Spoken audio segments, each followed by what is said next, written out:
What up, YouTube? Big T.O. Heavy Bag Boxing TV, man. If you don't get your big goof ass in here, hit the bag. Hit that like button for your boy. That helps the channel. You know, I appreciate that love. Shout out my gang, man, my bag hitters. Y'all know the count. Big shout out to Tyree Celestine, my guy D1, my guy Sean Don, man. I appreciate y'all. My Aussie family, Mark Wynn, what up?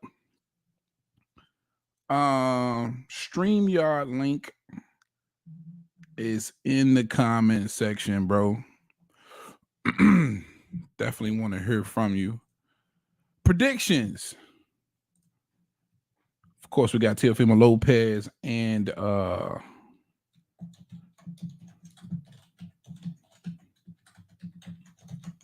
Jamaine Ortiz. And I'm putting that link in the comment section.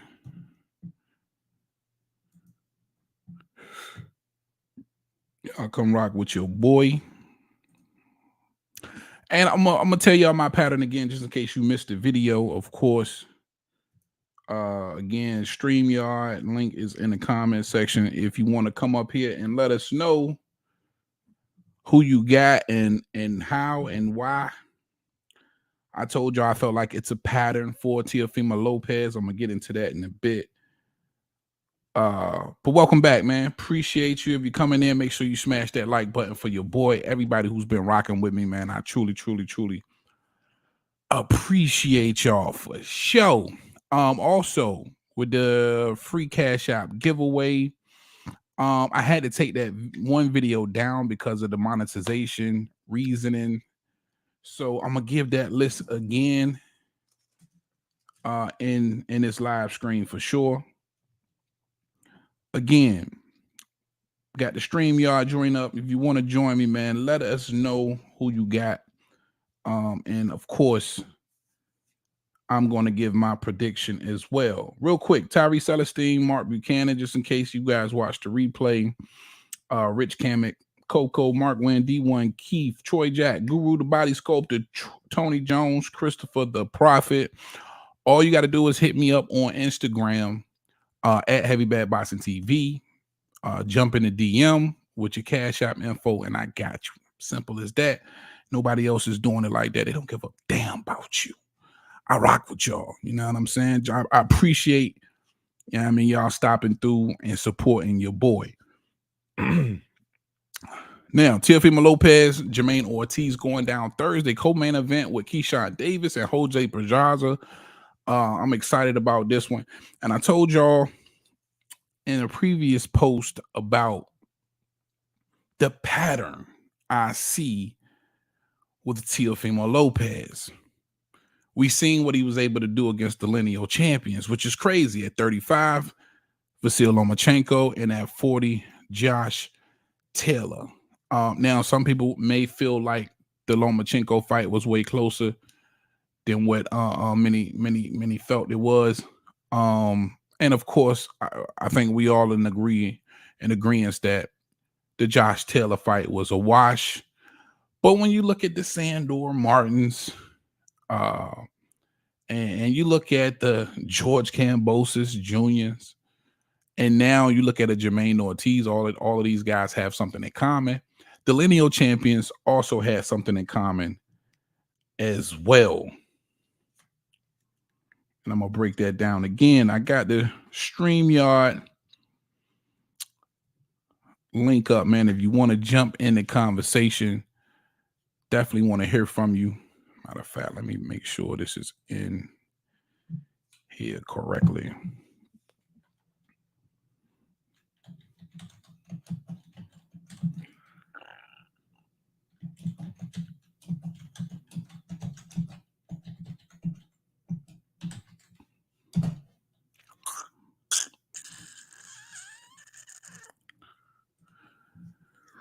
Oh,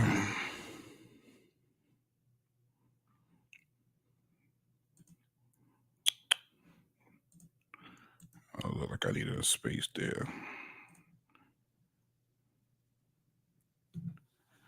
Okay. There's plenty of links up there now.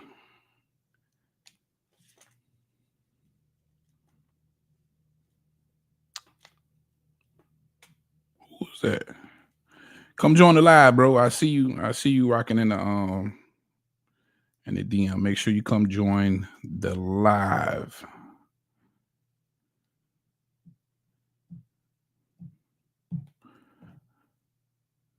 Yep. Jamaine Ortiz, Teofimo Lopez, Jamaine Ortiz, Thursday. It's going down. For those of you who don't know, it will be Thursday, ESPN Plus, of course. That's gonna start at 10:30 Eastern. All right. For my UK fans that might be in here, that'll be 3:30 a.m. So I know a lot of y'all gonna. And again, co-main event: Keyshawn Davis and Jose Pedraza. And again, I told y'all my pattern. I seen it. Well, this is what I see from Teofimo Lopez. When you look at how he fought the lineal champions, and listen, you got to give Lopez a lot of credit for what he has accomplished in the sport of boxing. I know the attitude, I know the antics, I know the comments. A lot of it doesn't rub a lot of fans the right way. A lot of the times I see Teofimo Lopez is the butt of a lot of jokes. But listen, man, the boy can fight, and you can't, brush what he's accomplished under the rug. The dude can fight. And I think because of his situation with Bob Arum and Top Rank and not being promoted correctly is why he isn't as big as he should be, why he hasn't, headlined a pay-per-view card. But when you look at the body of work and what he's been able to accomplish, you can't take nothing away from Teofimo Lopez, bro. He was a heavy underdog in that lineal bout with Lomachenko. Another underdog versus a Josh Taylor at a new weight class at 140. And I think he handled those fights well. He showed us, exactly why he's a world champion and a two-time lineal champion. But when you look at it, when you look at the time, I want to say 33-year-old, 32, 33-year-old Vasil Lomachenko versus a very young, 22-year-old 22-year-old Teofimo. It was a lot of youth, you know what I'm saying, that got him over that hump. When you look at a Josh Taylor, you had a 24-year-old Teofimo versus an aging 32, 33-year-old Josh Taylor. He relied on that youth. Now, not to say the skill set wasn't there, but these were older champions. And a lot of the times you can lean on that experience from the older champions to get you over the hump. But when you got skilled, and especially when you have the youth to back it up, and I say that to say, look what happened when he fought a George Kambosos Jr. Now, I know a lot of Teofimo Lopez fans is going to point the blame at him being sick. He said it himself that he was about to die. And for the life of me, I don't understand if that was the case. Why would you take the fight? But when you go back and look at the fight, Kambosos won that fight with pure skill. But he was a younger fighter. This is the point that I'm making. Teofimo Lopez seems to struggle with younger fighters who are just as youthful and and have just as good legs. The same thing with Kambosos and Sandor Martin, who was 27, 28 at the time. Kambosos 27, 28 at the time. Younger fighters, better legs, and Teofimo, he struggled in those fights, right? The Sandor Martin fight was a poor performance, in my opinion. Of course, the Kambosos fight, he lost. It was a poor performance, in my opinion. But yet you see him fight the older cats well in a Lomachenko and in a Josh Taylor. The Josh Taylor performance was dominant, right? All I'm saying is I'm establishing a pattern, right? That's nothing more, nothing less. When you're fighting the younger talent with skills, you're struggling. You're fighting the older talent with skills, you're performing well. And I think in those fights, he's leaning on the youth. And that brings me to Jamaine Ortiz, who's 27, right? Who's just a smidget older than Teofimo Lopez. Now you back in that youth pool versus somebody who has the legs, and we've seen what Jamaine Ortiz was able to do versus Lomachenko. Some people feel like he fought Lomachenko probably a little bit better than Teofimo Lopez. I wouldn't go as far as to say that, but I would say it was a hell of a performance versus Lomachenko, and I think Lomachenko, I couldn't be mad at them giving it to him down the stretch. He had some decent rounds, and it was the same thing for Lomachenko, for Lopez, but he got the nod. And I'm gonna go as far as to say I wouldn't have been mad if Ortiz would have got the nod versus a Lomachenko. It wasn't a one-sided ass whooping. It was very close fights, in my opinion. But the point is, he struggled against a Lomachenko, he struggled against a Sandor Martin, which is around the same age, of course, as a Jamaine Ortiz. And that's the pattern. That's the only thing that I'm saying, that there's a pattern when it's a younger fighter who has the legs and the skill, of course, behind it. Teofimo tends to fight at that level or below, and he tends to struggle. So for me, coming into this fight Thursday, I'm looking for Teofimo to continue the pattern, in my opinion. Now, this is two guys who met, I believe it was National Golden Gloves, if I'm not mistaken, back in 2015. And Lopez was able to edge Ortiz out. He does have that amateur victory over him. But both have had solid pro careers. Now, the only one loss for Jamaine Ortiz comes to Vasil Lomachenko, somebody, of course, who Lopez beat. But we may have a different fight on our hands with Ortiz coming into this fight. Again, you saw the success he was able to have against Lomachenko as well. So for me, I'm just paying attention to the pattern. Listen, I'm not taking nothing away from Jamaine Ortiz's skill set. I like the kid. I think he's slicker than what people think he is. I think the only difference is the power factor. I think at some point in this fight, Lopez is going to try and load up and get this kid out of here. If anybody gets knocked out in this fight, in my opinion, if anybody gets knocked out in this fight, it'll be Jamaine Ortiz. But can he outslick Teofimo Lopez? And listen, it's a lot. Lopez got a bag.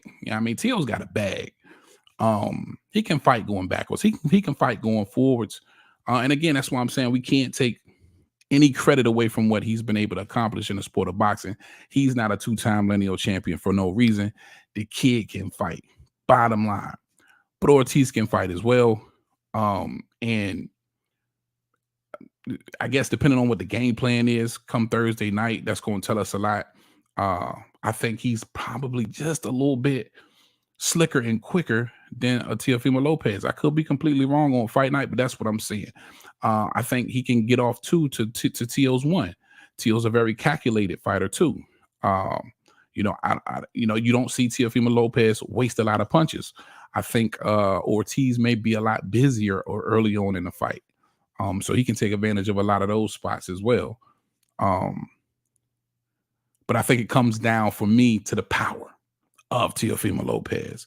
And again, I think at some point in this fight, he's gonna say, listen, I'm finna knock bro out.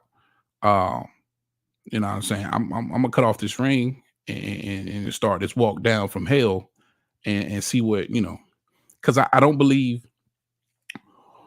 Ortiz is going to pick a lot of spots to trade with Teofimo Lopez, right? He's going to be reluctant to sit in that pocket and really let some leather fly.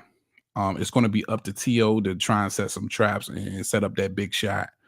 Not to say Ortiz is going to be dancing around the ring, but I think in some occasions in this fight, he's definitely going to be on that bike. Definitely when Teo decides to bite down and wants to try and land something big and land something significant, if Ortiz doesn't fall for any of the traps. But the volume punching from Ortiz could be significant in this fight. Make sure you smash that like button if you come in here rocking with your boy, man. I truly, truly appreciate y'all peeping in. Got the link up. StreamYard, please join me. Join the panel. It's an open panel. Let us know what your thoughts is, how you feel about this fight, who you think's going to win. I got you. I got you. The link is right there in the comments. Real quick, somebody type something in the comment too, so I make sure my comment page is actually working correctly. I was doing OBS on a jump, but now I'm using StreamYard, so it's a little bit different. I'm trying to get acclimated here. Cornelius Burnett, what up, boy? Cornelius, come on in here, man. Hit that link. Come on in here and tell us what you think, bro. Who you got in this fight, man? It's an open panel, man. Come rock out with your boy. Now I'm getting to the point though. I'm getting to who I'm picking up. Some of y'all already seen my prediction video. But I like Teofimo Lopez in this fight. I think it is going to boil down to the power factor. And I said the same, and this is crazy part. I said the same thing about the George Kambosos fight. And I believe Ortiz is way better than Kambosos, and Kambosos was still able to outpoint, knock down, and defeat Teofimo Lopez. And I say to myself, man, if Kambosos can do it, a really solid, slick, accurate fighter like Jamaine Ortiz most definitely could do it. That doesn't have all of that power. But I do think Kambosos probably cracks a little harder than Ortiz. Shout out James Daly in the chat. He said T.O.'s resume is dope. No doubt, man. I got the link up, StreamYard. Come join me, man. Let us know about that resume and who you got in this fight, bro. Make sure y'all smash that like button as well. I appreciate you. So if somebody like Kambosos can do it, most definitely, Ortiz could potentially get over the hump. But it's that power factor for me. When T.O. decides to turn it on, when he decides to just march forward and try and cut off the ring, how will Ortiz respond? T.O.'s got some legs, but again, going back to that pattern, when he's in there with another youthful fighter or younger fighter who has, just as much leg as he does, he tends to struggle. Now, I'm going to say this. I think there's going to be a lot of spots in this fight where T.O. might not look good. You know what I'm saying? Jamaine Ortiz could potentially be getting the better of T.O. in a lot of these rounds. He's just that caliber of fighter. Again, you go back to the Lomachenko fight to see the success he's had versus somebody like a Vasyl Lomachenko. And a lot of y'all, I believe, felt like he beat Lomachenko. All right, so we have to give credit due when it's due. So we don't know what version of Ortiz we're going to get versus Lopez. We don't know what version of Lopez we're going to get versus Ortiz. But when you look at the best of both of them that could show up that night, you got to honestly say that Jamaine Ortiz could definitely, in a lot of spots in this fight, make Teofimo Lopez look bad, right? And especially with, again, the volume puncher, where Teofimo's a very calculated fighter. You're going to have Ortiz in a lot of situations just kind of letting that jab fly. So it's going to be interesting, man. But I like Teofimo Lopez boiling down to the power. Can Ortiz handle the power when he does decide to, when Lopez decides to bite down and come forward? What do you do? How do you respond? All right. Once you get clipped, how do you respond? Once he feels that power, because it's been a long time, since they fought, and Teo's got that grown man strength now. So how's that gonna look?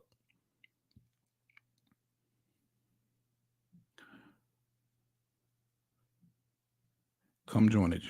Come join it live, bro. Again, I got the link up, man. If y'all want to come sit on a panel, rock with your boy. Also on the co-main event, man, Keyshawn Davis, Jose Pedraza. I want to say this is like the coming out party for Keyshawn. This is going to be a real former world champion, even though I believe Jose Pedraza is coming off of 2 losses, if I'm not mistaken. But a great opportunity nonetheless for Keyshawn, who's only 9-0 with 6 knockouts, and one no contest. I still can't believe, because he popped positive for weed, they overturned that Nair Albright win. That's some bullshit, boy. I still can't believe that. Like, I understand you don't supposed to be smoking no weed, but weed is not like it's gonna give you no physical advantage. Like, you know what I'm saying? It was no need to turn over the win. Shout out Keyshawn Davis, man. Y'all know he out my backyard, man. Norfolk, Virginia. You see Sweet Pea right here. Norfolk, Virginia, stand up. But I don't understand that. Like, it was weed, bro.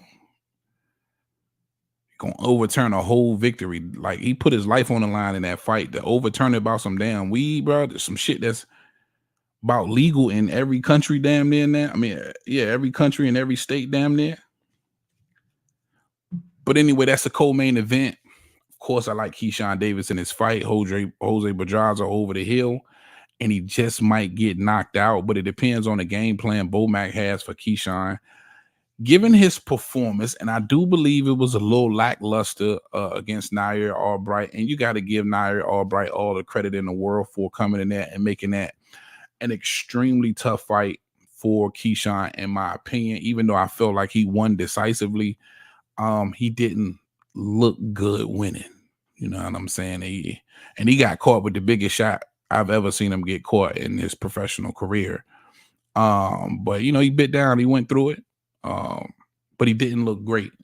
So coming off that type of performance, and even though they overturned that victory, I think it's important for him to definitely look good against Jose Pedraza. Now, does the sniper have anything left? That's going to be the biggest question. Again, coming off, I believe, at least 2 losses.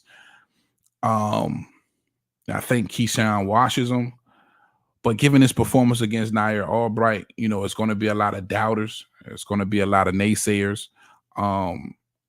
Say what you want. Nair Albright is a tall task for anybody. And, again, youth in that fight as well. This is I forget exactly how old Jose Pedraza is, but this is a older, over the hill Jose Pedraza, and I just don't believe he's going to be able to keep up. And when Keyshawn decides to go forward, it might end up getting real ugly in there. Most definitely. Shout out to everybody coming on in here, man. Make sure you smash that like button for your boy. I got the StreamYard link up. Please click the link. Join me. If you are trying to join me and you can't get through, make sure you let me know in the chat so I'll know. But as of yet, I don't see anybody trying to get through. Yeah, man. StreamYard is up. Come through. Link is in the chat, in the comment section. But I definitely like Keyshawn in that fight for sure. Bottom line, I think at some point he's gonna feel like he can walk through Jose Pedraza. Can Jose still crack? The power is the last thing to go. Can he garner some respect out of Keyshawn? If you look at the way Keyshawn fight, he eats a lot of punches. So I don't believe he's even fought an opponent yet whose power he respected outside of a Nair Albright, because at the end of that fight, I could see Keyshawn kind of coasting his way to victory and kind of reluctant to engage toward the end of that fight. But a fresh early round Keyshawn to middle round Keyshawn, he ready to go. He gonna bang. He gonna bang. And I'm not sure if Jose Pedraza are going to be up for that kind of work. I do believe that this is probably going to be the retirement fight for Jose Pedraza. Does Keyshawn Davis knock him out? I think he does, man. I think he makes a big statement Thursday night when he folds Jose Pedraza up, bro. Now I know a lot of people gonna say, "Damn, he ain't knock out Nair Albright or your boy before him." I don't think he had a KO since Yidget, if I'm not mistaken. he's not gonna knock out Pedraza. Nah, I think he's gonna knock out Pedraza. Pedraza, like I said, an older fighter and on his way out the door. And I think Keyshawn Davis gonna help him out there. Appreciate everybody who peeping in, man. Make sure you smash that like button for me too if you're in here.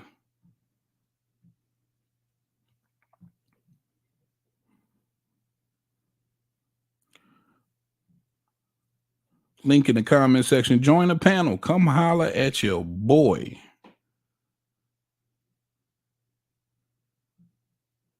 I like Teofimo Lopez. I see. Let me see. Maybe I'm tripping. I know I ain't tripping.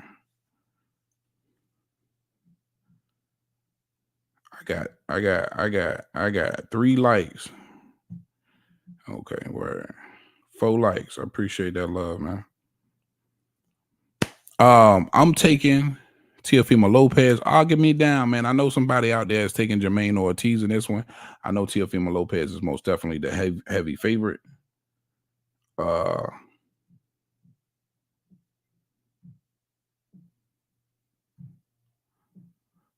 And I'm taking the overdog. I'm taking the favorite. Teofimo Lopez, you got to show me. It's the power, man. I'm going with the power factor.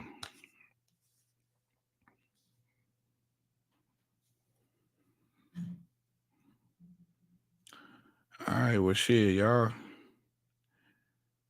don't want to come fuck with me, man.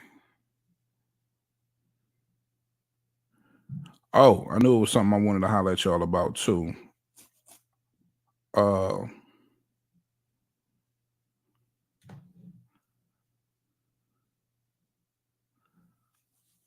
is that?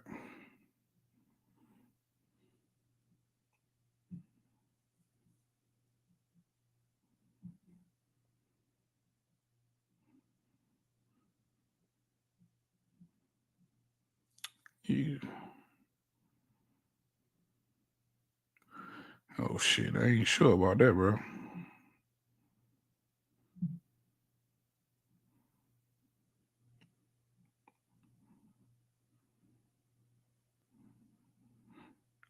Lopez versus Ortiz.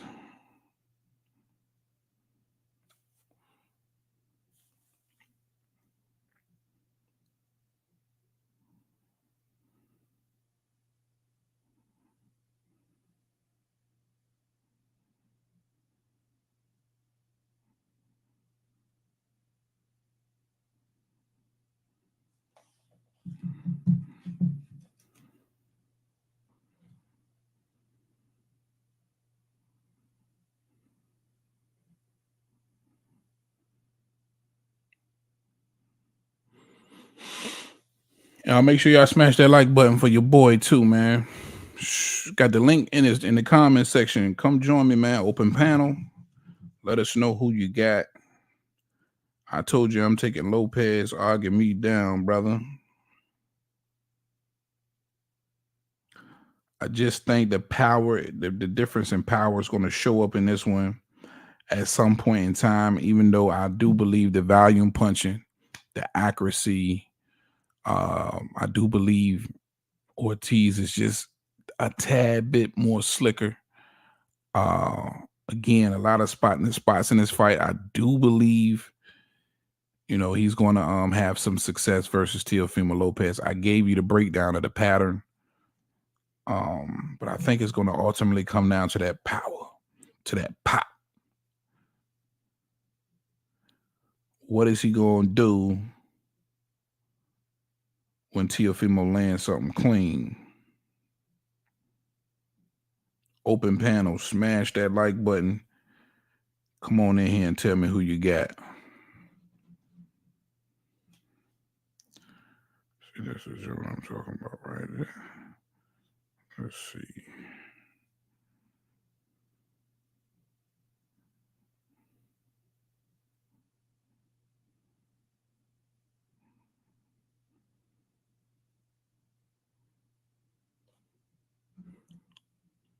Oh, hell nah.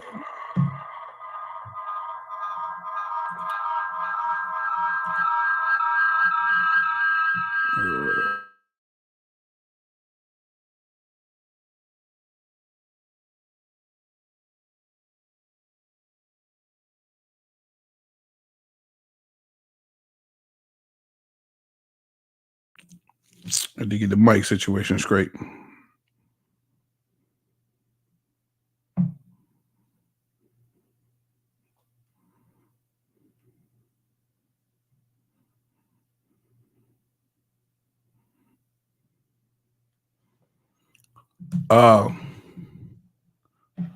Teofimo Lopez, Jamaine Ortiz, my bad, y'all. Right? Trying to make sure I got some other shit right. Link is in the comment section. Make sure you join me, man. Open panel. Let me know who you like. Come up here and chop it up with your boy. If you've been looking for an opportunity to talk to me, to chop it up with me, tell me who you like in this fight and why.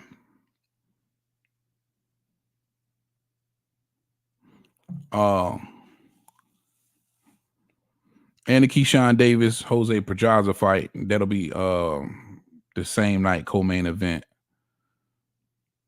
I like this card. Even though I can't wait for some unifications at 140. And definitely can't wait for Keyshawn Davis to get a few more fights under his belt so he can start throwing his hat in the ring as well.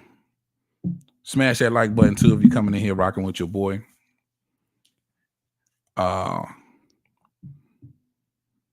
Link up.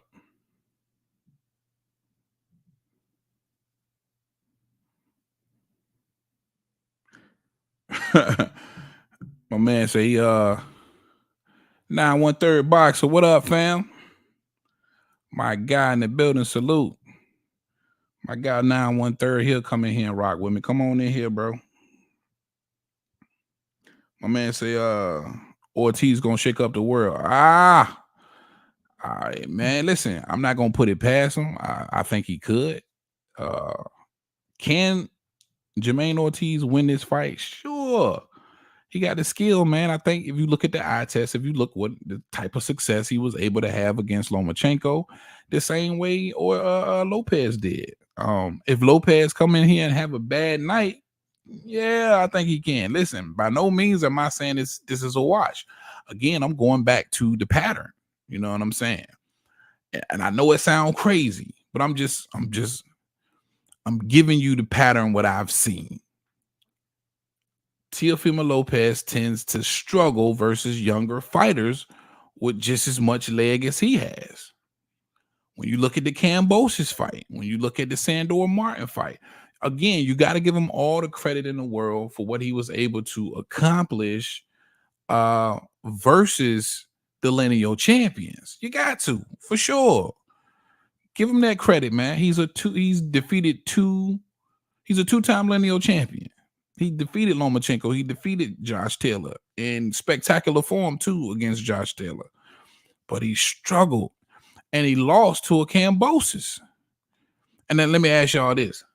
Does Jamaine Ortiz beat Kambosos, who just robbed a nigga on that dumbass IBO belt? Does Jamaine Ortiz defeat Kambosos? Hell yeah. Yeah. I think Ortiz might wash Kambosos. Not saying, I ain't got nothing against Kambosos. I'm just saying, in my opinion. So hell yeah. Hell yeah, Ortiz got a shot. Anybody who's saying Ortiz don't got a shot versus Teofimo Lopez is a damn lie. Bro slick. Bro slick, broken bang. You know what I'm saying? And he you know what I mean?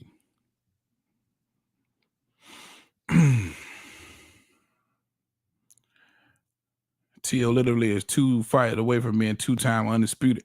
Yeah, technically. You know what I'm saying? For sure. Because they not gonna recognize him in the record books, but I think for the real fighters, we understand he's beat the lineal champions. What you mean 2 fights away though? Come on, jump on in here, man, so I know what the hell you talking about. Shit. Technically though, because on that 35 campaign when he had all of the scraps, and then he had I guess it was the franchise WBC. Devin Haney was the champion, bro. You know what I mean? Vasil Lomachenko took that motherfucking franchise belt and they elevated Devin Haney. So that's why he's not listed in the record books. You know what I mean? He's not even listed as being a one-time undisputed champion. And by the time he beat the lineal champion and Josh Taylor, he had already vacated, the other scraps. So unfortunately for Teofimo Lopez, it doesn't go down in the history books as being 2 times undisputed. But he did in fact beat 2 lineal champions, which again, you got to give him all the credit in the world. And if you're a purist at the sport, at the end of the day, you can most definitely say that Teofimo Lopez is a 2-time undisputed champion, because it's only the politics of the sport of boxing that made them relinquish belts or elevate other fighters. It was the politics. It wasn't the fact that somebody came in there and beat the man. You know what I'm saying? Teofimo Lopez beat the man twice for sure.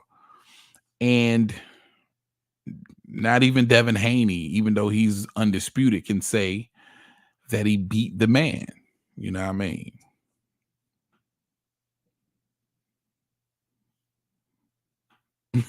What they say? What the question? A dollar short and a day too soon. That's Teo. Yeah, that's facts, man. It's unfortunate for him too, man, because when you do defeat the lineal champions, you definitely want your name to be in the record books as far as undisputed. But yeah, like you say, he was a day late and a dollar short, bro. You know what I mean? And that's why I like to give Teofimo Lopez so much credit, bro. You know what I mean? The dude can flat out fight at the end of the day. But again, when you look at performances like a Cambosis and a Sandor Martin versus younger fighters with legs, you can see how he could potentially struggle versus a 27-year-old Jamaine Ortiz with a lot of skill, whom I believe defeats a George Cambosis Jr. You know what I'm saying? I think he washes. And again, you look at the success he had against Lomachenko, you can make the assumption that he's going to give Teofimo some problems come Thursday night. But I think it boils down to the power factor. You know what I'm saying? When Teo decides to bite down and start coming forward and letting that thing fly, what you gonna do? Who is it? Oh, somebody trying to come in? Okay, where you go? I was about to let you in, man. You got to come back. I couldn't catch who it was. Right there in the comment section. Join the panel, man. Come up here and holler at your boy. I couldn't see who it was. If you're trying to join the live and it's not letting you for some reason, let me know in the comment section. But it looks like everything's good. Look like you tried to come in, but I couldn't see. Shout out 913 Boxer. You say, I think Teal will struggle, but his power may bail him out. Yeah, and that's what it's boiling down to for me. I'm only picking Lopez in this fight because I think he has the pop that can get rid of Ortiz, and Ortiz doesn't. And I don't think he's going to respect Ortiz's power at all. Not much there to respect. But a slick volume puncher, a beautiful jab. I think he's going to beat Teofimo Lopez at the jab game. And that could very well prove to be detrimental down the line. We could look around and, if they not robbing Ortiz, he'll be stealing some of these rounds. But I do believe Teofimo Lopez got the kind of power where he can come out and just make this a short night as well. You know what I mean? And we ain't seen him do that recently, but he's got that kind of power. We got to be real about that. Make sure y'all smash that like button for your boy too, man. What I've been on 40. All right, man. I had the panel open the entire time. I was hoping somebody was gonna come up here and chop it up with me. But shit, nigga, I'm gonna get up out of here now. Shout out everybody who was in the free Cash App giveaway. Tyree Celestine, Mark Buchanan, Rich Kamek, Coco 7, Mark Wynn, D1, Keith, Troy Jack, Guru, Mr. Body Sculptor, Tony Jones, Christopher the Prophet. Make sure you DM me on Instagram at Heavy Bad Boxing TV with your Cash App information, and I got you. Nobody else is doing it like that, man. You know what I'm saying? I fuck with y'all for fucking with me. I appreciate that love for sure, and I gotta reciprocate. Make sure you smash that like button too. Last chance. Anybody want to come on and talk and rock with your boy?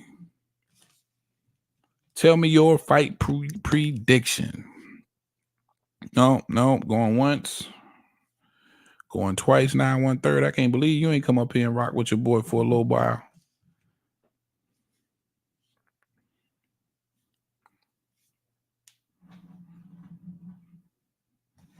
Hold on, let me see something.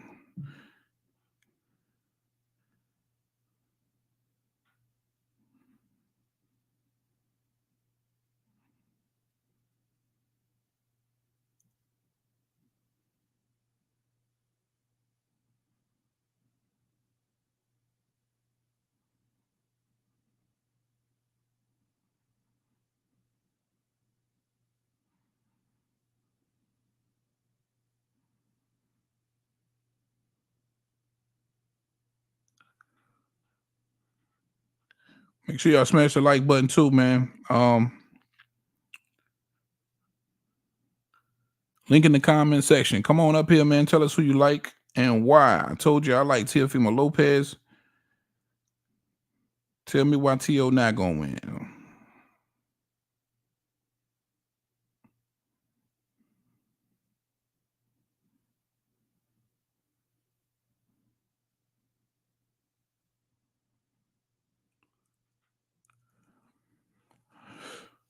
My man say he multitasking. Okay. I appreciate you stopping through though, my guy. 9 1/3 boxer, man. I hollered at 52.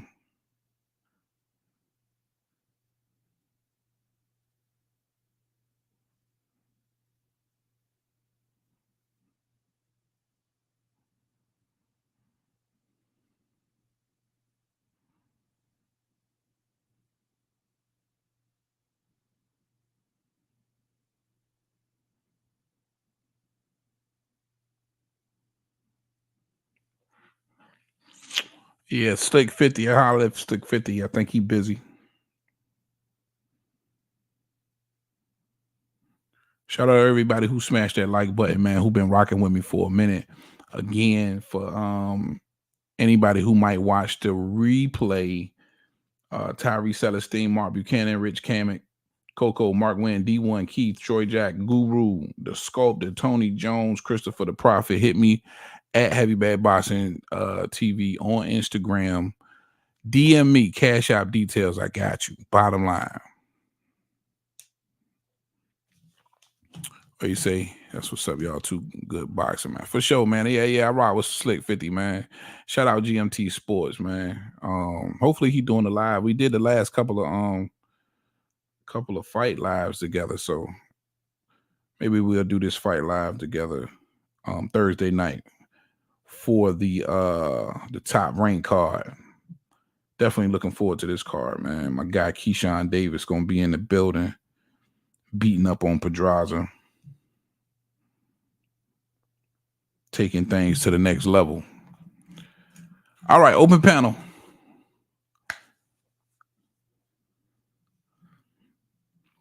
Love to hear from you, man. If you've been rocking with your boy, wanted to get an opportunity to chop it up with me on this boxing thing, you can make sure you smash the StreamYard link in the comment section and come on up here and chat and talk with your boy.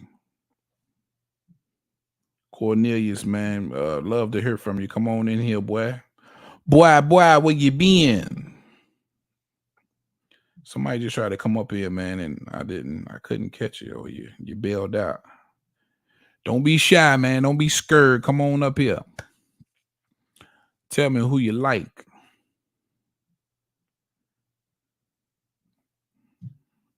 I like Lopez, man.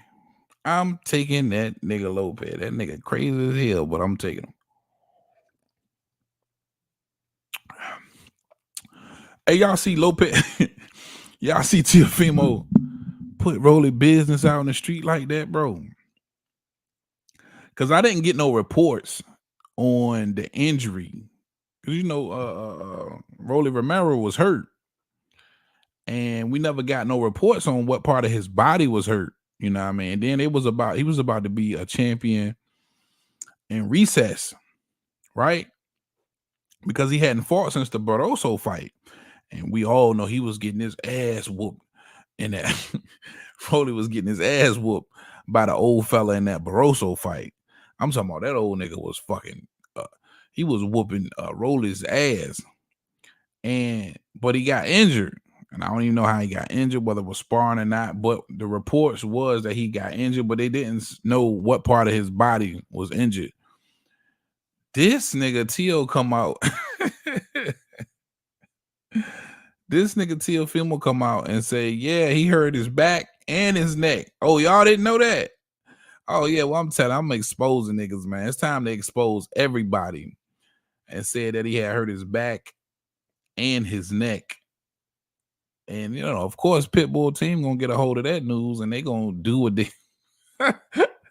they gonna do what they do with that news. But that's horrible, bro. Okay, here we go. Yes. Man, homie, what's up with you, bro? What up, man? Man, same shit, different day, My man. God, I appreciate you making it up here. Can you hear me? Yeah, I can hear you. You hear me? You hear me pretty good? Okay, yeah. Can you hear me? Yeah, I can hear you. Okay, what up, boss? Man, same old shit, different day, man. But it's been working my ass off. Okay, yeah, I seen you say you was multitasking. Right, man. I don't want to fuck you up. I got my own business, and you kind of work harder for yourself than you do for other people. As you supposed to. Fuck them. Right. You My go nigga. hard. Same here, man. I'm a business owner myself, man. And you because I tell anybody you work 8 hours for one motherfucker, you better go home and work 12 for yourself. Whoa, man. Shit, matter of fact, Yeah. man, I'm gonna have to slide your number, man. I'm tired of DMing you, bro. You got to get the text number, bro. You got to get my phone number. Okay, yeah, will do, man. Damn, we got to do that for sure. Yeah, man, but I damn sure appreciate you stopping in here, man. Well, shit, while I got you in here, who you got? Which fight? Teofimo versus Jamaine Ortiz, and then give me your Keyshawn and Pedraza predictions. You know, I think it's gonna be a tight fight with Teo, man. You know what I mean? But I think Power will probably bail him out. Okay. And Keyshawn, bro, I'm not big on Keyshawn. I'm just not big on him. He take too many punches. Bro, now, so you basing that off the Nair Albright fight. Yeah, but it's just something about him. You know what I mean? He's just not it for me. Okay. You know what I mean? I can respect it. He looked beatable as fuck. You know what I mean? Yeah. Now, mind you, he's only 10 fights in. He got a lot of learning to do on the pro level. Yeah, but yeah. This so who? Let me ask you this: you've gotten a good look at what's the boy over there with Golden Boy? Floyd Schofield. Schofield, yeah, he's a beast. He a beast. So you feel like he looks a lot better than Keyshawn Davis right now? To be honest with you, bro, and maybe because I'm an old schooler. You know what I mean? Yeah. Nobody's really popping for me right now. You know what I mean? Like all of these young guys, bro. I'm not really finding nothing that really pops. I don't have that, like your boy Sweet Pea Whitaker. Yeah, I don't have that. Oh my God! Like when you first seen him fight. Yeah, or that was special. Oh my God! When you first seen Roy Jones fight, nobody's popping for me like that. None of the prospects. Nobody's popping for me like that. Not even Jerron Ennis. He's cool, man. But damn, dude's like 30 fights in, man. He fighting cab drivers and you know what I'm saying, shoe shine artists and shit. And the nigga that work at McDonald's. Yeah, He ain't got the opportunity to fight. There nobody want to fight him, man. Yeah, but That's why I feel like it's gonna be the kind of the same way with Keyshawn in a minute, especially after he blow through Pedraza. I think he's gonna put on a spectacular performance, man. And that's gonna set a lot of, you know what I mean? It's gonna make a lot of niggas pay attention. Not saying Jose Pedraza is anybody, but to be, 10 fights in, even though they got him at 9-0 and then no contest because of the smoking shit with Albright, but to be 10-0 and blowing through former world champions is crazy. Now with Jerron Boots Ennis, if we can back that up, he's 30 fights in, right? And this just my way of thinking. He's 30 fights in, right? And I will concede that a fighter is only as good as the opportunities they get. So, if he doesn't have the opportunities to fight certain fights or whatever, I'm not gonna put that against him. But Absolutely not. However, though, he's kind of like on the PBC side, where they like to have an island, you know what I mean, and isolate themselves from the rest of the boxing world and keep their fighters in house. And unfortunately, all the names at 147, not the top guys, but the names at 147, he's been over there with them. So it's really no excuse for him not to fight these people. Word. Just keeping it a buck. That's why I'm just like, I needed to see him versus a Ugas. I needed to see him versus a Thurman before I can just give him his flowers and be like, hey man, this kid is bad. I respect it. You remember the rise of Jamaine Ortiz before Jamaine Taylor before he fought Hopkins. Hell yeah, it was a beautiful rise too. Okay, well, on the way up, he had a fight with a guy named Daniel Edward. Daniel Edward was called I think he was called like the Haitian sensation or something like that. Right? Mm-hmm. Undefeated prospect. Jamaine Taylor was an undefeated prospect. Jamaine Taylor knocked him out in the first round. Mm-hmm. Then he went on to fight a guy like a William Joppy, who was a former world champion, and beat him in a 12-round decision. And that's how we knew that, okay, yeah, he's ready for Bernard. Is you making your way to Kelly Pavlik? Yeah, well, I'm just saying this is before Kelly Pavlik. This is when he beat Bernard Hopkins. This is the first title shot. Right. But it was the way they moved fighters back in the day that said, okay, yeah, he's ready for the champ. Right. And I know the champ gonna get past this dude. And they just not moving these guys like that. Jerron Boots Ennis is way too popular for him not to fault shit. But you got to look at the landscape. Who's going to be willing to take that L at the time? You got Keith. Shout out Bruce Gas, Boxing Jazz, and more, man, in the chat. Salute, my brother. If you look at the landscape, you got an old ass Keith Thurman who's still trying to get a payday. He not gonna fight him. You got Spence and Crawford. No matter who would have won that shit, they still not gonna fight him. Who else in the division? The Stanley Jonas, he gonna be reluctant. Then who he was supposed to have the mega fight against had the rhabdomyolysis bullshit in a Virgil Ortiz, because this division was supposed to belong to Virgil Ortiz and Boots Ennis when all of the dust settled. See, the whole thing is this, though. I can get that and I can dig that, bro. But unfortunately, he's on that side of the street where they like to keep themselves an island. And so all the fighters is over there with you. So I could see if Boots Ennis was a top-ranked fighter and wasn't fighting nobody. I could see because you got to remember, though, Boots Ennis represents a bag for the promoters, too. You feel me? So promoters gonna match him regardless. They got their ways of pulling strings, man, and putting motherfuckers in the fight. And you got to think too, though. Boots had to deal with Showtime, not Al Heyman, and I think that was part of the problem too. He a PBC fighter, bro. He a PBC fighter. But he ain't under contract, man. That got to have something to do with it a little bit. A little something to do with it. Yeah. I think he was half and half, but not all in. Yeah, but basically, he got to get them. He got to get that. He got to get some work, bro. And now that he the champion, he still ain't hearing about him really fighting nobody. Somebody would need to come try and take the title. But shit, with everybody, even Virgil Ortiz, again, who I believe they was going to really try and sell us on the fact that that was going to be the next super fight at 47.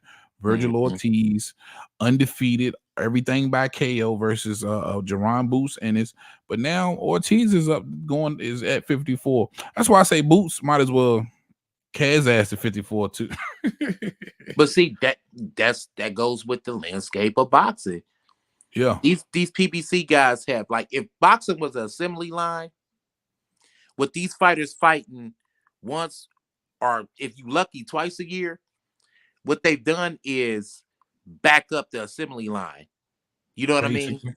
Yeah. They backed up the assembly line. So now you got guys whose prospects, you know what I mean, that ain't even fought no damn body, because we couldn't get the older guys to fight any damn body. Yeah. And it's backed up. This Vince Crawford It's shit backed up so much. It's backed up so much that you had to hurry up and get Keith Thurman out the way. Because he's been at the back of the line. He ain't fought since 2022. February 2022 against Barrios. You know what I'm saying? And now out of nowhere, he's fighting Tim Tszyu on pay-per-view out of nowhere. And somebody told me, man, he was the A side in the situation. I'm like, what the fuck? Are you serious? Man, look, Al Heyman owe Keith a favor. You understand what I'm saying? You know, he been rocking with Keith for a long time, and he owe him a favor. He couldn't get him the Crawford fight, couldn't get him the Spence fight. You know, couldn't get him no money fights at 47. He's got to get him a money fight somewhere, and this is a money fight versus Tim Tszyu, even though he climbing off the couch after another 25-month layoff. Man, let me ask you a question, man. From what I've heard, the Amazon deal is only 14 dates. And I don't think they just have 14 dates. Total, yeah. Yeah. Yeah, that's what they're saying. And to me, it just seemed like, man, I think Al gonna run off on the plug, bro. You know what I'm saying? Why you say that? Man, he just looked like, man, listen, 14 dates. You have 14 dates to get your fighters paid. Your fighters paid, bro. Yeah. You really don't have time to be doing cross promotions. So every fight that you want to see is cross promotions. This, if any time ever in the history of PBC where they needed to keep their shit in-house, is when they had 14 dates. And it just seemed like it just got to me. Shout out to smash that like button. Y'all coming in here too. To me, it's just like 14 dates. Then you just gotta stack the cards. Stop bullshitting and stack the cards. Right? Yeah, give bro. Instead of basically one real main event, give two. Make sure the co-main event is damn near just as good as the main event. But it just seemed like he gonna run off on the plug, bro.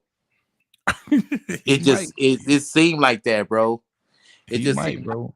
Man, I don't see how they're gonna make it work. Having Al Sheik on speed dial, man. Because listen, Eddie Hearn and Bob Arum ain't been doing business with them tower head niggas for no reason. You know what I'm saying? Right. They putting up all the bread. That's a promoter's dream, just to have a stable of fighters sit back and collect the pay-per-view money. Yep. That's a promoter's dream. Man. And am I tripping? Man, the Sheik is moving with a purpose. You know, just reading between the lines, he's like, hey, I got health problems. So it's like he probably got health problems to the point that, man, I just want to see this shit before I go. Yeah, that could very well be the case. You know what I'm saying? So y'all better get on that shit while it's hot. This ain't time for no PBC island, bro. Let these fights happen. Real quick. All right, so you say you're taking Teofimo Lopez because of the power factor. You think the power is just going to be there and more than likely. So you think he knocks Ortiz out? Probably drop him a couple of times. When you drop a guy, you get, extra points on the scorecard. Sure. And then sometimes power, man, freezes other guys out. Yeah. A lot of times 3 power shots will beat 10 jabs in a round. So yeah, that could. Somebody with tremendous power can freeze a guy out. it can have him cautious. So you think it goes the distance? I See, that's don't. what I'm saying. I'm just trying to get a prediction out you. Oh, you want a prediction? Yeah. I'm not gonna put no rounds on it. I just say T.O. Yeah, okay, you taking T.O. Just T.O., bro. And what about the Keyshawn Davis and Jose Pedraza fight? I'm gonna shake it up, man, a little bit. I'm gonna say Keyshawn by robbery. I think Pedraza probably got some shit in the tank that can. Damn, you down on Keyshawn like that? You think he gonna have to rob Jose Pedraza to beat him? It's gonna be a lackluster performance, bro. Damn, boy, it's amazing how one now Keyshawn has basically looked spectacular up until this Nair Albright fight. Yeah, and spectacular on. He can take a good punch. You feel me? That's what I'm saying. When you really look at the fights, Nair Albright is the only one that really landed a real big shot on Keyshawn, like to make you say, "God damn!" Shots. He's too young to be taking them shots, bro. 10 fights in. A lot of shots, bro. A lot. Okay. A So lot. you got Keyshawn by Rob. You think Jose is gonna put up that much of a resistance that? Okay, all right, I got you. That's what's up. Now back to the Sheik shit. I think you're absolutely right, man. Outside of them trying to bring that extra attention to Saudi, which is, I believe, is the whole reason why, again, he's in charge of the entertainment for the entire country. It'll be smart for because for somebody whom everybody is kind of speculating for PBC and Al Heyman, that is some money issues. That'll be smart to take advantage of that, man. Just like Eddie and Al did. Follow the white man. The white man got the money and know what the money doing. Follow the white man. Yeah, and that way, bro, you can get your fighters paid. Yeah. You got to get your fighters paid. Yeah, some hefty. If they not hefty fighting, paydays. If they not fighting, bro, they not getting paid. And guess what? They probably in Al's pockets for those advances like a motherfucker. So now you already know. You can get them even, get them paid. You know what I'm saying? Like, think about it. Keith ain't fought in 4 years. He's probably in the Al, man, like a gang of money. You get any paid so you can even out your books. What they say, Al be holding the money, investing the money. You know what I mean? A percentage of the money. He'll get them a percentage, then he holds it, invest it, and give them, bread when they ask for it. At least that's what AB said. Bro, don't that sound like, AB be telling the truth. Sound like the way Baby did BG, bro. Come on, man. You know what I mean? What? Don't that sound like the way Baby did BG? Come on, bro. I don't even know that story. How Baby did BG. I don't pay them niggas no mind. Well, with Cash Money, it's always to put the respect on my name. Yeah. That whole shit came from Baby not paying his shit. Paying his word. Yeah. I'm gonna keep your money for you and I'm gonna invest it. I'm gonna put it up for you because I don't want you to run through it. Same shit. Yeah. Al Heyman is taking them music practices and putting it into boxing. He pimping the fighters. Right, but they pimping the artists. Al ain't had pimping an the album fighters. in years, nigga. You ain't hot. Word. This nigga Keith Thurman, the motherfucking ace, bro. When somebody told me that, man, I didn't believe it. But I'm hearing it from like you now. I'm like, oh God. So if you heard that shit too, then it must be true. Like, yeah. Wow. Yeah, man. But yeah, and to me, it's a way to get, because look, they pouring money in the sport. And if he said anything, if I'm a promoter and one of my fighters' names rolled off that nigga lips, I'm gonna reach out and be like, yo, what's up? Mm-hmm. You know what I mean? I see you giving away all this money. Shout out Coco 007 in the chat. What's up, boo? That's one of the only females that come through. Check out your boy. But I'm sending a message. Hey, look here, Turkey. Hey, Turk. I'm with you, baby. You know what I mean? You look how much money he giving these niggas, man. Tank, like, only way I can talk to him is he got to send me to Ferrari. If you don't sit your lemon pepper chicken ass up, I ain't even gonna front, man. That was the dumbest, hood raddest, goofiest response. God.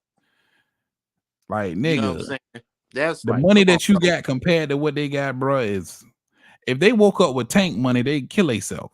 Right. You feel me? Right. You know, Tank is rich. They're wealthy. They got generational wealth. Man, that's generational wealth, man. That's a This nigga, country behind them. hey man, I was arguing with one of my partners too, man, and he was like, "Man, shit, I don't know that Amazon money. You know, they can't fuck with." I was like, "Nigga, they could allow Amazon to come in this country. That's wealth of a country, nigga. Like, Yeah, the that fuck? ain't no. They not limited to $1 billion because from what I'm hearing, the reports is that Amazon putting up like $1 billion. I don't know how true that shit is, but for 14 dates, They I putting up don't a know how billion? true that is, but that ain't shit compared to the money that they got. They'll Nah, wipe their ass with $1 billion. nah, That's nothing. That's like nah. literally nothing. Yeah, that's them loaning some shit to fucking China or something, nigga. Like, all right, I'll send you Yeah, $1 billion. yeah, You know, yeah. That ain't. that's Yeah, that country. ain't. Just like $1 million ain't shit no more. $1 billion ain't really nothing, man. When you talking about a country, Yeah, hey, nigga, we man. like a gazillion dollars in debt and shit. But What's yeah, a man, billion? this hood rat goofy shit is gonna have to end. Yeah, it I does. really don't like to talk about this online, but I'm gonna have to put it out there in the air. Niggas, stop, bro. Because nigga, black Well, you know, men, niggas, niggas gonna stop. nig, Because, man. Niggas gonna nig. yeah, but black men, we can't defend you, nigga. Get over here, nigga. Like, blood, we can't Yeah, because defend you. that was a young dumbass response from Tank, man. That was a young minded dumbass response. But you know, what can you do, man? That nigga's his own man at the end of the day. Yeah, take that nigga But you Twitter gotta from. call your people out on they bullshit for sure. Yeah, take that man's Twitter page, man, for a little bit. You So know let what me ask you this: if you Al Heyman and you running the PBC, what would your next card look like? After this, Yeah, after this. I know what I would want, and I'm kind of Yeah. shaky on what he would do, because Al Heyman has a growing trend going on. If you just watch it, it's a trend that he's got going on. What's that? He's trying to get his favorite fighters paid. Think about it. Think about the last two cards. The nigga had Mal Trollo versus um Benavidez, bro. Think about it. Mal Trollo versus Benavidez, non-title. Think about that. Only way that you can justify that is you're trying to get your guys paid. Think about that. Yeah, they Now trying to he's get him some activity and get him paid for sure, Yeah, and now he's got Thurman, right? Versus and get him Tszyu. warmed up for Canelo too. Yeah. But yeah, Now now you he's got got Thurman Thurman who ain't fought in 25 months. versus Tszyu, non-title. Yeah, He's trying to get these guys paid. I suspect that he's gonna run off with the plug. You know what I mean? He's gonna run off on the plug, bro. Get these guys paid and get them out their mouth. Like the one movie that came out, man. You don't pay the hoe for the sex, you pay the hoe to leave. facts. So that's the way I'm looking at it. I may be wrong, but the moves Now that he I don't think no title holder like Jamal Charlo's going anywhere. But he had to get him out the way, get him paid, get him some activity, and prep him for Canelo. Now somebody like Keith Thurman, this is it. This is his last rodeo, unless somehow, some way he can pull off what a lot of people feel like right now, especially Tim Bradley, feel like is the impossible and beating a Tim Tszyu. Then they can maybe come back to the table. But I think this is the all right, Keith, you on your own after this one fight from Al Heyman. mm-hmm. I'm gonna And we gonna get you this one. cliche Because shit. again, that shit come out of nowhere. Like nobody had Keith Thurman fighting no fucking Tim Tszyu, or was even remotely close to talking about Keith Thurman fighting a Tim Tszyu. Trying to Right? cash. Am I tripping? Like, He's just trying to cash these guys out and get them paid. yeah. Danny Garcia, 9 out of 10, would be up next. I'm trying to cash these guys out and get them paid. But see, Yeah. the thing that's crazy about it though. What's Now, that? correct me if you've seen something. Let me know, bro.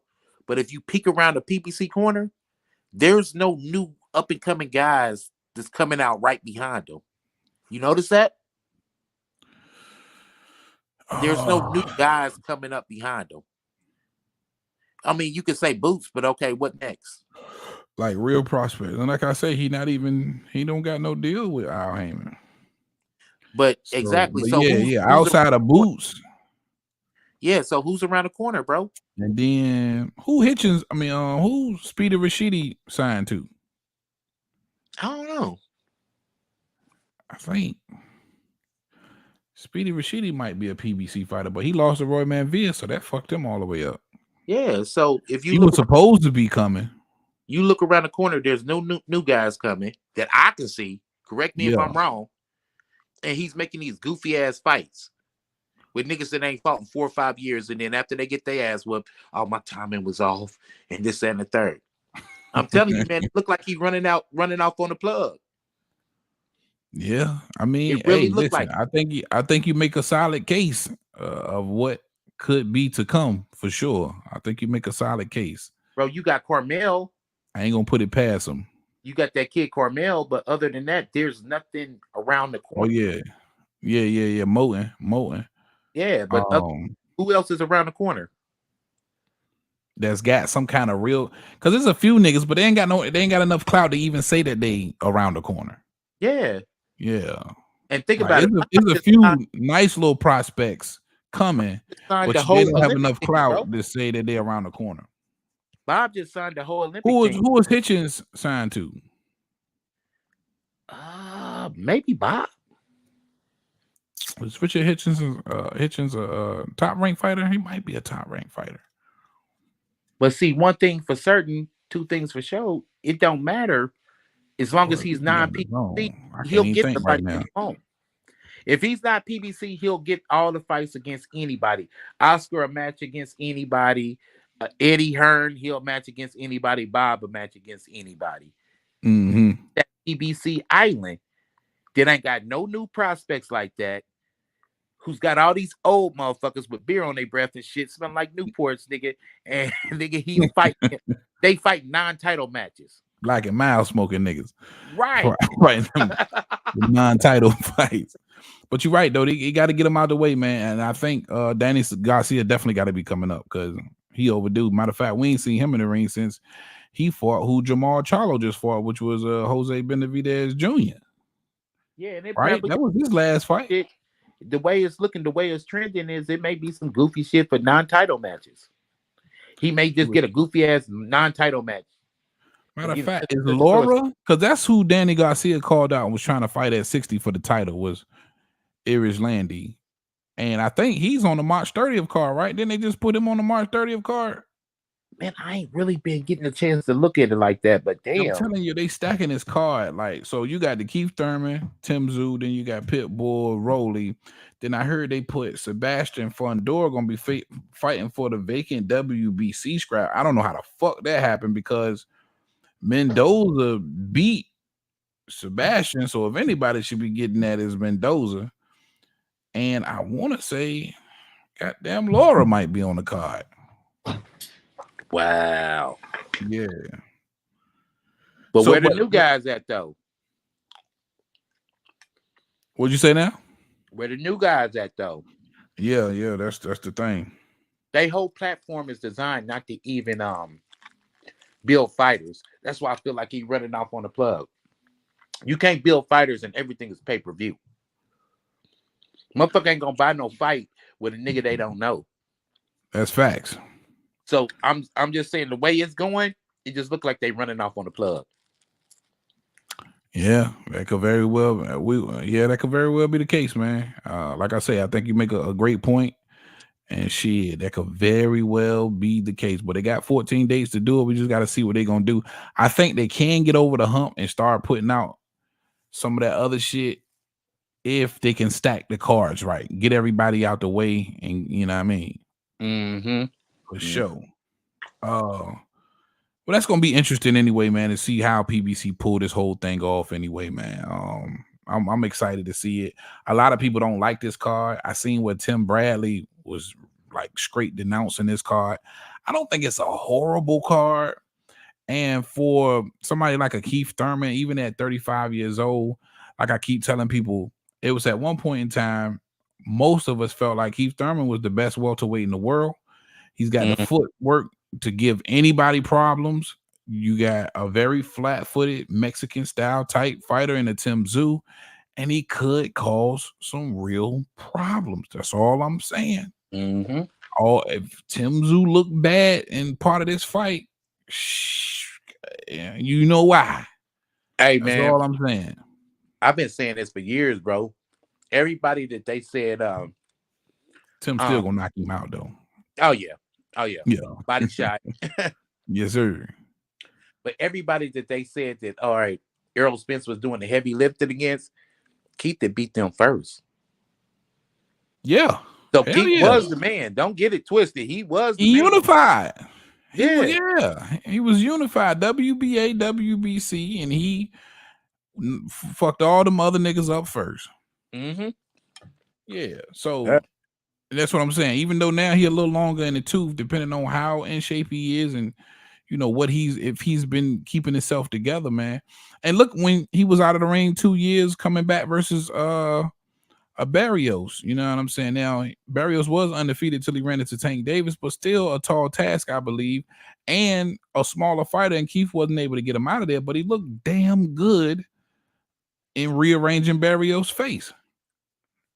Truth be told, man. Keith ain't been right since he lost his ponytail, bro. Yeah.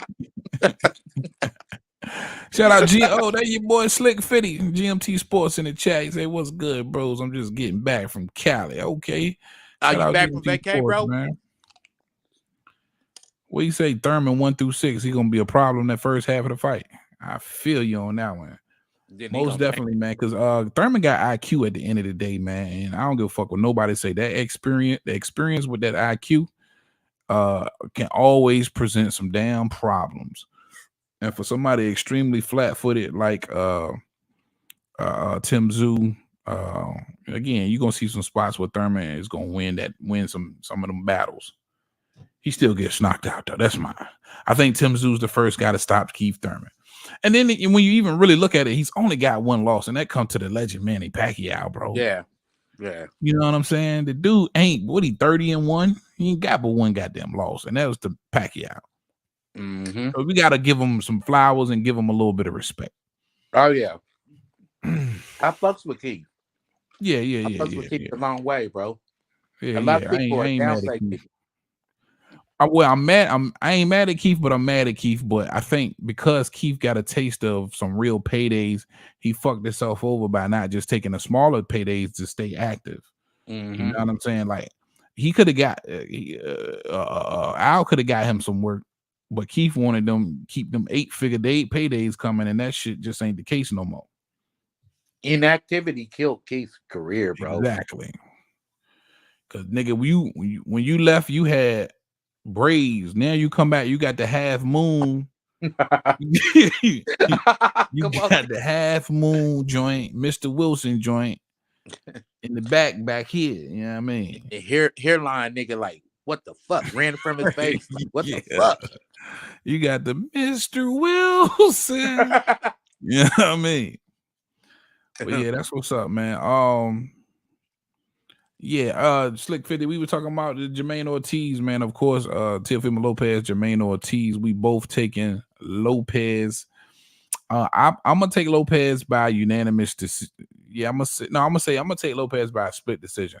Again, I think he struggles versus the youthful fighters, fighters that got just as much leg as he got, and skill set.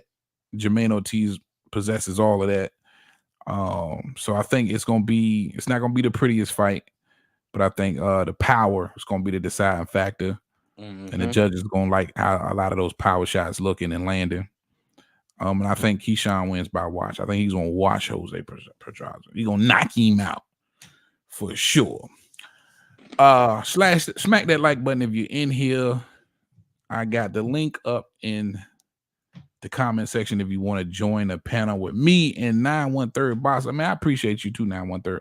Long time, boy, you've been fucking with me for a minute, man. Like shit, I want to say since when I first started for real. Yeah, nigga. Yeah, yeah, man. Like, yeah, minute, bro, man. So, nigga, I truly appreciate you, man, for supporting and coming and fucking with me like you do, man. You don't get it though. You know, it's only so many dudes out there with boxing knowledge. Yeah, word. Nigga, you on YouTube too. Yeah. You know what I mean? You know exactly what I'm talking about. For sure. Shout out Keywan in the chat. My God. Oh, there go Slick. Slick say he pulled up with the ceiling missing. Let's get him in here. What's good, fellas? What's good? Slick Fitty, what it do, Big boy? 50 in the house. Nothing, man. I ain't hip to the news, man. I was busy with the grandboy. Goddamn me. Okay. Been in Cali for a week. Back to this Okay, cold okay. weather. Well, shit, I'm glad you made it back safe, big dog. You was out in the desert, wasn't you? Yeah, bro. That rain was hitting though, boy. They getting hit. Gosh almighty. Well, shit, since you joined the party, man, we got to get the predictions from you, man. You got Teofimo Lopez, Jamaine Ortiz. That's going down Thursday night, 10:30. ESPN Plus for everybody who don't know. And then on that co-main event, you got Keyshawn Davis versus the former world champion and Jose Pedraza. Let us know your predictions, big dog. I think T.O. gonna pull it out as long as he let the ego go. You know what I'm saying? See, I was listening. You got a point with the younger, more agile fighters. You know, they can move on their feet and stuff like that, though. But if he dropped that ego, man, T.O. get him out of there. You know, I think that's the big part. His ego just got too big, man. He got too big for his britches, as they say. You know what I'm saying? He got to come back down to Gordo. And I don't even know how he got that big, nigga. You ain't even done a pay-per-view yet. Nah, it's just that when, you know, they pumped him up to that, he started believing the hype. That's why I don't believe the hype. You know what I'm saying? Don't, you can't do your own product. You know what I mean? It don't work. You know what I'm saying? Hey, Slick, that's a good point. The more shit he talked before a fight, the worse he looked. Yeah. That's a good point, bro. He started believing his own hype and all that shit. The camera's always on him. You gotta think back then, he was like shit, top news when he thought he was undisputed and all that. And then he was always in somebody's face. You had him and the Devin Haney beef going back and forth. He was always on, you know, he was the top news. He was feeding into it. You know what I'm saying? I don't think it was a thing of him losing the Cambosis. I think that goddamn he thought he couldn't get hit. I think he thought that goddamn me, you know, he was larger than life. You know, he was at the level of the intimidation factor. He's not at that level of the intimidation factor. You know what I'm saying? Yeah. So how you see that? How you see that fight ending? I think T.O. get it. I hope T.O. get the knockout, but the knockout. You think he knocks him out? He can get it. It just depends what we get. It depends. It's one of the fights where I gotta see how he look in the first, second round. Okay, so you can't give us a clear. You can't give us a clear cut prediction.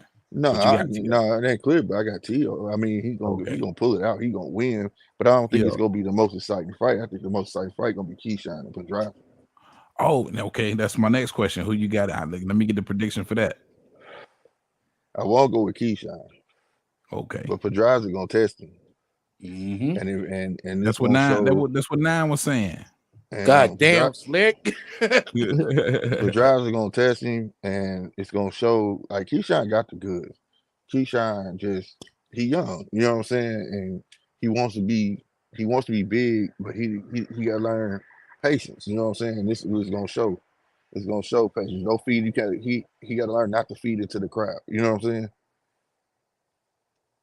Don't pander to the crowd. Fight your game. That's how his last couple fights he got caught, and that's why people hang up on that he got caught.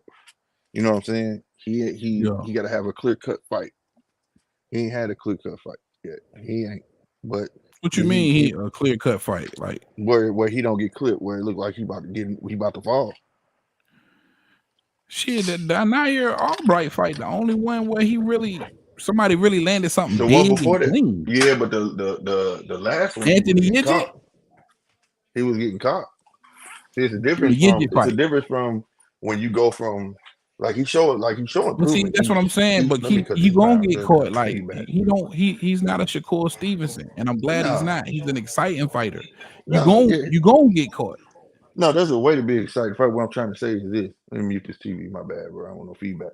But what I'm saying is this: going from the Keyshawn, the way the Keyshawn fights, he throw wide, and you see him shorting up his punches. Like I said, he getting better and better. But it's his forward. It's like he needs to learn the better judgment and when to jump in and jump out. That's all I'm saying. You know, that last fight he got his ass caught because that wasn't guy's skill. It was because of his arrogance. You get what I'm saying? Right. And that's Yeah, what I'm saying. when he make up his mind that he about to kind of unload, he do, you know, there's some holes in that defense for sure. Yeah, so you know But what I'm saying. I like his style though, because you know, again, and we spoke about this Slick 50 because we both can appreciate the sweet science. Right. We both can look at a Shakur Stevenson fight and get some kind of enjoyment from watching that style. You know what I'm saying? Right. Purist at the end of the day. Mm-hmm. But Keyshawn ain't like that. You know what I mean? Keyshawn, he's going to leave himself open because he's going, you know, at the end of the day, he's making an exciting fight, or he's trying to anyway. And you know, a lot of the times he's going to, at some point, go for the knockout in the fight. And I think it's a fan favorite type style. And I think that's why, you know, I think his future's bright. But I do agree with you. I like Keyshawn in this fight, but I think he washes Jose. But in that though, like I want him to be exciting, but I want him to have longevity and being exciting. You know, you gotta show me that you got more tools in the bag instead of stepping up, kind of itching your way in and then getting stuck, and then just want to swap it out with somebody. I want to see that you can make a dude look like a fool. I want to know that you in full control, even though you going in taking those chances. That's what I'm looking to see. But he young though. You get what I'm saying? And like another level. And I think, man, if you go back and watch his fights, man, he's done just that. It's none of these fights, even in Nair Albright, even though he landed a few big shots, he ain't took no punishment in none of these fights, bro. Nobody has consistently. No, but I've seen. Okay, well, all I'm saying is one of my fights I hate. I forgot my guy's fight. What's Jamaine? Help me out, y'all. Jamaine Ortiz. No, old fight. What? Jamaine. If I'm mistaken, he beat Bernard. What's his name, man? Jermaine Taylor. Jermaine Taylor. I don't want a Jermaine Taylor where you beating a nigga all the way to the 12th round with no fucking problem, get knocked out in the last fucking 2 seconds. Oh wow, bro! Why I just use that example before you? Man, came, that's crazy, boy. Y'all on the same wavelength because he just mentioned it a little earlier. I don't want that, bro. I don't want that. I want you being full control the whole fight, knowing you, because that one instance made Jamaine look like, okay, was you doing that by luck? You know what I'm saying? And that's how the crowd gonna perceive you. So, like I said, but he getting better and better. I don't hold it against him. Man. I mean, for 10 fights in pro, he's damn good. And when you look at his 10 fights, I believe 7 of them are against winning records. When you put his first 10 fights against any of your favorite fighters' first 10 fights, it's not even a contest. It's not a question. You know what I'm saying? They've been feeding him quality opponents out the gate. You know what's another point, though? He asked for it. If you take punches, judges have a tendency to score against you. You know what I'm saying? So that could be a factor too. So you could be up and around and somebody could hit you with something big. Maybe you're not even faded. Yeah. But a judge could be like, all right, 10-8. You know, other guy. You know what I mean? Yeah, I just, you know. That's the truth. Because I mean, when you look at niggas like Matias or even a Tank Davis take a bunch of punches. You know what I mean? Yeah, but there's a lot of niggas out here taking a bunch of punches to get off. But now to tell you, I wasn't convinced about Tank until that goddamn Eastside fight. Yep. Everybody was on the Tank. I said, I need to know what Tank about. Tank eat a lot of punches. He ate some shots in that fight because too. The opposite way out of it. Right, because the opposite end of that stick I'm talking about, where Keyshawn could dominate a fight all the way to the last round, take a big shot, and fuck around get knocked out. It's the same thing with Tank. Tank gonna eat a lot of fucking punches just to get that one knockout. And to me, that shit don't look good. You know what I'm saying? Because it tells me eventually somebody gonna get your little ass. And guys like that don't last long in the game either, bro. Right, exactly. But when he got the east side, I said, okay, he can box. He can move his goddamn head. You know what I'm saying? He can be, you know, or whatever. And then after that, you start seeing more and more. I was just having a conversation with Cali because they on Tank big in Cali, boy. And I was like, man, y'all gotta understand, man, Tank gonna be one of them motherfuckers that gotta be matched up well. Very well. Yeah, he gotta be matched up well because all his exciting fights is against taller opponents. All his tougher fights is gonna be people his height. So he gotta be matched up well, no matter if he go up in weight or not. You know, whereas Keyshawn, he in that middle realm. Hey man, he get his defense together, shorten the punch, them hooks up. He gonna be something to deal with. You know what I'm saying? He gonna be a fucking real problem. And he's another boy that's not gonna be in that weight class long. He finna blow up too. Keyshawn? Yeah, he's not gonna be there. Yeah, he already mentioned, something about, filling out 40. Yeah, So I think that could be in he his getting too big. You can see it. short future. Yeah, Yeah, Keyshawn gets defense. He gonna be a powerhouse. yeah, he gonna I'm be not He is, problem. man. He trash. is. But I think, when you really look at the cats who making the money in the sport, who are the casual favorites, the fan favorites, who has been able to elevate their clout to a certain extent, is guys. When you look at Bud Crawford, he gets hit. Bud gets hit. Now, even though he washed Spence was tagging his ass at the end of the day. I Yeah, don't he know was if y'all getting hit. peep that shit. No, he got hit. He got Oh hit. yeah, We were saying that he got hit with a couple. He ate a Yeah. couple of good ones, right? When you look Real at good ones. You know what I'm saying?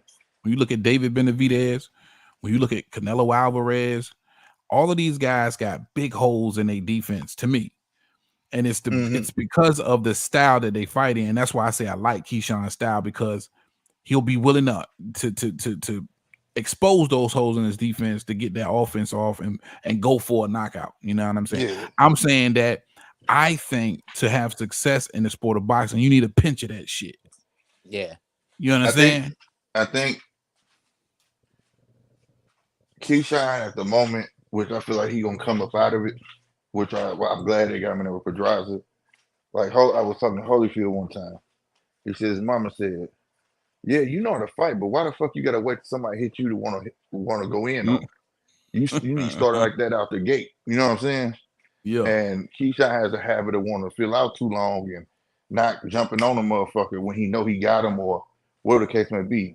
But like I said, he young. Once he get all that shit together, hey man, I'm gonna be saying like I tell everybody, you better get him while he green. Yeah, you 'Cause he better gonna get be a him white problem. green. Hold up He real gonna be quick. a Shout out fucking Kenneth problem. Gainwell in the chat. He say, bro, who wins out of Jamaine and T.O.? We gave those predictions, man. We all are taking T.O. I think the deciding factor is going to be the power from Teofimo Lopez, but I think he struggles in this fight, and I think he wins split decision. What you got? Unanimous decision, right? Slick. Yeah, I say it's gonna be unanimous. Okay, and 9, you say T.O. winning, you don't know how. Yeah. Okay. But I'm gonna say this too though. Old boy, Jamaine. Yeah. Hey man, if I'm Jamaine, I'm coming out like Sandor Martinez. That's what I said. I'm boxing, bro. Yeah. Hey, Let me ask y'all this real quick. Yeah. Who wins, Jamaine Ortiz or Kambosos? No, Jamaine. Well, I don't know. I think I'm gonna go with Jamaine because I just don't like. Yeah, man, I don't like Kambosos. I think I don't like Ortiz Kambosos. might wash Kambosos, bro.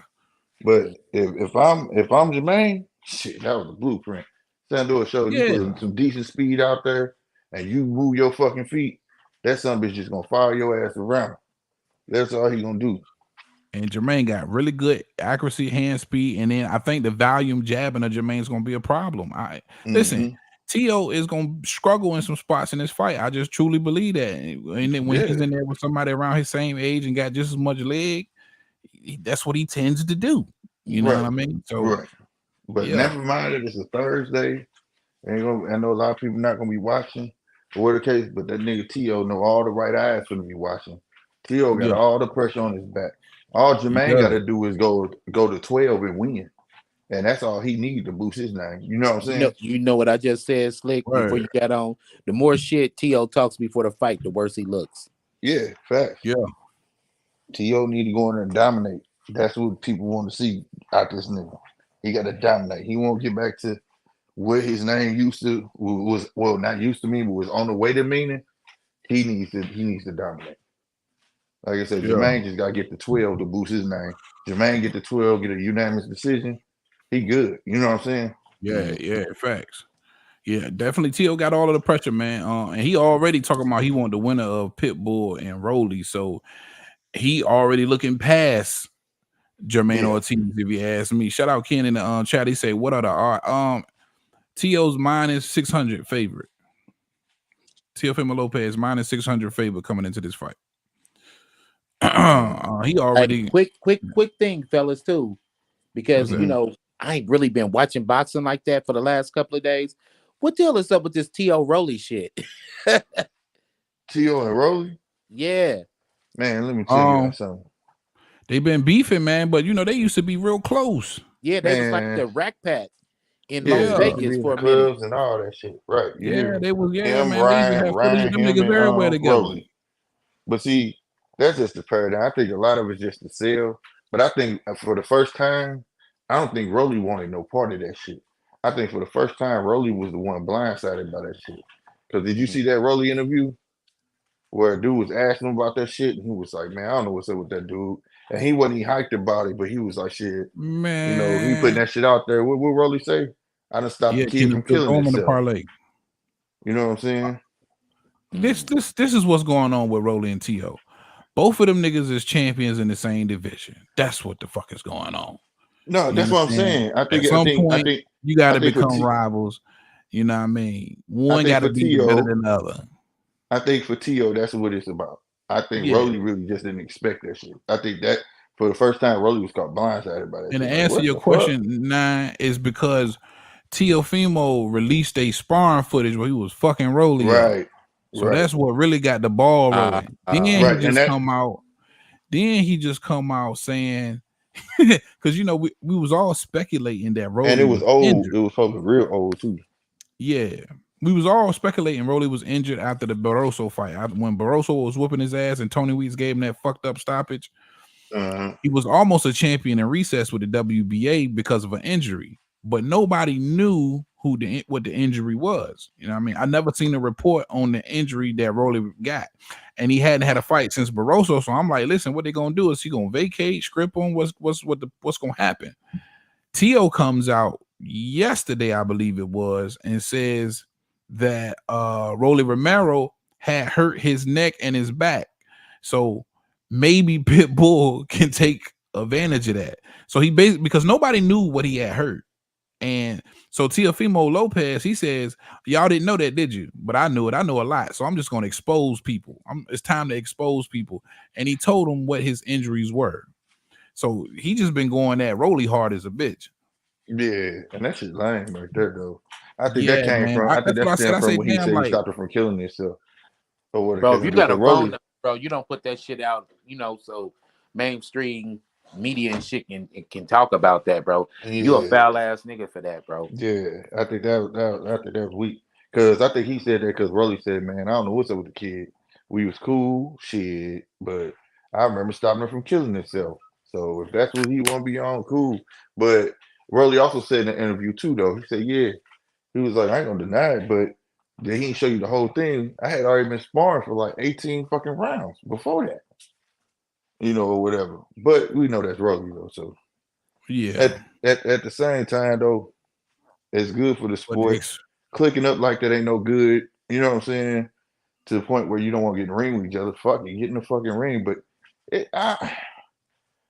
at the same time though, it's a sport, bro. I don't understand how these cats take this shit personally. You can't, man. At some point, if you my friend and our fight is gonna bring a lot of money, then goddamn it, be my friend and get me paid. I forgot who that was. Mike Tyson. Mike Tyson. I forgot what boxer that was. Mike Tyson said he got in the ring. We said, "Nigga, it's how we feed our family, nigga." Right. Damn right. It was on his podcast. He said, "Yeah, for my friend." Who was he talking to? Man, I think it was Jamel Charlo, wasn't it? For me and Slick right now, bro. I think it might have been. I'm gonna show up with smelling like Newports and Hennessy, nigga. He gonna be smelling like gin and Cool Miles. Right. And we gonna get it in, nigga. Fact. Yeah, you hear me? But I don't care what nobody say though. To expose exactly what injuries he had, that's some whole shit, boy. Yeah, that shit weak right there, bro. That's some whole shit, bro. And it's like, and it's saying that it's like speaking against to what you did. You put the video out for a reason to say you can whoop Rolly, but then you hoping this other cat whooping, so you ain't got to fight him. And see, that's the whole shit today in boxing, whole bro. Shit, boy. Sparring is so emphasized right now. They leak sparring photos, footage, and all that shit. And I just think that's the biggest whole shit ever. When I was fighting, man, what happened in the gym stayed in the gym. Facts. And the crazy thing is, these niggas is not fighting like that. These top fights are not getting made. So the only way they can get glory is to leak their sparring sessions with these guys. See, a lot of these guys that we want the fight has already sparred together. So they Yeah. want to get the glory because they're not gonna make the fight because you got this side of the street, this promoter, this network, and all this other shit. So what they gonna do is, so I can get the glory off of it, I'm gonna just leak the sparring session, and I think that's some whole shit. Yeah, It really Yeah. is. and to the casuals, they don't understand. A lot of this Boxing sparring antics, boy. Bullshit. situational. You know what I'm saying? A lot of Yeah. sparring ain't just straight up fighting, bro. You know what I'm saying? I Yeah. hired you to do a job. I need you to do the XYZ and come on in like this at the whole time. You know what I'm saying? I'm Man, telling you know you what what? to do I to mean, me. we You all know? done seen them sparring sessions where them egos get involved, man. Yeah, Shit oh, turn yeah. left quick. Hell yeah. Yeah. Shit turn left quick, nigga. You But know that what I'm shit, saying? but sparring ain't the same as a real fight, though. I don't care Hell which way no. you put it. I don't care if y'all fighting to somebody fall. It's totally different, bro. It is not the Yeah, same. You know what I'm saying? it I is. So got a what weak you? jab, and I'm just using my jab in the sparring session, and you Yeah, whoop you my hear ass, me? and I'm trying to get my jab better. Right. You feel me? That's all it is. It's not a fight. Relax. Like that Is you sparring working on session your with stance? Earl. When Earl had Huh? that sparring session that had leaked when he was preparing when he was supposed to fight Pacquiao. And it was like, damn, Earl getting his ass whooped and sparring. And if you watch it, the guy was doing the exact same shit that Pacquiao would be doing over and over again. And he was just trying to make sure he understood how to get away from the shit. You know what I'm saying? But people Mhm. take it Yeah. as like Earl was just getting whooped on left and right. He getting whooped on. Like, oh, y'all gotta know what y'all looking at, bro. That shit don't make no sense. And it's all lame that we even have to break that shit down like that, man. Like that shit should never be coming out. Never Yeah. be coming out. But the main thing that I don't like, which I understand, is other things that go on. But like, quit sparring your future opponents. Yeah, they sparring the ops and shit. But they Like, spar everybody though. That's the thing. And a lot of the times you don't know whether or not it's gonna be your future opponent. well, here's the thing. You know, the thing used to be like, I'm already established. 913 coming up. You know what I'm saying? Yeah. And he got good work. You know, he fit what I need at the time. Yeah, I spar him. But I'll be damn gonna keep sparring him over and over and over again. Hey, 913, what you doing Saturday? Nothing. You want to spar? Yeah. No, fuck all that. You're gonna end up knowing who the fuck I am at the end of the day. Yeah, and that's why you It's got a gonna lot of these fighters ruined because the old timers. I don't know how long y'all been like into boxing, but the old timers used to call it sparring partner syndrome. yeah, yeah. And one And then fighter that I loved to death That's was exactly Sugar what they Shane called it. Mosley, huh? I said that's exactly what they called it. And one fighter I used to love to death, man, Sugar Shane Mosley, he had a touch of sparring partner syndrome. You notice how ding, bell ring, he want to touch gloves in every round. That's bruh, Hmm. sparring partner swear to syndrome. God, like you buddies in between each round, bro. Yeah, Yeah. I'm like, what is you doing, Shane? Stop that shit. But yeah, like, but it's and another thing is, But like I said, Shakur. A lot of people that he didn't beat, guess what he was doing before? Sparring them. hmm, And it caused you to be comfortable. Now I'm so comfortable with these cats because I know I'm sparring these cats, but then when I get in the ring with a motherfucker I ain't never sparred with, it's new to me. You see what I'm saying? Like yeah, yeah. you gotta have your mind ready for that shit. You can't get ready if you constantly sparring these people you finna fight. But then you get a cat that you don't know and they throw you off. You see what I'm saying? Yeah. Speaking And of it Shakur, depends. though, But man, he and a then I good think a fighter. lot of the times is getting the sparring that you can on world championship level too. You know what I mean? Yeah, You know what I'm saying? So you get stuck with a certain amount or a certain select few where you can really get the kind of work that you need. Because if you just sparring a bunch of bums, you're not gaining anything. Well, here's You the know what I thing mean? though. Here's the thing. It depends how your sparring going. Like take for instance, you got Boots. He's sparring 6 different partners at a time. You mix the shit up. You don't just sit there and keep sparring the same 3 over and over day in day out. You Well, go so get hold it, on, get who somebody the in there. hell You was get somebody who the tougher, hell been doing bigger, who the hell huh? been doing that? Who the hell been sparring the same niggas over and over again? Well, that's what it start. That's what it ended up looking like because how the hell at the end of the day, all we seeing is tapes of To fighting for all these niggas fighting each other, right? They need to not fight each other and mix it. My point is, I ain't gonna go on that. What I'm saying is this: if like you say, championship caliber fighters, right? If Yeah, that's all the you gonna sparring do, you're sessions. right. Yeah, If that's all you gonna do, when you get to these big fights, goddamn me, somebody gonna end up watching everybody because he know everybody. It's Mhm. never gonna be an even playing field. You get what I'm saying? Most Yeah. boxers will go get a bigger boxer or a heavier boxer, or go look at like the old Mike Tyson tapes of Custom Model. I got them all upstairs, bro. Dude, Custom Model, I remember Mike Tyson said, man, these ain't nobody. Custom Model next day went and got a bigger cat. He said then fight him. Yeah. Made him fight him. Dude got the best of Mike Tyson. He said, you ready to listen now? And then next day, guess what? He brought two more different cats. Then he brought the same big motherfucker back. And he wasn't gonna stop until he saw that he could stand up to that big dude. That's what I'm saying. But he wasn't in there with no, hey, guess who you spawned at? Who? Holyfield. Guess who you spawned at? Riddick Bowe. Guess who you spawned at? He wasn't doing that. Nah. Right. Another thing I is, don't why I the don't fuck want are no they taping? favoritism to nobody. I don't want Why you are they making friends taping with these nobody. sparring matches though? That's the thing with me though. Like, why are y'all taping that shit? Y'all remember like the 24/7s and shit with Mayweather? He wasn't taping this shit. Yeah. No. Well, a You ain't lot of the seen nothing. times, even back then, way back then, they would tape them. It was always for film study. It was always Yeah, for film study. Oh yeah, Yeah. yeah. So the that coach shit can That's show wasn't. Custom you Model. what he need for you to be doing. Right. Yeah. But I think that's the biggest issue right now. That they But then I also all at think each it could other. be that sparring the same nigga could backfire because everybody knows, or not everybody, but it was well documented that Jamaine Ortiz has been a long time sparring partner of Vasil Lomachenko. Right. And we saw Right. how difficult that fight was for Lomachenko. Right. And you could Right. say it's because Jamaine Ortiz, he knew who the hell He Lomachenko was. knew. Yeah. Right. It's not even. And the crazy part about it, for the fighter, like, oh, I know him. Well, the sparring party could have been taking it easy on him. Then you fuck Yeah. around, get your ass whooped by your sparring party. You know what I'm You saying? want to get your ass whooped in sparring. Yeah. So when you get better, okay, damn, I got better. You want to get You your know ass what's my guy? What's my guy name, man? From where? Boots. Shit, he was a sparring partner for Pacquiao. Uh, he fought Boots. The last time he fought Boots, and he was Boots was the first person to put him down. Roy Manville. Fuck. Yeah, I think so. Not Roy Villa. Manville? No. Before that, he fought Timothy Bradley. It was like a straight up war. I think he's like And Russian or Boots some fought shit. him? You talking Yeah, about swear to God. not Provatnikov? Oh The God. Ukrainian? Yeah, he was like Russian or some shit Shukazan? like that. Bro, I gotta look this shit up. I know you ain't talking about Karen Shukazan. Bro, Timothy Brad and him went at it, boy. I'm talking about they went the fuck at it, bro. Provatnikov? I think that might be his Yeah, name, Boots bro. ain't fought no And Provatnikov. Boots and Boots stopped him. He had never been stopped. It couldn't have been Provatnikov, but It that's had the to only be. fight I know that Timothy Bradley You just. sure it was Boots? Man, Let where me my see. other phone at? See, I'm on StreamYards on my phone. I can't look at where I'm on the phone. Hold on, I'm right here. I'm about to look, and I'm about to say the name, and you tell me. Bet.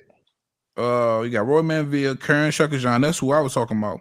Castillo Clayton. Oh, you talking about Sergey Lipinets? Lipinets. Lipinets. Yeah, Yep. he stopped him. You know what I'm saying? And a lot of people that Lipinets beat, he had sparred. You see what I'm saying? See, that was and the he fight beat him. for Boots where I felt like he was real. Right. You know That fight was one that like put people on notice about Boots. Yeah, hell yeah. But but my point is though, Lipinets was a sparring partner. He was sparring. He always jumped in Pacquiao camps, a lot of people camps, and a lot of people that he beat, he had sparred. Yeah. So that, you get in there thinking, oh, I done sparred this cat. I'm comfortable with him. And then he get to laying hammers on your ass. Like, where the fuck did that come from? You weren't doing that shit before. You see what I'm saying? Yeah. So, that's what I mean, bro. Like, it was a big fight be for like Boots that. too, man. And you think about Lipinets at the time, he had only had one loss, and that came to Mikey Garcia. So that's why I didn't understand why it didn't put everybody on notice about Boots. But I think it did, and then that's when niggas was just getting reluctant to fight him. At That's that a whole time, nother. they show you how funny, man. We told me and 913 told this shit all the time. It's funny, bro, because at that time, Boots had a lot of haters, bro. Oh man, that was Sergey Lipinets, goddamn me. He ain't nobody, man. That dude, I said, dude, never. He only had one loss. Down. This dude was whooping everybody. You see the words this man put on, but no, man, that don't mean shit. Da, da, da, da, da, da, da, da. But the minute this nigga do the Matrix against Vila, oh, that nigga the shit. Like, stop bullshitting, bro. Like, Yeah. you know what I'm saying? Like, cut that shit Yeah. out, bro. So Yeah, now, that you shit know what I crazy, mean? man. But you can't be sparring everybody. I think that's the biggest issue. That sparring shit. You gotta have Yeah, man. And your group. I think trainers try to do their best to mix it up for the fight. I mean, because that's the best bet. And then depending on what you fighting next, if you got a fight on the schedule, you know, you got to make sure you get somebody who's close to what you know you're gonna be going up against. But you're Exactly. absolutely right, man, because it definitely didn't work out in Lomachenko's favor. Right. Yeah. And then you hear about didn't Joe Patai get put out of Tyson Fury camp? I think that's what I heard. Hey, knocking that man down. Knocking them, yeah, they knocked him down. That's matter of fact, Knocked he him said that down. himself. Yep. He said Joe, that they kicked himself. Joe Patai out. That motherfucker a Yeah. monster. Word. He's a monster, you know what I'm saying? But that's the shit you need. Like now you done put him out and you let a lesser dude split your eye. That shit crazy, man. They said they didn't even believe it, but I seen the I picture. saw it. I saw it Yeah, though. My thing is like, God damn, how did it happen though? This nigga that threw a shit straight up wide elbow. open. Oh, they Yeah, showed it. straight They up showed elbow. the shot that did it. It was a nice clean shot. The glove just got inside the headgear, bro. Yeah, man, I see. It was a clean left hand. Matter of fact, it was a clean left hand. Got inside the headgear and split his shit. I like, but I ain't gonna lie. I like what Turkey doing though. He said, "Don't give me. Ain't nobody pulling out this fight. You pull out, the other person still get 10 million." He trying to make sure that shit go on though. You saw Oh, that? that's beautiful. That's what we were just talking about too, man. With Al Heyman and the PBC, man, start rubbing shoulders with them niggas, man. That's a promoter's dream. All you got to do is sit back, collect the pay per view. Yeah, I think they just That's got to it. get it. I think the biggest issue is that for a reason why people kind of not trying to jump on because the gang gonna be flipped on them. They don't want to be pimped by him. You see what I'm saying? They are the pimps. So we get up under that nigga, we all getting pimped. You know what I'm saying? We gotta do what he say. We gotta jump when he wants us to jump. So I think that, and I think also, you know, they don't want all the fights to be over that way. It's the matter of Vegas, because Vegas ain't finna have that every fight going over there just as much. They don't want all the fights in Vegas. You know what I'm saying? So it's just a matter of somehow, some way, Turkey gotta be willing to spend some money somewhere else at the same time. You know, it And takes them money to niggas make money. say they can keep the pay per view. I That's think a beautiful deal, nigga. though I think he's trying to turn Saudi into a new Vegas. Yeah, that's all. Oh, Look, that's that's the his ploy job. here. That's his That's job. the yeah. That's the motive, man. You know, they just If you trying to remember get some that, people to come to Saudi, bro. that's what Pacquiao did for Macau. Mm-hmm. Yeah, Macau, China is Vegas for them, China for and sure. they was Yeah, paying Pacquiao to fight over in Macau. You get what I'm saying? But I mean, like Turkey doing the good shit, he just got so much money that it scared people. You get what I'm saying? So it's just like shit. What are you talking about? Okay, we can struck a deal. Maybe I put 2 fights over here. What you gonna spend over on this side though? What's gonna benefit us at the end of the day? Because we still gotta keep our side happy. We can't just have everything over here with you. You know what I'm saying? So I think it's right. just that factor. Because like you see Eddie and them, Eddie, I'm happy as fuck getting pimped. They shake your hands up there. Hell yeah, we'll jump in the ring and fight. Damn right. Hell They yeah. getting pimped. They getting pimped every which way. That man told them, I want your 9 fighters and I want 9 fighters from you, and I want it done by the end of this year. That shit fucking done, nigga. Queensberry Yep. and Matchroom ain't never got along that good. You see what I'm saying? But see, they so close it don't fucking matter though. You get what I'm saying? Yeah. Talking about taking fights from America to there all the damn time. No, and then everybody we got to pay pay-per-view. People ain't got the option to actually buy a ticket like that. You know what I'm saying? So they looking at that shit. You know, And I I love get it, it. man. Like I said, one card that they are reckoning pretty much cleaned up half of the heavyweight division just in a blink of an eye. Oh yeah, hell yeah, Think hell about yeah, it. hell That yeah. one card cleaned up And a lot of shit in the heavyweight division. no, and you get 2 undisputed fights because of these cats. Mm-hmm. You know, and he shitting on the sanctioning bodies. Told them, yeah, y'all can win them belts, you be undisputed them belts, but you gonna get this belt.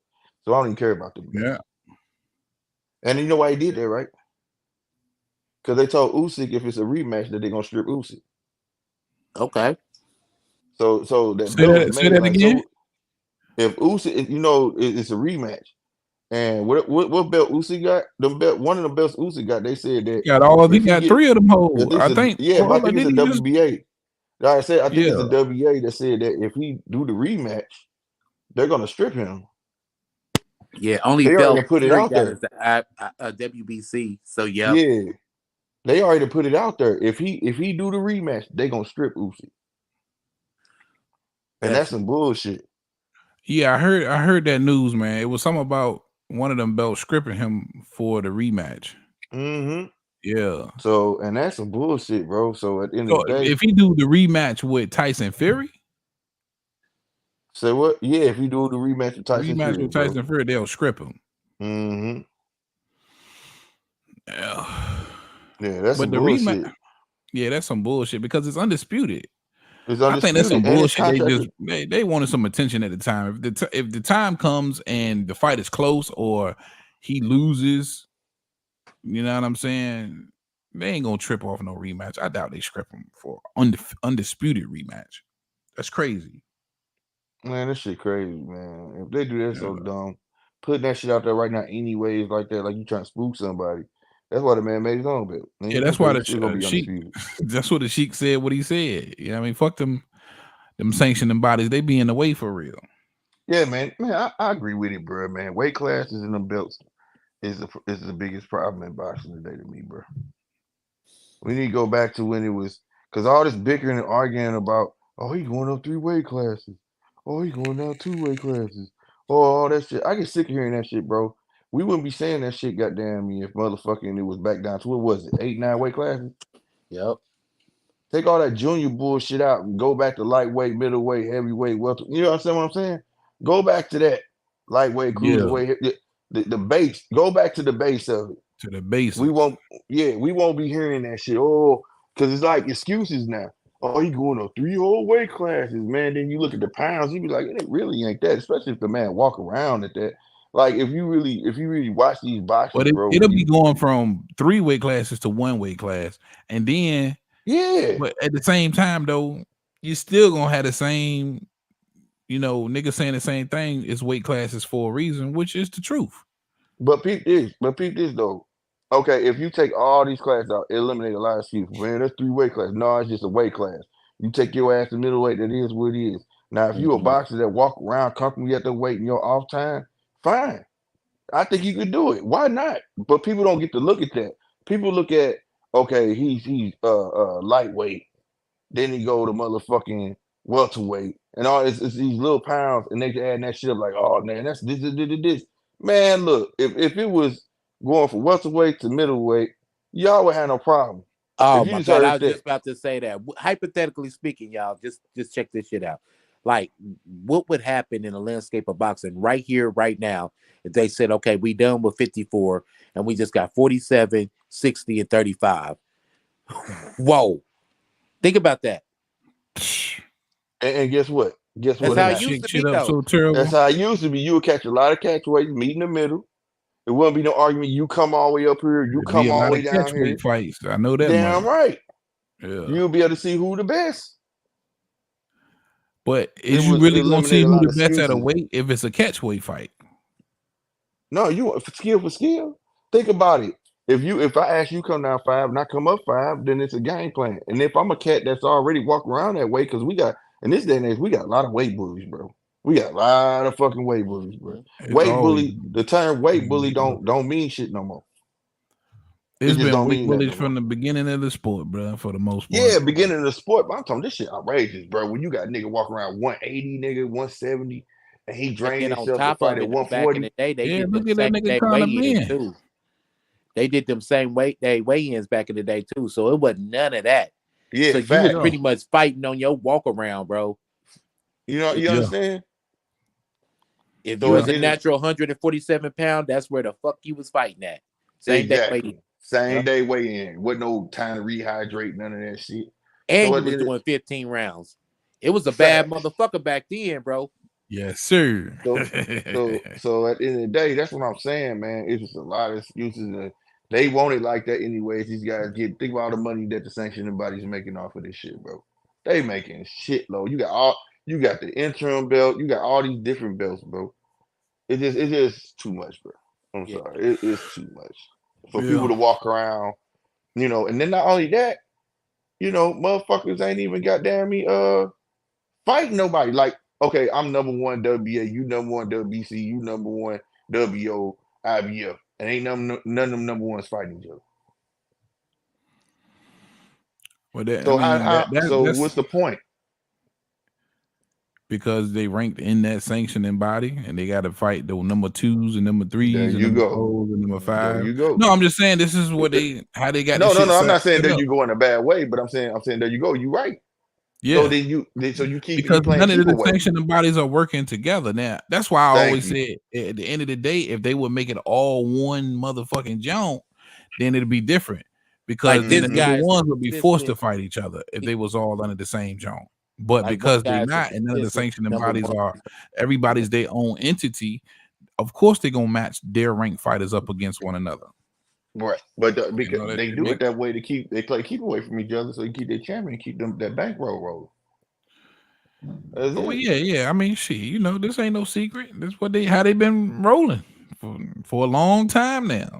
And that's why I be saying it's hard to say, oh, he running from him, he running from man. Look, man, these motherfuckers. There's some of them they need hold their own rules. Some motherfuckers ain't got to fight no mandatories.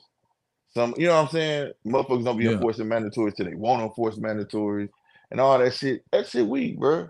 And then they want to come out, well, per rule, this is why we doing this. Nigga, you ain't been going by the rules in the last 5 years. The only one they got the what is it, the weight clause, the IBF. Yeah, it's shit weird, bro. Like it blows me sometimes when it comes to that, man. And then, which I do respect it though, because in order to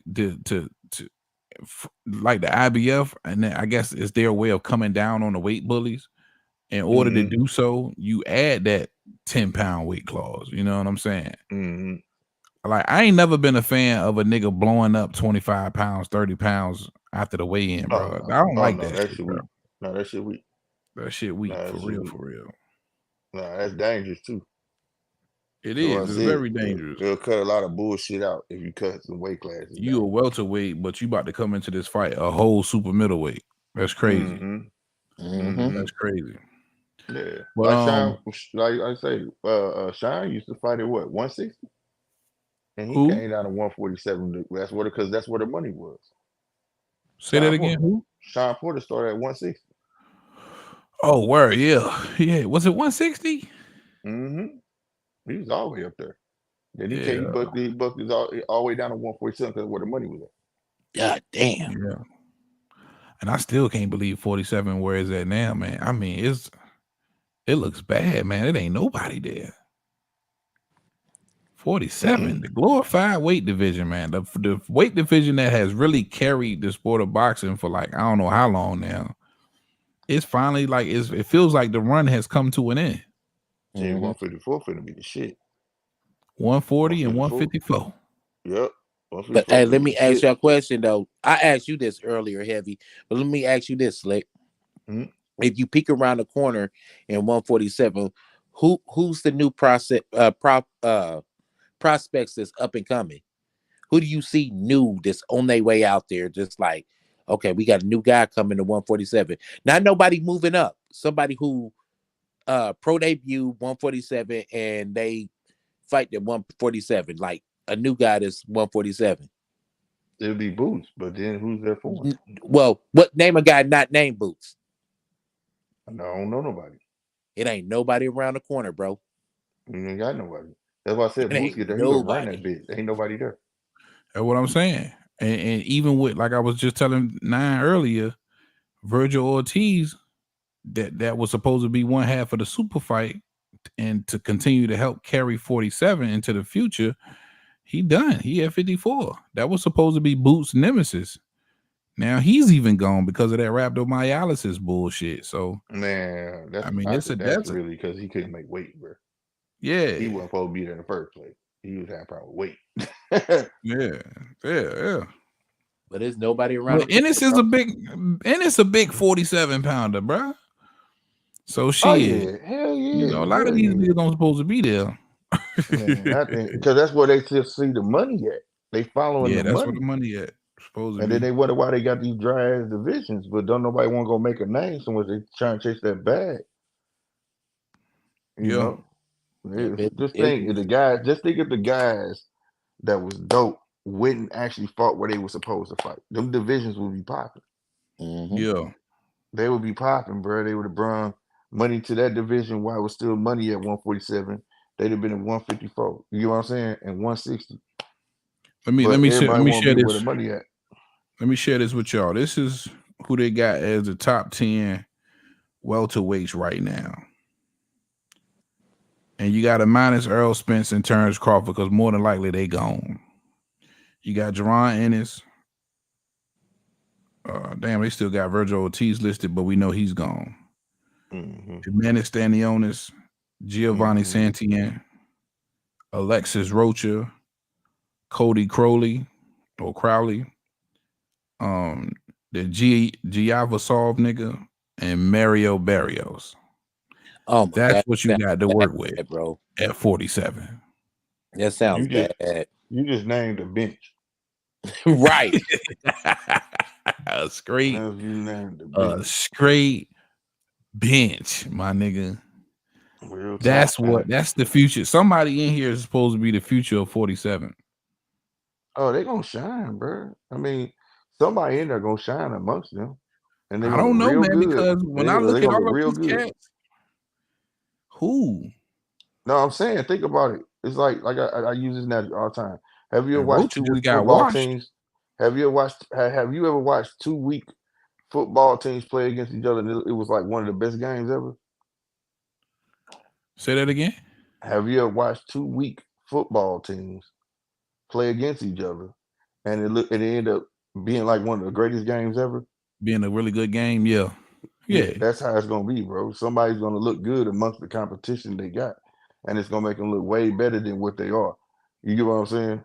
And the casuals gonna gravitate. So, like, think about it. Boots gonna be reign supreme. If he stay there, he gonna beat everybody in that motherfucker.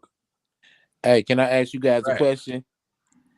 How in the Go hell ahead. did Bob Arum sign the whole fucking Olympic team and they all lightweights? Bruh. Think about that. Bob created monopoly. Because you know what And then, divisions is popping. yeah, and then he did the heavyweights too. He got a shitload of heavyweights. Mm-hmm. He trying to find the next heavyweight star, bro. He yeah, fact. I ain't afraid to go hunt motherfuckers. Somebody out this bunch gonna pop. That's how he feel, bro. Somebody gonna pop. Fuck that. I mean, you got to plant the seeds now, bro. You know what I'm saying? You got to plant the He trying seeds. to get Big Baby together, but you see how he guiding Torres. Torres look good than motherfucker. Richard Torres. Let me ask y'all this. Switch gears real quick. What y'all think about this? Do y'all truly believe Tank Davis is trolling Conor Ben? Nope. Nah. No, I don't even care, bro. I'm not even big on Tank, bro. I ain't gonna lie. Well, I don't think so. See, it's a lot. And you know what? That response out of 9, what he just said, I'm telling you, it's a lot of fans, you know, that feel that way. Like, cause I fuck with Tank, bro. And I need for niggas to understand I fuck with Tank the long way. I like the style. I like everything about that nigga's, his game. I think he's got a bag. I think he can box. I think he can do a lot. You know what I mean? Brother, that's what the pissed way me off he about. moving, bro.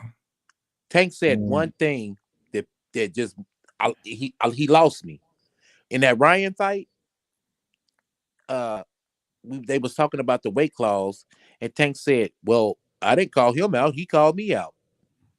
Yeah, I was like, "That got to be some of the most sorriest shit ever, nigga." He just said a lot of questionable stuff. Remember the time when Tank said, he said, y'all talking about I don't fight nobody. They ain't fight nobody neither. So why y'all talking about me not fight nobody? I was like, what the fuck, bro? Why you say that? Yeah, that's what that nigga said, man. He just said some stuff like that. But I mean, it's catching up to him. It's catching up to him. And Just like you gonna rub a lot of hardcore boxing fans the wrong way when you don't give a fuck about the belts and legacy. You know what I'm saying? Well, let's hear the thing. Tank's whole appeal is to appeal to the casual fan, man, and I think that's the problem, and I think that's why he gets so much backlash. I just see goofy shit from Tank. Like, just say, for instance, we all 3 kids, and our uncle says, "Hey, 9, you better not be in that toilet." And I walk out, and I'm like, "Well, Heavy and Slick was in there too." That's the shit that Tank do, man, and that's like annoying as fuck to me. But then they say he a street nigga, but he be snitching on niggas like a motherfucker. I'm not the Yeah. only one not fighting nobody. Why you ain't fucking with them? Man, shut your ass up.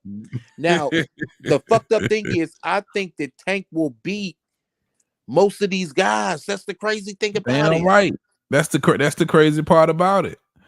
I'm still, if the fights happen tomorrow, I'm still picking this nigga. Exactly. That's Yeah, crazy.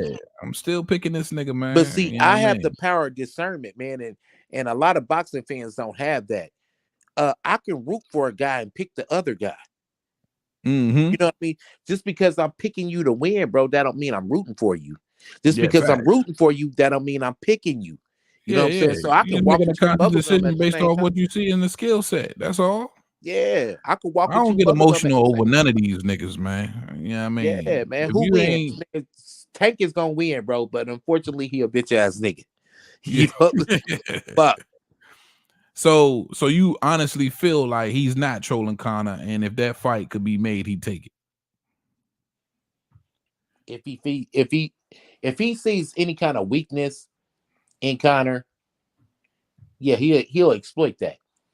Yeah. So I don't know. I don't know. My thing is to come out and say what he said to Connor Ben, and it was in a direct way. You know what I'm saying? Um, even if he was trolling, why you don't troll Devin like that? Why you ain't troll Shakur like that?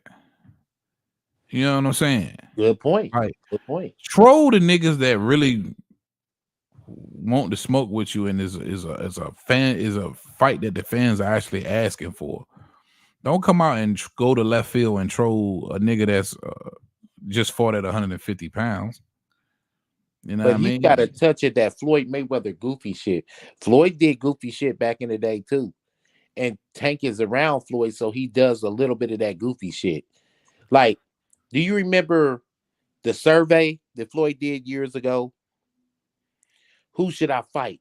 Marcus Maidana or Amir Khan? Uh-huh. And they did the Yeah, I remember survey that on shit. Twitter, and overwhelmingly people said fight Amir Khan.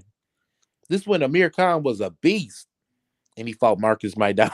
You know what's crazy? I never thought that nigga Amir Khan was a beast. But yeah, he did. He did. Yeah, He ended up fighting Maidana. But we all know why he fought Maidana. man. But at It that wasn't to particular time, avoid Amir Khan. That's for Amir damn sure. Khan had just beat Zab Judah at that Yeah, but particular time. Floyd had already beat Zab. And but think about it, That like wasn't saying shit. that's a more credible opponent than Maidana beating a lightweight, But Adrian Broner. Adrian Broner at the time was the Mayweather promotion cash cow, and he was Lil Bro. He had to go and defend Lil Bro. I don't even think it was that, bro. I just think I made a video about that shit years ago too. I think that You don't think it was that? hell no, man. I think with one stroke of a pen, I think that we There we back in the go. day we used to call extreme Floyd Mayweather fans Flomos. And I think Adrian Broner was the biggest Flomo out there. Yeah, Because he never ran it back with Maidana. no, Floyd Shit, took that Floyd ain't spotlight. give him a Floyd chance took it. to. Right. Floyd took it. Floyd stole Floyd ain't that. give him a Yeah, goddamn he took chance his to. exactly. He took his bitch. Yeah. And Yeah. then guess what? Guess what? Then this motherfucker was on That's Twitter. all. I don't know if you remember, but that's all AB was talking about at the time was running it back with Maidana. And then Floyd took the Mm-hmm. But fight. did he? Did he? Floyd didn't give him a Floyd was the boss. Floyd didn't give him the chance. Exactly. That's that goofy shit. Yeah, that was fucked up. Floyd don't Yeah. want nobody to have a greater legacy than him. That's why motherfuckers ain't fighting but once or twice a year. Yeah. Yeah. Think about that. These dudes are so overwhelmed, bro. Like if you pull up all these fighters' resume right now and look at the number of fights they got versus how old they are, bro, they don't. Nah, nigga, they don't have But see, fights that's what like that. the reason, and maybe this is me and this is my opinion from what I've come to, what I've came up with in my head. The reason why these niggas ain't fighting as often is because it's just not enough money to go around that often. You know what I mean? Niggas is supposed to be making a certain amount of money, and they can't pay them that kind of bread. So you can't fight. You know what I'm Yeah, saying? Especially you when know you what, get bro? to a level where you know was you making 7 figures, 8 figures. You know what I mean? You know what? That would be good. But guess where I come from? What's I that? come from a place where it's fighters fighting for $100 a round. I come from a Yeah, place where fighters is fighting for tickets. For tickets, nigga. yeah. I don't But feel sorry for a motherfucker like it ain't enough money around because I'm only gonna get $1 million. Man, get the fuck out of here, man, and lace them goddamn gloves up. listen, Real shit. Keyshawn Davis is about to fight again. He fought 3 times last year. He Mm-hmm. about to fight again in the beginning of this year, first quarter. Might even fight twice by the time the second quarter get here. It's because he's not making that much money. When you build a name and you got a name, it's harder. You know what I mean? I'm just using logic. You know what I'm saying? When I know I got to come up to pay you 2.5 to fight or 1.8 to fight, you gotta wait. You know what I'm saying? But if like Keyshawn, he's probably gonna make in his next fight maybe 300,000. Mm-hmm. You see what I'm saying? Mm-hmm. I can put you on 3 times a year, Mm-hmm. but 2-3 million for some of these niggas. Like if you getting the Danny Garcia in the ring, you know Danny making at least 3.5. You know what I Yeah. mean? You gotta wait. Keith Thurman, you know he making at least 5 million for this Tim Zoo fight. You Yeah, gotta but wait. it's So that but so that would you can say take some smaller fights, bro. right. That's You what I was going to say. That's That if would the run into the fighters are major willing to pay take too it. much. If the fighter's not willing to take it, they gotta wait. yeah. But then Yeah. that's you that. But see, that's what we saying. Like, okay, if I'm saying that, okay, Danny, bro, Danny next up, he need to get he obligated contract is his minimum is 1.5. Nigga, I can give you 300,000. Oh no, that ain't good enough. Then oh well then, because you gotta look at it from a different standpoint, bro. This is like business, bro. You gotta take cuts to get known. You know what I'm Yeah. saying? Straight That's up, it. I came. My first business was doing floors, bro. I had to undercut everybody, bro. They was Mm-hmm. charging 33 cents a square foot. Nigga, I was charging 30 cents a square foot. Believe in 3 pennies Mhm. make a difference. You know what I'm Damn saying? right. So if you're gonna sit there and say that, that's like you saying you don't care about your career. Because once you become in demand, they're gonna tell Danny, hey Danny, bro, hey, Why you think we like to Danny go on ain't the back fought since burner. Jose You know what I'm saying? Benavidez? Why you think Keith Thurman ain't fought in 25 months or Danny Garcia ain't fought in about over a year now? Right, It's just the same reason. right. Them niggas looking for paydays that they didn't got used to.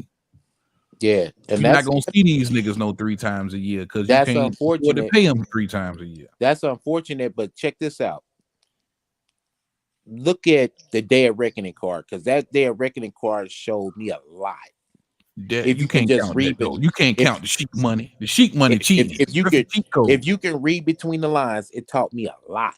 Okay, check this out. The 2 American fighters on there, Deontay and Big Baby. What was the common denominator between them? Other than them both losing, but what was the common denominator? Inactivity. Exactly. Exactly. Oh man, my timing was off and I couldn't pull the trigger. See why y'all bitching and complaining over here in the United States about what money you gonna get and all this other shit. It's other fighters out there fighting still and being competitive. And we're Yeah. getting our ass whooped. So at the end of the day, you have to choose. Okay, man, do you want to be competitive or not? And not only that, goddamn me, Wilder that's was a perfect trying to be, but example. he couldn't get. Wilder couldn't get a fight. I believe that's because he was supposed to get the Ruiz fight. And if I gotta wait a whole year like Wilder did for 20 million, I do it all the time. Well, I'm That saying, nigga but Wilder to got speak to what 20 Nine said though, it million. made perfect sense, bro. It made perfect sense because if you was active, goddamn me, you could have went over there and became king. Mm-hmm. Instead, you got mopped up. You know what It's Yeah, I'm about saying? it's about being competitive. That doesn't necessarily translate into you being competitive. Right. You know right. what I'm saying? And none of the listen, one guy stopped and one got beat like literally all 12 rounds. So yeah, okay, you got a bag, but you wasn't competitive. So 9 out of 10, bro, they not gonna come back and call you back for a bag, bro. That's one and done. See, they took it as a short ass lick. Guess what? Right. Joseph Parker about to get another lick and another lick and another lick as long as he keep on winning. Right. Right. Because he remained competitive. Don't you know Joseph Parker has been on, like, that wasn't the first card that he fought. He fought on the Ngannou card. Think about it. Activity. Yeah. So guess what? I guarantee you, but his if Wilder payday, got, but you got to think though, his paydays ain't nowhere near what Wilder made. yeah, but You at can the add same, all of those fights up. I don't even think he's made 20 million in his career. Wilder just made 20 million. Right, but what we trying to say is if say if Joker Parker was that dude though, right? And he was staying active, by him staying active, he'd have been regarded as one of the best heavyweights, and them paydays would have came. When you got a cat that ain't active and think he's that dude and think they just gonna keep calling him back, it ain't finna happen. Such as when Deontay Wilder was saying he should have been the main event. It's a catch-22, bro. After you see that, well, no, it's because you on the best fucking promotional company there is. You know what I'm saying? Right. And they match you up with the right people and build you up and make you seem like you better than what you are. You're bro. their product. Yeah. When you got a Joseph Parker gonna come give his all every fucking time and all that stuff. So it's like, okay, who's more deserving of that payday at the end of the day? Yeah. It should be more instead of a popularity contest, fam, it should be based on merit. Let's say it like that. Yeah. But it's not. It's a popularity contest because you pay niggas for who put asses in seats. And that's why I say it's a catch-22, because even with all of that activity, that nigga still ain't, that nigga Wilder made more in his one fight than that nigga in his whole career. That might be true, but shit, he back over about to get another big bag though. But he not. Yeah. Everything happened when it's well, shit, Wilder chilling, man. I mean, if Wilder really wanted to, that was a retirement fight if he wanted it. Oh, facts. It's never, for me, what I'm saying is never about the duckets. My thing is just, if you want to be regarded as the best on, for some reason here lately, we seem to equate a check to being the best, right? Thank you. And the check ain't being the best. If you want to be regarded as the best amongst the people, like this, that this used to, we were the judges of boxing back in the day. We know we could watch the motherfucker say he won, we say he lost. You know what I'm saying? Yeah. We know that. So if you want to be regarded as the best and even be in a conversation, you got to be fucking active. Or you can have a bunch of what ifs. What if Deontay fought such for real? What if he did this? What if he did that? Same as Triple G. Triple G, a monster, but he ain't fight who we wanted him to fight. You know what I'm saying? Like, I get it wholeheartedly. He was getting up. You know what I mean? So if you want to be regarded as the best without all these ifs and this, that, and the third, bro, let's get it in. You still got some old school fighters like that, man. But for the most part, when it comes to these fighters, it all comes down to, when you reach a certain level, it all comes down to the bag, man. Well, y'all know that. I want to clear it up. When it comes to American fighters, that's American. That's American trait. Because them boys over there in these other countries working. No, you can't say that, man, because this nigga goddamn Joshua about to get 50 million for Ngannou, bro. How many times Joshua? This nigga's about to fight Ngannou, bro. Bro. Joshua but how many times? Though. Thank you. How many times did he fight though? He took his losses and kept on rolling. Yeah, that's what I'm saying. Though. Like Keith Thurman took his loss and tucked his tail and ran. We didn't see this nigga for 2 years later. All Thurman had to do was come back 6 months later and talk all the same shit he was talking and get a dominant win, all forgiven. But he ran. Yeah. Them guys on UK, they keep the ball rolling. Yeah, I lost, so the fuck what? Let's keep going. Oh yeah, I got knocked out the ring. Fuck it. Run it back. You know what because I mean? as a fan, I don't give a fuck. When you got true fans, dude, they like the Cowboy fans, bro. It don't fucking matter. Anthony Joshua, this little dude fan, he could lose. I don't give a fuck. That's my dude. He gonna come back strong. You hear me? Give me a second, fellas. Give me a second. You got to keep it going. That's the shit that be bothering me. Taking these long layoffs, and I get paying and all that stuff though. But you gotta want to be active, bro, because it's gonna kill you. It's gonna kill you, bro. Oh well, yeah. Keith Thurman is a bright, shining example of that shit. After he made that 10 million versus Pacquiao, that nigga disappeared off the face of the earth. Yeah, bro. You That know, shit so was I crazy. feel you. And I didn't expect that because I was like, he can't be taking this shit that hard. Shit, you lost to a legend. It ain't like you lost to Joe Yeah, Smo or somebody. You know, somebody who exposed you, nigga. If anybody thought who was supposed to whoop you, it was supposed to be a legend. Nigga who yeah. well seasoned, to see every style under the sun. That's who should have got you. And I think what I would love to do is see the numbers, because I honestly think for the most part, a lot of these American fighters, the ones we talking about that take forever to get back in the ring and not staying active, you know, they just making more money. You know what I mean? Like, That's the point. Yeah. yeah, they just it becomes about the bad because they making a certain amount of money. If you're a UK fighter or whoever and you continuously fighting and you happy with that money, that's a different story.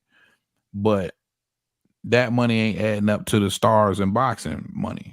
Bottom line, you know. But I it's not like translating into you being competitive either. no, and So this is why your stake on being great or being a Hall of Famer or an all-time great, let that go, man. Either you can't have both. Either you're gonna choose the money or you gonna strive for greatness. That's just what it and is. if you strive for greatness, it's gonna come.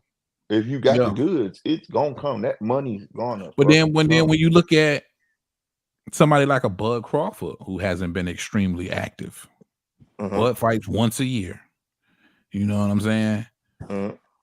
He's got all the legacy in the world. 2 times undisputed, fighter of the year 2014, all of the accolades. His Uh-huh. legacy is cemented. Oh Not yeah, he active. already in the Hall of Fame. At one just based on Yeah. what he did at 140. And but yet he's garnering more money than, you know, a lot of these extremely active fighters. You know what I Yeah. mean? But see, and another thing too, though, a lot of people don't know about Bud.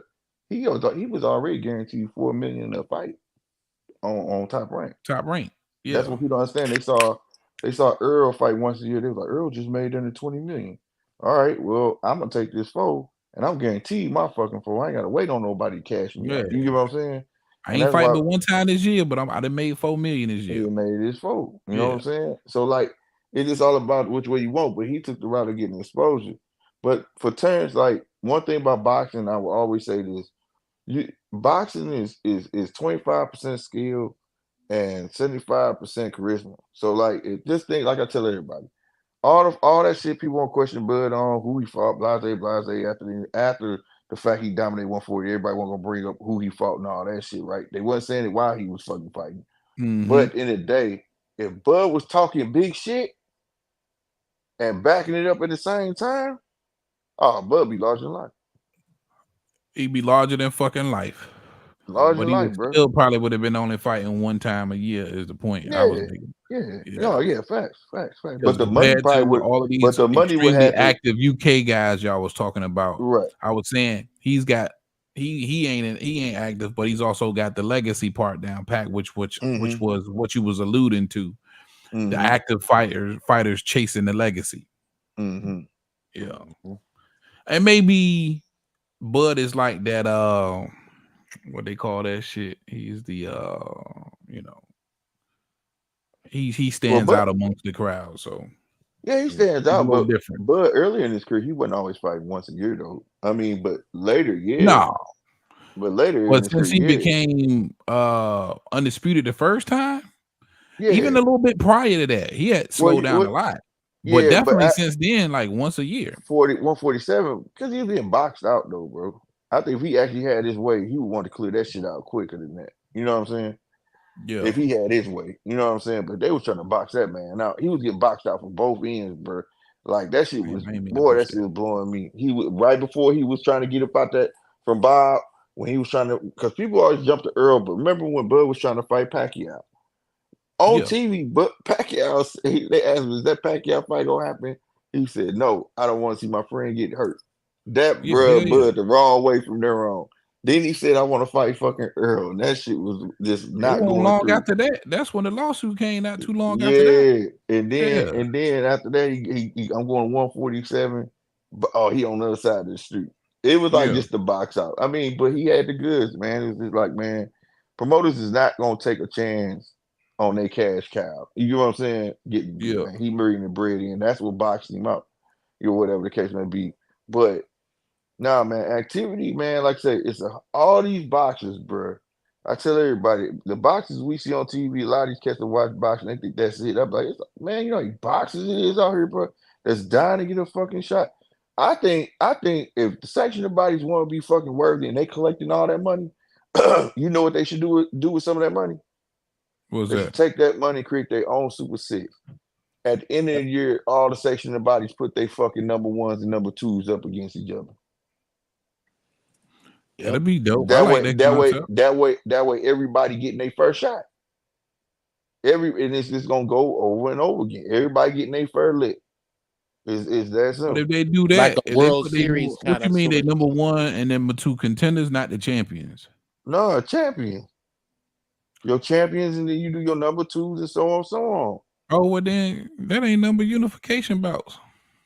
Yeah, but then I'm saying, but that's what it translates to. Then you got another one to go. Now we next 6 months we finna see who's who Yeah. and keep it rolling. You get what I'm saying? I Instead ain't of finna letting just do it everybody figure once. it out themselves. Yeah, just holding on to shit Yeah. and motherfuckers got people in their pocket and all that shit, bro. Like IBF, we know how they work, bro. They Yeah. ain't all that, and you know it's too much crooked shit that you can associate with all these motherfuckers, bro. All Mhm. these motherfuckers, bro. One Super Now I Six agree with tournament. that kind of structure. Like if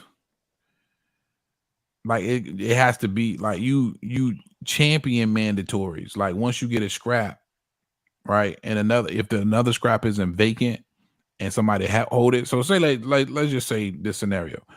The WBC is vacant, the IBF is vacant, but you do have a WBA and a WBC, Right, right? It would be mandatory for that unification. right, You know what I right. mean?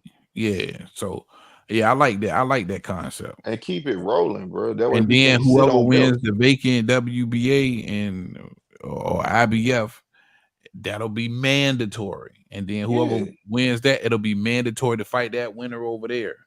right. You know what I And, mean? Remember, and, y'all, and you one can't Super Six tournament put Andre Ward in the Hall of Fame, and it facts, can't even be bro. disputed because Facts, he went Nah, through that gauntlet.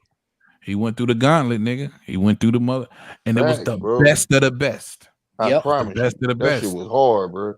And that's Yeah. all it needs to be had, bro. Like they could do that shit themselves, man. Quit waiting on the World Series and them. Y'all do it yourself. Y'all get enough money from these boxers. Place some of that money into that, bro. You'll keep the belts moving. You'll see who's the best of the best. I Truly, wouldn't. if a nigga held on a belt 5 years, he deserved to held that belt for 5 fucking It'll years. never happen though. You know, fuck nah. Because That's what I'm saying. They tripping, everybody bro. is their own entity at the end of the day. Man, The not only that, sanctioning man. bodies are Motherfuckers got separate people pocket. entities. The People, and promoters, the yep, fighters, they got yep. their own little promotional. Everybody's separate entities. Man, WO stays with Bob. WA stays with Al. Like it's just like if you watch it, you just like how come WA is always PBC? How come WO is always with Bob? You know what I'm saying? Yeah. How come you just look at shit and be like, yeah, we know what's going on with this shit. You know, how did Yeah. Morrell get a belt at 8 fights in? How the fuck? You know what I mean? It's just crazy, bro. It's like, Yeah. let's Yeah. see these cats really fight some fucking body, bro. Let's see them go. Ain't no way Zhang been putting in all this motherfucking work. Y'all pump now. Y'all trying to pump up Herkovich talking about he finna get the winner of motherfucking not Tyson Fury. Now what's the other ones finna fight? Undisputed. Damn, I be going blank, bro. Oh boy, he'll be Canelo at light heavyweight. Bivol. Bivol, you finna get Bivol and old boy. They talking about they want Herkovich to fight the winner of that. Get the fuck out of here, bro.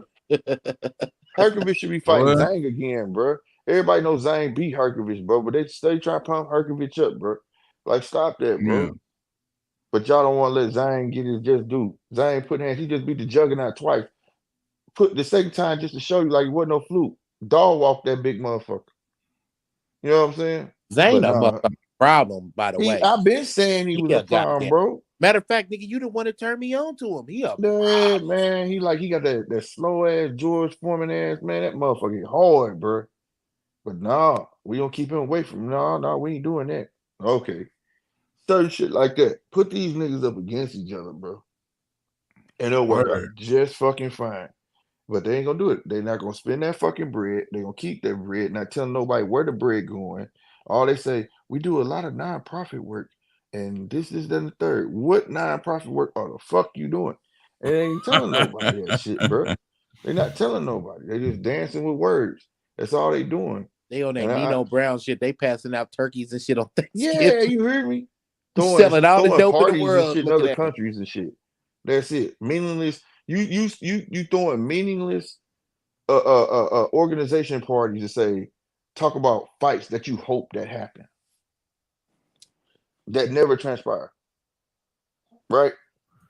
How Yeah. come motherfuckers be having, okay, you got the interim belt. Point of getting this belt is to have a fucking shot, but y'all never fucking enforce it. That's David Benavidez. That nigga ain't been handing interim Jane for like 3 Exactly, years. bro. Exactly. It should be no That nigga been question. handing the interim Jane for like 3 years, bro. Yes, it should be no question. This man been fucking That shit Canelo is stupid. mandatory. Why the fuck That's y'all why not I mandating that shit? completely disregard them secondary belts. I completely disregard them. But You peep never this, hear me even talk about them. right? But Meanwhile, peep they this fired though, Crawford on his day off, bro. IBF did. man. He wasn't even 3 months off of having it. They fired that nigga on I his day promise off. you, bro. Yeah, it That won't shit even weird as a 3 months. motherfucker, bro. That shit weird as hell how they move, man. Yeah. Benavidez should mandate that. No, we ain't gonna do that. He Oh, can just hold on to that little matter of trinket. fact, let me ask you this, Slick. Same thing I asked 9, and he ain't even. We got to talking about something else, and I don't even think he gave me a full answer. But if you was Al Heyman in the PBC, what would your next card look like? Yeah, it's tough, bro, because he can't lay That's all his tough, cards. right? He It's can't real he can't tough. lay all his cards on the table right now. But goddamn me, his So I'm next asking next you, thing up is who would you put on the card? it's got to be Canelo. He got to throw a big one out there. It's So got if to, you was Al, you because he definitely giving us putting bullshit Canelo, first, huh? Canelo versus who? I'm be honest with you. I'm campaigning for a And, Bud and fight, then and but then Canelo it versus who? And then who's the co-main event? I don't know. So that's the question for both of y'all. If you Al That's Heyman fucking in the crazy. PBC, your next card, who's the main event and who's the co-main event? Hey You man, if I again, you could, fresh with in a perfect Amazon world, Prime, you trying to be impressionable, you want to make a splash. oh, Who's that okay, main event and okay, who's I that got you, co-main event? I got you, I got you. If in a perfect world, I want Canelo and Benavidez and Jamal and fucking the white boy that slapped the shit out Caleb of him. Plant. There you go. Yes. You I know ain't what? mad That's at a good that. idea. Yeah, I ain't mad at that card. That's real bad blood in both main and both fights. And that shit gonna sell like it ain't shit. That shit gonna sell, bro. Yeah, that'll be crazy. But nah, What about you, we ain't getting 9? that. Man, I'm going to roll with him, though, because I drew blanks on it. But yeah, most definitely, though, man. Listen, let me tell you this first and foremost. Maul Charlo, bro, if you don't get your ones, man, fuck Canelo, bro. It's about being a man. If you don't get your ones with Caleb Plant, bro, I'm going to need that black card, bro. Straight up. I'm Straight up going to and need that down. black card, bro. I'm going to need it. Come on, run that shit. You know what I'm Oh saying? shit! Straight up and down. But that's a I'm going to main need event that. on his own, though. That's a main event on his Yo, he own, though. slapped he slapped the Sonic rings out that nigga too. You He ain't knocked lying, the bro. furniture out this nigga mouth. And Curtain Yeah. windows. and didn't run. Stood there for the smoke. Nigga, fuck Nope. who? Didn't run. Like, what's good? That was fuck me up. I said, Yo, all he right, gotta get Caleb. that one. You know what I'm I saying? ain't But that mad at was it. I would probably go. I would have to go. Damn, I ain't mad at that one. If it was me, and I'm like, yo, I gotta make the best card possible. You gotta go Canelo Benavidez for Yeah. sure. And in that I would probably go. Shit, boy, that is tough. In that I probably would go.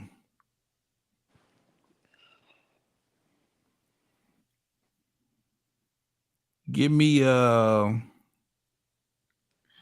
shit. Damn, you know what? But I don't It ain't think a that's lot. big enough. You got to go outside of PBC, bro. Yeah, I would. You go have to take a PBC fighter and place him with somebody else on another promotion. And 14 dates, that's not gonna happen. They're gonna keep all that in house. Yep. Yeah, you got to. You got to. Yep. And this is why we said, is it really enough pay-per-views to sell? And Because is you it got to really think, what, enough it's people around the 14, corner? 12 to 14 over 3 years. So really, he only need what, 4 to 5 a year? Yeah. I would probably go for that Cole. I would probably go David Morrell and motherfucking. I keep it all super middleweight. It'll be a super middleweight fest. It'll be nah. God, now listen, there's some fights you can make, man, but it's just depending on how you match them motherfuckers up. You know what I'm saying? But it gotta be big though. Like you said, you said big fights. Yeah, it's gotta be big. You can make some regular fights. Yeah. But it gotta be big. And Canelo's is 2 of his pay-per-views. Tank is 1 of his pay-per-views. Yeah, because you can't. I almost want to put 2 headliners on the same card, but you can't. Like I You said, can't. if you wanted to, you could take that Jamal and Khalid. That could be a main event on its own. Niggas about it. Will it be one of the biggest? No. But Hell nah, man. it'll be a pay-per-view though. You say Jamal and Caleb? Mm-hmm. For the headliner pay-per-view? Hell yeah, based on the bad blood they got and how they sell it, that should have sell. Man, if they just bunch Benavidez, Canelo, and Plant Charlo, bro, that is extravaganza right there. Yeah, that's what I'm saying. That's extravaganza. You got to start if I could get the fight done with Munguia, bro. I would probably if you could work across the street, but like we said, it probably ain't gonna be it. But I would like to put Munguia because of the whole Mexican situation. You know, the Mexicans gonna buy tickets. So we could work across the street and get Munguia on that car. I would do David Morrell, Munguia, the co-main event. I do some that shit ain't like bad, that. bro. No. Yeah. That ain't bad put at all. Put the Mexicans up there, nigga. I feel like Morrell gonna win though. He gonna whoop me. But see, that'll be the thing. You got Munguia over 40 fights. David Morrell with like 10 fucking fights. But he's the WBA secondary belt holder. Right. You got I don't know what the fuck he even got off John Ryder now, but shit. I would do some shit like that. John Ryder knew he was gonna retire. That nigga said, I'm gonna fall. Man, everybody knew this nigga was out there on the way out the door. That's why I'm telling you, I didn't want to give Munguia too much credit for being I said that even if he knocked him out, you know what I'm saying? This nigga had 1 foot out the door anyway. Mm-hmm. He showed now he retired today. And I don't know if you saw it, but David Benavidez exposed him even further because they say, you know, that was the fight that they was trying to get before he got the Demetrius Andrade fight, and they was 3 months into negotiations or something like 2.5 months, and then a few weeks afterwards they pulled out. Now what's a better fight for Munguia, David Benavidez or fucking John Ryder? Right. Don't tell me you get to beat and knock out John Ryder and automatically people think you're supposed to be fighting Canelo. What? Right. Nah. Right. How you gonna skip over the nigga that's been waiting in line for 3 years with the secondary shit? Yeah, that's bullshit though. That's bullshit. Benavidez need his shot pronto. But Benavidez doesn't get his shot because of Canelo. Canelo see what's up with that shit.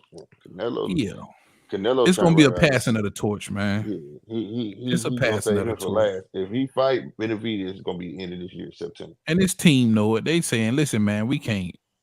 That young boy gonna kill your ass. You know what I mean? We got to get as much money as we can because more than likely, after the Benavidez fight, you gonna really sit down and think about retiring. Yeah. And Canelo gonna start off first too, bro. And Benavidez may have to get off the ground, but once he start going downhill, it's a wrap. It's a wrap. Yeah, it's a wrap. The onslaught is stupid. Yeah, it's stupid. And I've been harping on that nigga forever now, man. He's the big boy. I've been saying that that's the best super middleweight out there. Now, man, I like David Morrell though, nigga. Woo wee. Yeah, he bad. He hard. He hard. That nigga put your boy in the hospital. What's the name? What was his name? The dude that died. No, he ain't died, but he beat him into a coma. Yeah, that's he what was in a coma. Yeah. That's what I it think was. he might have been I a forgot his Ukrainian name, type. but He was a yeah. Ukrainian. Yeah, he was. Type He was nigga. like Ukrainian. Yeah, he was. But that shit, yeah, he put hands on that kid. I was like, God damn. Now, dude, he hard as motherfucker. But that's what I'm saying. When you see a fighter at that caliber, bro, like you gotta put him in there with somebody, bro. You can't keep feeding them guppies, bro. You just can't do that. No, you can't. You can't. That's why I say I think that matchup with Jaime Munguia would be perfect. Yeah. You got a nigga with a blown up record who ain't fought nobody, and then you got a nigga who really needs to fight somebody. Yeah, they essentially the same, 10-10. Yeah. Mm-hmm. So that's how I be looking at motherfuckers and be coming up like, what? Who this nigga fought? Like, okay, 1, 2, 3, 4. Okay, this dude really 4-0. You know what I'm saying? Like, yeah, that's how I be looking at motherfuckers. But nah, man, PBC got a bunch of fights, but like I said, I think it's more to be said, bro. Because these dudes gotta get bread. I don't know if y'all saw the interview. I just watched it when I got home. Stephen F. Spinoza got one. Ringwald Dandy did an interview with Stephen F. Spinoza, and he was like not trying to spill the beans, but he currently working with PBC and the Amazon shit, and he was saying that they got to basically come up with the money. They got a whole team. Hold up real quick. Is you telling me that Stephen Espinoza is working with Amazon Prime didn't hire Stephen Espinoza? No, they're not. He made that clear. Like he basically like consultant because he been doing it for 12 years. Oh, that's hire a consultant, nigga. They get paid. He getting paid, but he's saying like he not contractually obligated no motherfucker. Like you gotta go watch it. He made it clear, like no. Yeah, but they need this insight. Because they don't know nothing about like hiring a whole production because the Amazon deal is just distribution. So he was just saying like they're a big conglomerate. They just want to test the waters with the shit. So it's on PBC to put camera crew. Motherfucking goddamn me venue. Man, that shit a piece of cake, man. All that, not for a motherfucker don't know nothing about it. So he like look at what BLK Prime did. Nah, man, BLK Prime rented a fucking gym, bro. Like, come on, bro. Like, bro, but did you see the actual production? It looked great. Yeah, it was decent. It was just like no. There's a difference between doing a great job and making a splash, bro. Like, look, all right, so. Like we see all these new people come out. Like I watched that K1. I don't know if y'all watched that. Something karate. That shit hella hard though. But they do a great job, right? For what they got, the budget they got. Ain't nothing wrong with it. But what he's saying is they trying to come up with a whole new look, a whole new thing where it's gonna catch your eye and make you want to see it because they depending on pay-per-views. I'm just going off. I'm just going off what he's saying though, right? So like, and he was saying. He was asked about what about the other fights, the filler fights, and he was saying, without saying, I can't say too much, but it is somebody else in the works. So it's not just Amazon. So there may be other fights somewhere else, like the ones that ain't gonna be pay-per-view. They strictly pay-per-view, but Amazon straight telling them, nigga, we ain't getting no ring, we ain't getting none of that shit. We ain't give you no budget. You just can broadcast on our shit. That's just what it is. And for that, when you take that, then you ask about the money. Okay, now PBC got to come with all this goddamn money. So hold on, that's what's being reported that they did not giving them no budget for the production. Oh no, that Ben was reported. It was in the email that it's just a distribution. Oh, okay. Gotcha. That was never no secret. Amazon. Yeah, it looked like Al about to run off on the plug even more now, nigga. Yeah, because I thought Amazon was putting up the money for the fights. No, sir. It's just like the Thursday night football. He broke down with Thursday night football. Amazon don't pay for none of that fucking production. They just distribution. And they not putting up no money for the fight. NFL do their own production. What the fuck kind of deal they got? Because Showtime was putting up the money. Yeah, but see, that's the thing. And I listen to words, man. 913, I tell you, I'm a stickler for words. So one thing Espinosa kept saying is network, network, network. Amazon is not a network, bro. It's a streaming platform. There's a difference. So he kept saying network, network, network. And like you said, a network will give you that money because they have that type of money. If Bezos makes his money off products, he sells shit. People buy into his shit. Why I'm gonna get in his mind, like this is how I'm thinking. In my mind, I got people buying Amazon because I pay for shit to be made for people to buy. I don't know nothing about your scheme and your field. I got a good deal with NFL. I don't do fucking production for the NFL. I just do distribution. You gonna have to do the same to make me bite. Where the fuck is Al supposed to get the money from? That's why, hey, that's why I'm dying to see what this shit gonna look like. Yeah, on my last show, you remember what I said when you was on there? I said, "What is this So if shit they gonna look just like how I doing did in the it, bubble?" Remember the bubble wasn't so if no they just fans in there and shit. doing the distribution, then why only the 14 dates? That's all they gave him. I guess that was the limit. He could do them You as got to fast as he realize, want, bro, but he got historically, his 3 years. PBC then fucked off about 4 or 5 networks. Don't nobody want to touch that with a 10-foot pole. Just look at it like this, bro. What if I wrecked 3 cars during the course of 5 years? I wrecked them, totaled them out. When I go to a car lot, is it gonna be easy for me to get another car? Right? Hell nah. Are they gonna finance me? But yeah, so I'm just dying. I'm just dying to see where the field. Cause see, I get it. Pay-per-views, PBC got a big following. I do know that. But even us as boxing peers, you like, damn, what really fights does he? You know what I'm saying? Is pay-per-views is you really gonna put on there? How is he gonna sell that without getting the new up and coming motherfuckers? And them niggas gonna play out. How people gonna see your up and coming stable? So I'm dying Yeah. to see what's gonna happen. I'm betting it's gonna be Netflix, bro. Because That's Netflix what I been trying said to too, bro. tap it, because they was in the running at first. At first, Damn, they I said gotta he was piss, talking y'all. to Hold on. Netflix. What'd you say? I say I gotta piss, man. Hold on. All right. But that's Y'all what go I ahead. said too. I don't see nothing coming around the corner. No new guys. I just No, don't. and that's I the don't see thing, no bro. developmental program. Like you can look at Eddie, you can look at Bob, you can look at Oscar, you can see the developmental program going on. Okay, new guy coming out, boom, boom, boom.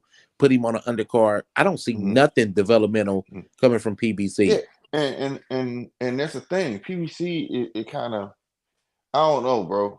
He put himself out. He's putting himself out. Ain't nobody putting him out. He putting himself out because, like, that's a great point. What you said for that damn word. Fuck that word. The D League, right? So Yeah, check this yeah. out. Developmental. I'm drinking your shit though. That damn Jameson, man. So look, Oh my check this out. God. Okay. It's good that you said that. That's an excellent point because you got Matron, Queensberry, and all them, right? And they on the zone. But who do they use to keep their fillers going, keep people interested? Golden Mm-hmm. Boy. You got motherfucking Top Rank. He got Lou DiBella in them.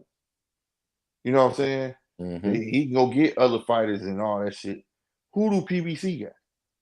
And see, as 2 businessmen, my nigga, you want to look towards the future. A business is moving, it's in motion if you constantly get new contracts, new Right, people. You know what right, I'm saying? You got new shit going on. right. Oh man, we got a new client. But if you still staying with them same clients, you're gonna fall off. You're gonna fall off and get old, man. I don't see no new clients. I don't see no new people like, oh my God, this little man, you seen that new little welterweight or that new little lightweight in motherfucking PBC? I'm not seeing no new dudes like that. Nothing that's No, really like fucking me up. Like, oh damn, this little nigga man. cold. Doing my floor days, the dude told me, he said, you don't make currency, you build currency. Yeah. You get this contract and it's a good contract, 80 grand a year, like he said. 80 grand a year. He said, what you gonna do? Sit on that contract for the next 20 years? He said, guess what's gonna happen to you? You're gonna be there so long, they're gonna try to pimp you. They're gonna say, well, we can't afford 80 grand no more. We want to do 60. Yeah. Then it's gonna go down even more. And then somebody gonna come once you get to that 60, they're gonna find somebody else that's gonna take 50. And you'll be a fool. Now you ain't got the contract no more. So you need to have other contract. And that contract, you may have 80, get this other contract for 30, and you build that motherfucker up to down there with the 80 years. So when them niggas start trying to go down on you, you got another one already built up for the next 10 years. And you might even get one for 100. There you Hey, go. You get what bro. I'm saying? Yeah, y'all gonna have to come with it. You Right. feel? So but that's I swear that's what I see with Ludabella and all them. I don't see no growth. That's why it's looking like, to me personally, it looks like they're packing it up, because you're seeing a lot of, it's a trend, bro. Like the Charlo fight, Charlo Benavidez fight. Then you see Mm, this Thurman fight. All mm, these bullshit ass fights for no title. You feel me? mm-hmm, And it's mm-hmm. like he's just trying to get these guys paid. Right. Exactly. And who knows, man? That's Yeah. probably gonna clean up the books too. Because guess what? You into me about like 4 million. Because y'all niggas ain't fought in about 4 years. Okay, cool. Yep. So if you fight for 4 million, bam, here you go, bro. You know what I'm saying? Right. I get paid back. My Right. books are clean. My investment. Right. You feel me? Mm-hmm. That could very well be the case, man. He Yeah, ran man. through the music business, bro. He's running through boxing. Next thing you know, this nigga be on TV. This show is brought to you by Al Heyman. I'm Yeah. I trying to swear tell to you, nigga, God. he about to run off on the plug, bro. I mean, everybody know that's what he applied to. The motherfucking game was the music. Shout That's out to King exactly what it did. Casual talking about the Everybody got Budweiser 360 deals. Superfest. Think Facts. about the Budweiser Superfest. He ran off on the plug, didn't he? Nigga still owe Jody C money, nigga. Right, niggas. He he still owe Beverly and Mays money. He still owe them Yeah. niggas to this day. Honestly, brother's still looking for that nigga for a check. Y'all making it For seem years. like goddamn Al Heyman running a Ponzi, man. Yeah, he is. Man, That's exactly Yo, what I'm saying, bro. this nigga is basically running a Ponzi. it's Cadillac Records, bro. Yeah, He got damn. Canelo right now. Canelo right now is Chuck Berry, and he paying Yeah. everybody bills. Damn. I hate to look at Al like that, man, but it could. Well, it's like Very it's well not be being a true. bad business, man. Just wearing yourself thin. You get what I'm saying? Yeah, Keith Thurman Yeah, is I Muddy get it. Waters. You know what I mean? Mhm. Danny Yeah. Garcia, the Wolf. Hey, man, I'm already rich, bro. I did real estate with my money. Exactly. You should have known not to borrow from the stove. You feel Right. me? Uh-huh. Yeah. Who that? It's Who that? like- Who that? Who that heart playing nigga? Right. Or what's his name? Baby, what? Damn. Baby Walter. Lil Walter. Lil Walter. Lil Yeah, Walter. Lil Walter. Yeah, that's Jamal Charlo, always That's drunk and shit. Lil Walter. Right. No, on everything. That's exactly how it's going, bro. It's just He like, running off on the plug, bro. like I I'm said, definitely excited to see though what he conjure up for their next card. I'm not mad at this. So, are y'all mad at the March 30 card? Let me ask you that. mm-mm. It was to be expected for me. Yeah, For me, it was. You was the first of the year. He give you bullshit anyways. You know what I'm saying? So, I just Yeah, wish I'm it not was the mad at the March $30. 30 I wish it card. was the $40 though. You know Now what I I'm need saying? to confirm though because I haven't. Maybe Slick, I heard that Sebastian Fundora fighting for a WBC title is on that card now. Yeah, but he on that card, but I don't know if he's fight. Damn, he fight. I mean, he fighting, but I didn't know it was for a title. Yeah, that's what I said. They said it was for the vacant WBC. Damn. So Charlo then got script for the WBC. As he should. I gotta look that up. Yeah, and he's supposed to be fighting for the vacant WBC. And I heard that Laura was on the card as well. So, oh real, Iris Landy, and the Tower and Inferno. Then you got Pitbull, Cruz, and of course Rolly Romero, or vice versa, and Keith Thurman and Tim Zoo. It ain't a bad. I'm not mad at that though. Like, ain't a bad. I ain't tripping. It's just that it ain't what a lot of people was expect. I'm gonna tell you, everybody had Tank ready to be the first fight. That's what everybody was waiting on. But he got his shit he gotta get through, bro. Not to mention Calvin gotta get through his shit. So, and he got that ankle monitor on his ass too. Yeah, what I'm saying, he gotta get through that shit. He ain't doing shit till that come off. I don't care what they're doing about that's hindering him. You know what I'm saying?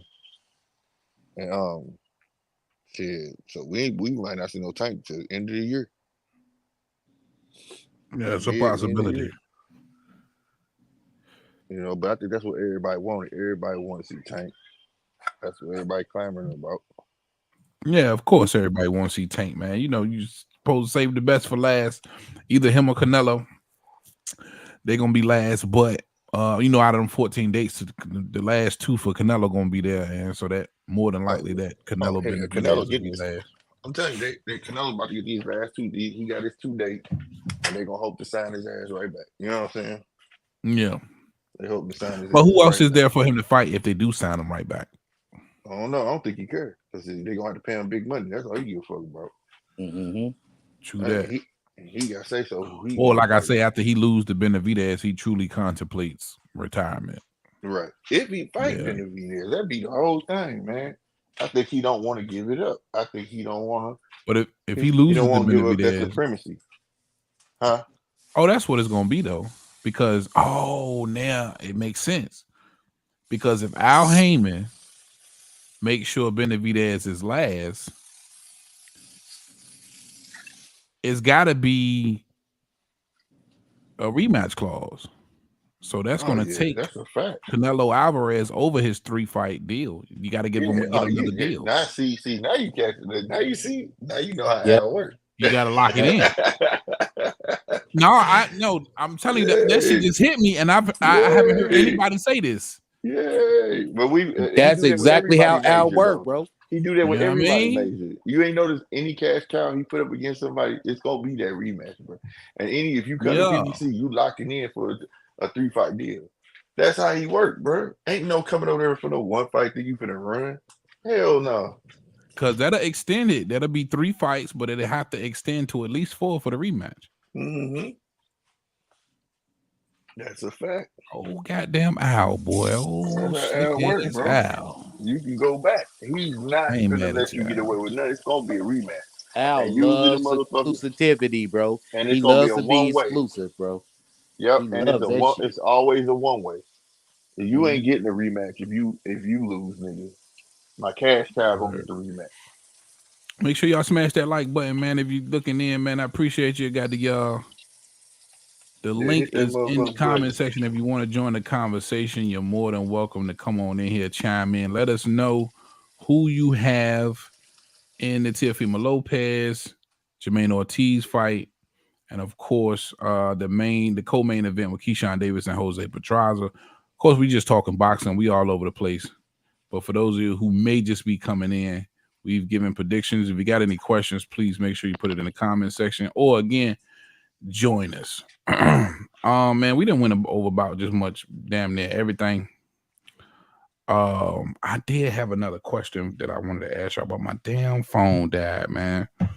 I had 2 more questions. I'm gonna have to, man. Matter of fact, I'll be right back, bro. Man, Yeah, bro. I just think the man gonna run off on the plug. I don't see no future moves. I just see him settling old debts. You feel me? That's what it feels like. Cause like I said, he don't got no backing right now. You know what I'm saying? This is straight. He could be eating out the fat of the land, like my dad used to say. That's what he's No doing right backing. now. Nobody new coming down the pipeline. I just don't see. And if he do, how does he get him in the showcasing? Mm-hmm. You know, everything's so far up in the earth. It's crazy. You can't grasp it. You know, so see, and then you don't want, like I say, it's hard to think how you're gonna do it because the only other way, either way you think is like he gonna end up putting all his eggs in one basket. Yeah, but he'll sign the fuck out of somebody with 20 fights and a world title though. But he ain't gonna sign new niggas though. I just don't see nothing new down the pipeline. To me though, like I said, he may pull a move out of his ass, and more power to him if he do. But for right now, it looked like bro, you about to run off on the plug. Like that Avengers with the Incredible Hulk, bro. Yeah, the sun is getting low now, buddy. Right. You know what I'm saying? Yeah. Cause shit, I mean, the more you look at it, it's like shit. With Canelo, you could list a whole lot, a couple fights you can make with Canelo, but shit, you only got Canelo for 2 fights. Morally, bro, Canelo needs to fight Benavidez. Benavidez done ran through the whole fucking division. Nigga, you undisputed. It ain't like he can pick up any kind of secondary titles, bro. Literally, man, Benavidez, the only move he got left is Canelo. And the only move Canelo got left is Benavidez, bro. Anything else, you bullshitting and you playing, bro. It's all money You grabs. don't want to see him fight Jamal? Man, I don't Who? want to see that Benavidez. bullshit. He gonna kill that boy. I don't want to see that bullshit. Maul got Caleb Plant problems. I'm Yeah, he telling need you. to. That's the best fight for Jamal. Listen, if Maul don't Benavidez fight ain't gonna do Caleb number Plant, wash him. if he don't fight Caleb Plant next, bro, I'm gonna need that black card. I don't give a fuck how much money Canelo offers, bro. This white boy that slapped the goddamn taste out your mouth, bro, and you niggas sitting there talking about, yeah, but I got to fight with Canelo. Man, fuck all that. Certain shit is about being a man, bro. That's why we like Rocky movies, Facts. bro. You He gotta did what he had to get your do. lick back. Yeah. You gotta get your lick back. Real quick, let me ask y'all this. Cause we just talked some shit about Al Heyman. But can we all agree Al Heyman got the best stable of fighters, right? Not necessarily, my nigga. Okay, okay, so who would you say has the better fighters? Who's got the best roster right now? I think right now, man, the shit that's going on, man, with the zone, man, it's pretty good though. The zone got some people. I think Bob got some people. It's spread out, but most definitely you couldn't just put it all on one person and say he's the best. You know what I'm saying? But I don't think there is no best, but I think that it's spread out because there's a lot of fighters, man. Man, when you say the zone, you got different promoters over there. You got Matchroom, you got Golden Boy. Yeah, that's what I'm saying, bro. It's Queensbury. spread out. Like pretty much. So that's what I'm saying. Who's got the best roster? So what you say? Because I'm thinking in my head, them PBC fighters, like those is it's pretty much the big, most of the biggest names in boxing to me. That's what I was gonna say. I think you mean who got the biggest stars. Yeah, that's basically the biggest stars or the best fighters. Ain't they kind of like the same? No. Hell no. No. You wouldn't say that? No. Nah. You could be popular as hell and get your ass whooped. For real. So who does the zone or top rank got in super middleweight that could beat somebody from PBC super middleweight? That's like the only thing that they got that they own. Okay, let's go to lightweights. Shit, nigga, we got Shakur, we got Loma, we got that's Bob. Rack them up, let's play. Yeah, that's Bob. That's all Bob right there in the zone. Okay. So it just depends who you rolling with. Like, but for the biggest stars, yeah, that's PBC all day. Star, yeah. So all of those guys at the lightweight, they beat Javante? No. Who do you pick, Javante or Shakur? Who you taking, Javante or Shakur? I'm taking Javante, but I think Shakur give him problems though. Who you taking, Javante or Loma?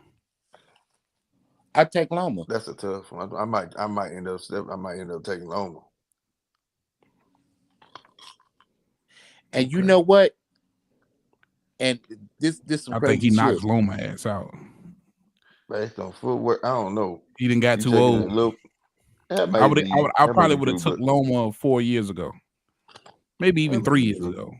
But right now, that ain't true. But just off his footwork, I don't know. And watching Tank, like I said, it's another cat that's around his height.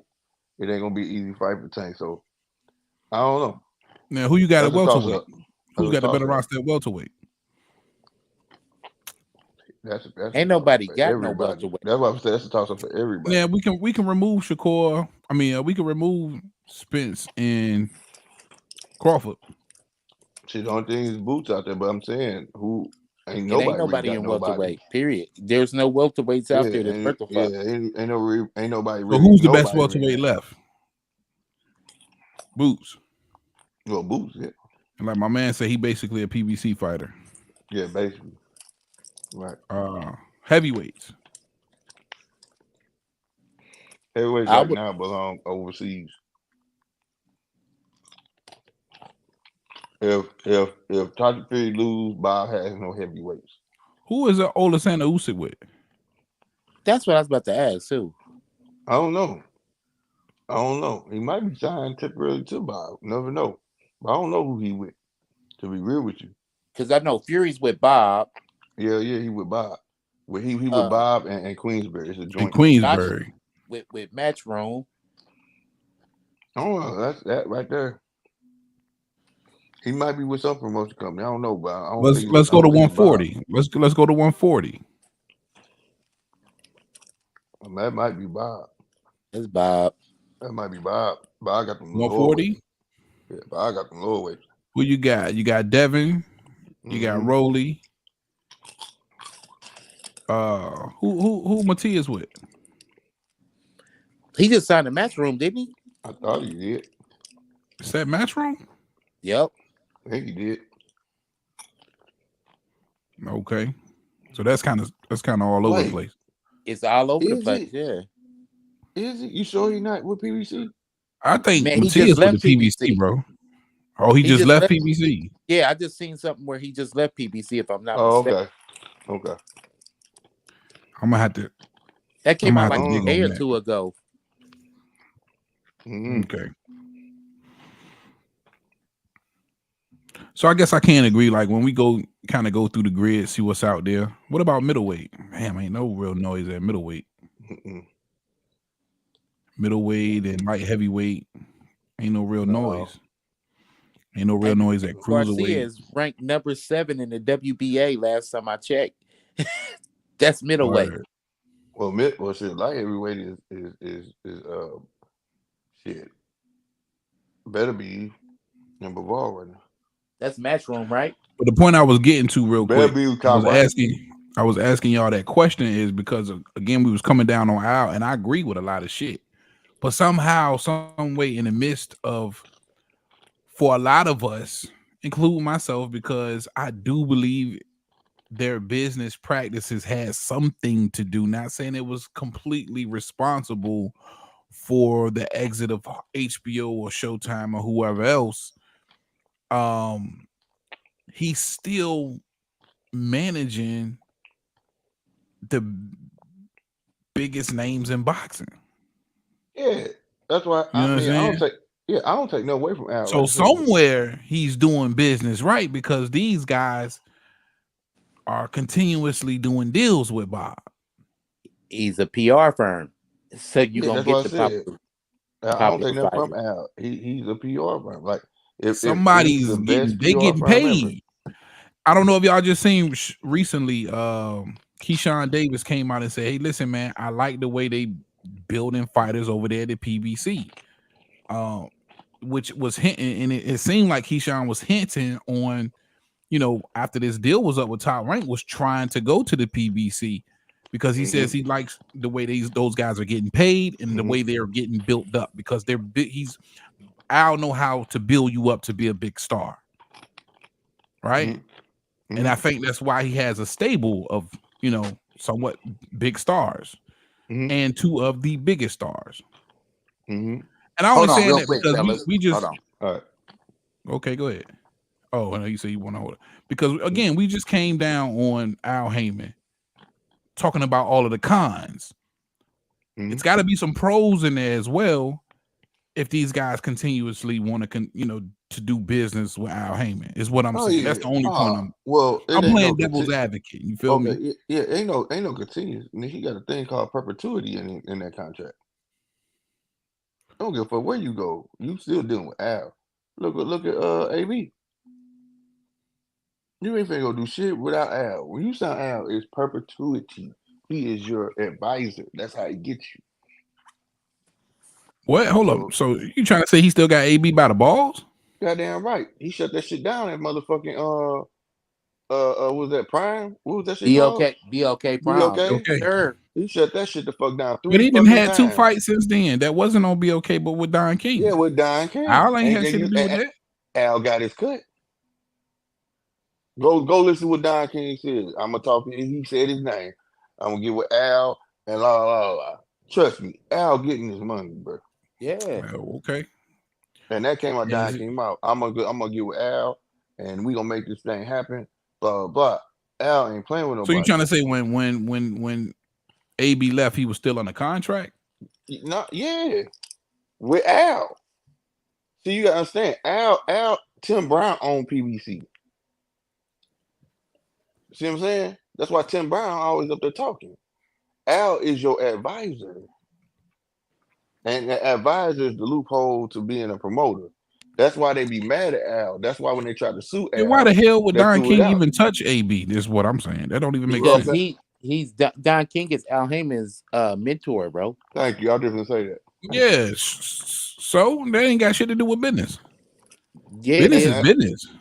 I'm gonna Right. I cut don't this want no loudmouth nigga bitch where over I'm here. giving you a cut for no reason, and I'm the one scheduling these little bum ass fights for AB. If it's working out for everybody, shit, everybody making money, and that's what Don King about. If it working Don King's favor, he doing it. He don't give a fuck. Just like you know, like Bob and Don King friends, bro. If it work out with both of them, they making money. Hell give a fuck. It don't. Yeah, maybe so. Yeah. But Well, like, perpetuity or not, these niggas seem like they like working with Al. All of them always sing Al praises. And again, I'm just playing devil's advocate because we just came down with a whole heap of shit on Al Heyman. On the con side, I wanted But to hey, throw out some pros. he can make you a let me ask you star. a question, bro. He can Does make you that a star. does that translate into PBC fighters being competitive though? All this, okay, you're famous, boom, boom, boom, everybody knows you, yada yada yada. Because for the fighters, that's the ultimate goal. Is to be competitive. Let's keep it a buck. They Is of to be course a they want to star. be competitive and they want to be the best, but they also want to be rich and famous. They also want to eat. Yeah. But my question to you is, does it translate into being competitive? Working with Al Heyman? Yes. I think obviously it does. He's got a lot of competitive fighters on the roster. Well, every If time not they move the up, best, brother, some of the best in the world. When you look at David Benavidez, he's the best 168 pounder to me in the world. yeah, but then everybody else, so every time they fight somebody in a cross promotion, they lose. They lose. I definitely. Boy, you step ahead. Every time they fight a cross promotion, they lose, bro. What's the last cross promotion that they worked together with? I don't know, but I know Tank Davis and Ryan Garcia. Tank won. One of these channels out Tank here, won. man. What are y'all talking about? The last cross promotion was with with Tank and Ryan Garcia, and Tank won. What are we talking about? It's mostly top ranked fighters. Well, then you got to give something. That's the most recent. Yeah, that was a bad example. Yeah, but I'm saying Wilder Fury, bro. That's why I say it's mostly top ranked. Yeah. It's mostly top ranked fighters they lose to though. Shit. Yeah, and that's the point. They be losing to the top ranked fighters for sure. But the last cross promotion was Tank and Ryan. But see, I stand on this, and I know it's like beating dead horse when I say this shit, but this shit like WWE, goddamn me. I grew up, I watched WCW. That's where all the new upcoming wrestlers was, and they was gonna show up and show the fuck out, and then they get big over the WCW. Then next thing you know, one Sunday morning you wake up and watch WWF. Here come out Sting and shit, getting all the glory and everybody happy over there and all that shit. And now he a superstar. You see what I'm saying? And that's how I think it is. Like I say, I look at Top Rank. They the D League, bro. Them the boys that keep them active. They over there showing up, showing out, build their little fan base, and then they go to PBC to take it to the next level. You know, and it's like easy work. Vince McMahon, bro. He's Vince. Yeah, thank you. He's Vince McMahon, and then they get easy work over there. Say that again. What you say? Al Heyman what? Is Vince McMahon. Oh, where? Yeah. He damn sure is. That's how I look at it, and I ain't mad at it. He get them paid, and that's the only point that I was trying to make, because if you compare him to somebody like Vince McMahon was very successful. He put the competition out of business. Vince McMahon did. So, you know, there's got to be some pros with Al. That's all. Oh yeah, it is some pros with him. Yeah, he's been moving like him. He moved his shit all over. I remember WWE was on Channel 11 out here, then the shit went to fucking NBC, then the shit on Peacock, and then it was on Sci-Fi Channel, then the shit. Now, I ain't gonna lie, boy, I stopped paying attention in middle school. Oh man, now the shit on fucking about to be on Netflix starting next year. For real? Wrestling about to be on Netflix, bro. Next year, swear to God, leave Peacock. Next year, I didn't even know on Netflix. Is it still real big? Like, hell yeah, boy, that's the biggest event, boy. Mm-hmm. They got the second biggest event under the Super Bowl, fam. My brother every year, like, WrestleMania, bro. Wrestling. Every time they have SmackDown or some shit down here in Kansas City, nigga, guess what? That nigga there. That shit huge, Word. bro. Yeah, that nigga there. I know it's fake, so I don't fuck with it, but he like it still, so it is what it is. Man, that Who? shit, Huh? Oh, you My talking about? brother-in-law. Oh, your brother-in-law. Okay. Yeah. man, And you know, that shit large, bro. the crazy thing is if you look at the way boxing is going, people love the soap opera and the storyline behind boxing Right. more than they like the actual fights. They rather bitch about fights not happening than watch the fucking fight. Man, that's a That's the big part of problem. selling it, though, man. You got to. Yeah, That's why wrestling has been as big as it has been because it has Mm-hmm. those storylines behind it. Yep. exactly. And That's why so, I say they could boxing should never get rid of Twitter or any kind of social media. They need to keep all of that shit publicized, and niggas need to be cool with it because that sells the fights. yeah, Yeah. but at the same time, though, can you say in your heart that, okay, when you do see a fight, is really the best fighting the best? See, with me, though, that's what attracted me to boxing versus wrestling. When I got like out of fucking middle school, I was done watching Yeah, wrestling and shit me too. because I knew it was fake. You know what I mean? Yeah, And I knew, you know what I mean, it wasn't really niggas wasn't getting down. I yeah, would yeah. go to the Word. boxing gym and get hit with a jab, and my nose would be busted open. And these motherfuckers Mm-hmm. would be hit with a steel chair, nigga, just be Some bullshit. right. The last time I watched wrestling, nigga, I think Stone Cold was the champion, nigga. You know what I'm saying? Yeah. So I watch it every yeah, now I and feel then. you. I watch it every now and then, but it's just like from watching as a kid, the same storyline is being regurgitated with just different faces. Mm-hmm. Yeah, that's So all, man. it throw me off. But like, Yeah, but I that will say nigga this Stone one. Cold I'm still about to. wrestling though, right? Hell I no. don't know, bro.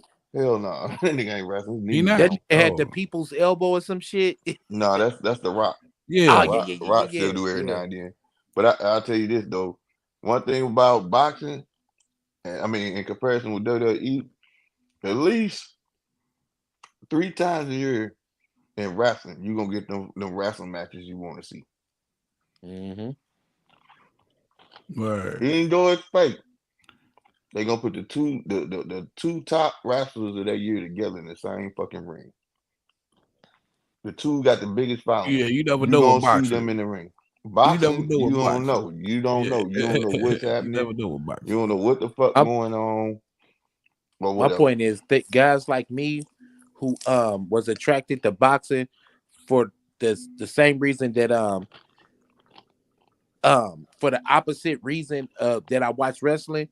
Like I Mhm. didn't want to deal with wrestling kind of fake shit.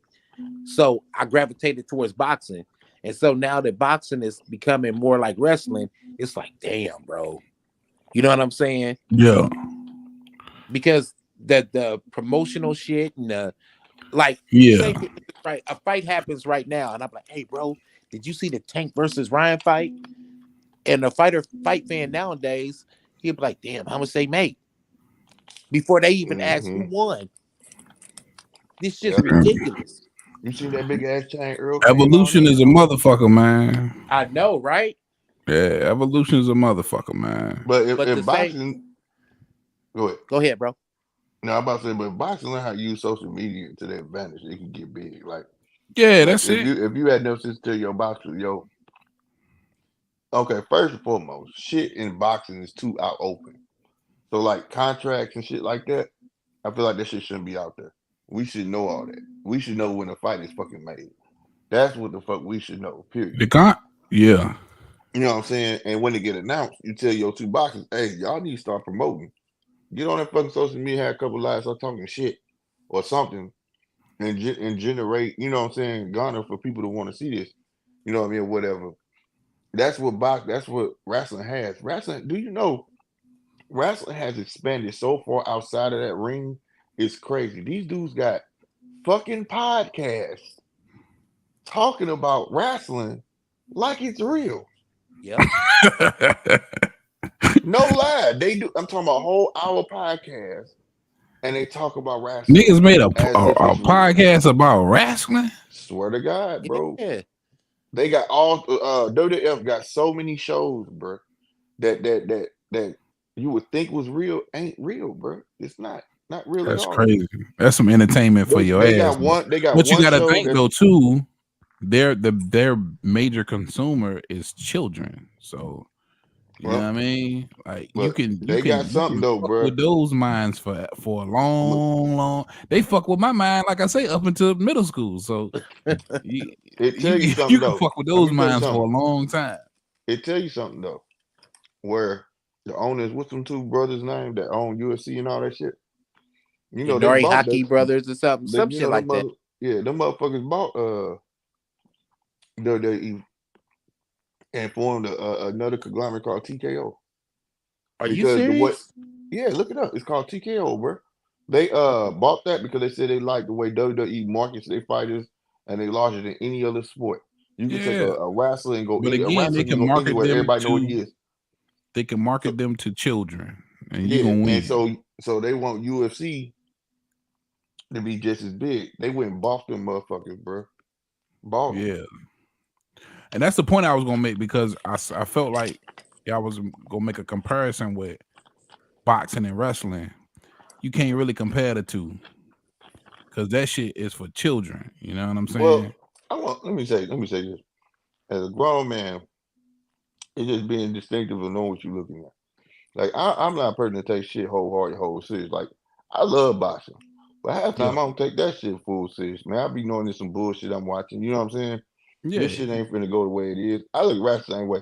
Wrestling just another form of fucking entertainment. I ain't gonna lie, I appreciate what they do on that motherfucker. They sacrificing their bodies, they doing all that shit, breaking arms and all that. Well, they really just really stealing on each other. Fuck, no, they ain't doing all that. But it's just fucking entertainment. I can't get with none of that phony shit over And there. I've that's been and over that's there and wrestling that's shit. where and that's where I'm down there getting that with boxing because you have a boxing match, clear fault match, one dude win, then they side with the other motherfucker. Like, come on, bro. How y'all get this wrong? You know what I'm Yeah, saying? Shit like yeah, that. So it's hell kind of yeah. one and the same. You know, I watched all these niggas take all these real punches. It's still gonna end up with a fake outcome. And I that's why I look at it like I just look at it all as entertainment now. It's like I can't even get real serious with it no more, like I used to. Yeah. To an extent, yeah, I definitely feel what you're saying. Until Because the promoters. robberies do come around at least 2 or 3 times a year, it feels Mm-hmm. like. And a lot of the times though, it be in insignificant fights. You know what I'm saying? Mm-hmm. You don't really see too many bold-faced robberies in championship fights. But yeah, I But your get what you're placeholder saying. fights, is the ones that goddamn me you want to that you hold on to hold you over to them championship fights. Yeah, Like for yeah, instance, yeah, yeah. True. you know, like in wrestling, when a wrestler don't, it's funny because when a wrestler don't get the fight he want, he be talking shit about this fighter and all this. He just start running out to the ring and interfering with the other nigga fight. Like fuck this nigga, right? You Now know what I'm niggas is saying? running Nigga into come the out ring after the fight. You want a piece Yeah, of throwing me, a brother? foreign object in the ring and shit, yeah. Fuck this shit. You gonna fight me, bitch? You know what I'm saying? knocking out the ref and shit. Yeah, but now Yeah, you go know, ahead. and boxing, goddamn me, they need to down there do something. Y'all gotta get something going. When I see fights getting snubbed and y'all doing zang like that, pushing him out, and everybody know he deserved these fights, but y'all not finna let him fight. When I saw Bud go through all this bullshit to get this fight with Earl, when I saw all like it's like one of the same, bro. Y'all playing the same games, bro, but y'all just hitting for real, bro. Behind the scenes is a bunch of fake ass shit going on. Promoters don't want to work together. You know, Hmm. it is crazy. Just this year, we just saw Bivol. Was that this year he fought Bivol? Shit, was it the year before? But not this year, Who? but last year or the year before that. Bivol fight Canelo. But goddamn Yeah, me, that was 22. how the fuck he do that? How did he get to do that when you had a mandatory? You know how? Because he got to call. You should not be able to call Mauricio. You should not be able to pick a phone call and say, I'm just gonna call Mauricio and say, yo, I want to go to light heavyweight. Can I go to light heavyweight? Make this fight happen. You should not be able to do stuff like that. So at the same time, it's like I can say that about wrestling, but when you get to making moves and shake the way you want to shake and not go by the rules, it's like the same shit, bro. You just Yeah, I mean, you know what I'm saying? that's I'm watching if people, you you watching niggas bring niggas up. Like I get sick of okay, Terrence Tuck daring to be he wanted dare to be great, right? And go up 3 weight classes and fight Canelo. I salute that shit. Now I'm a Terrence fan. I feel like he go up there, he got a chance to win, but I think Canelo gonna beat his ass.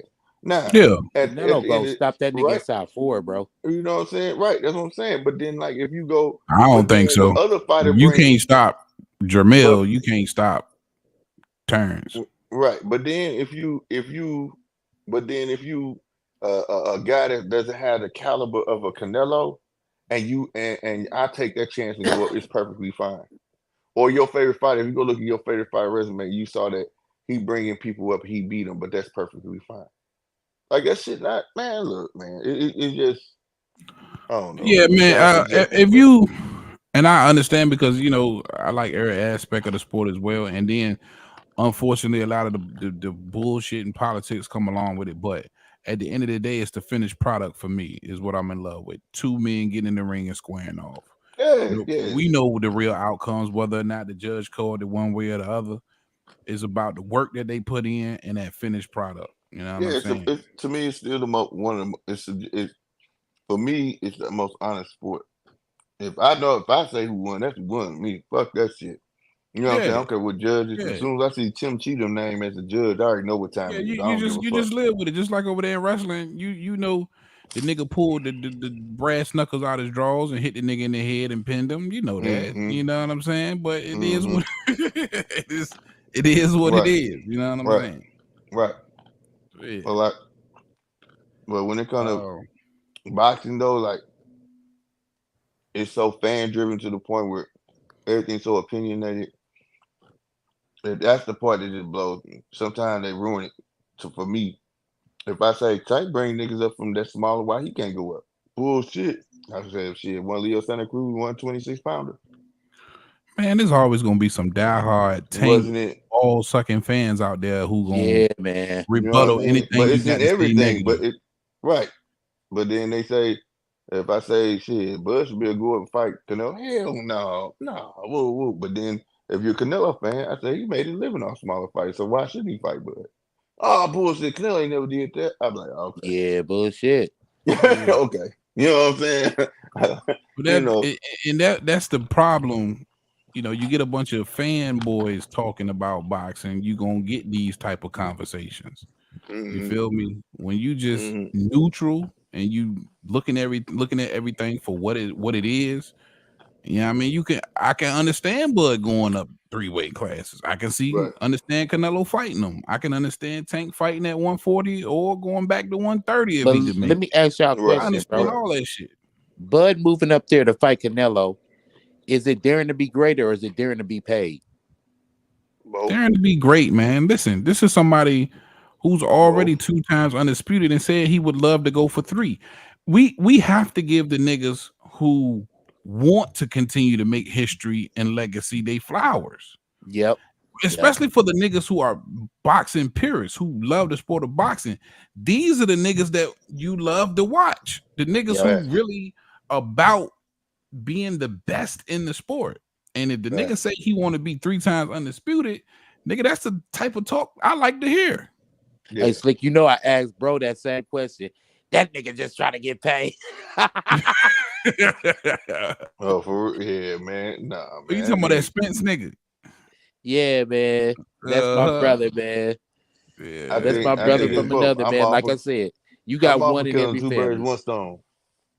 I'm all for that. If he can go out there and get that big ass check and got a possibility to win, fuck it. Yeah.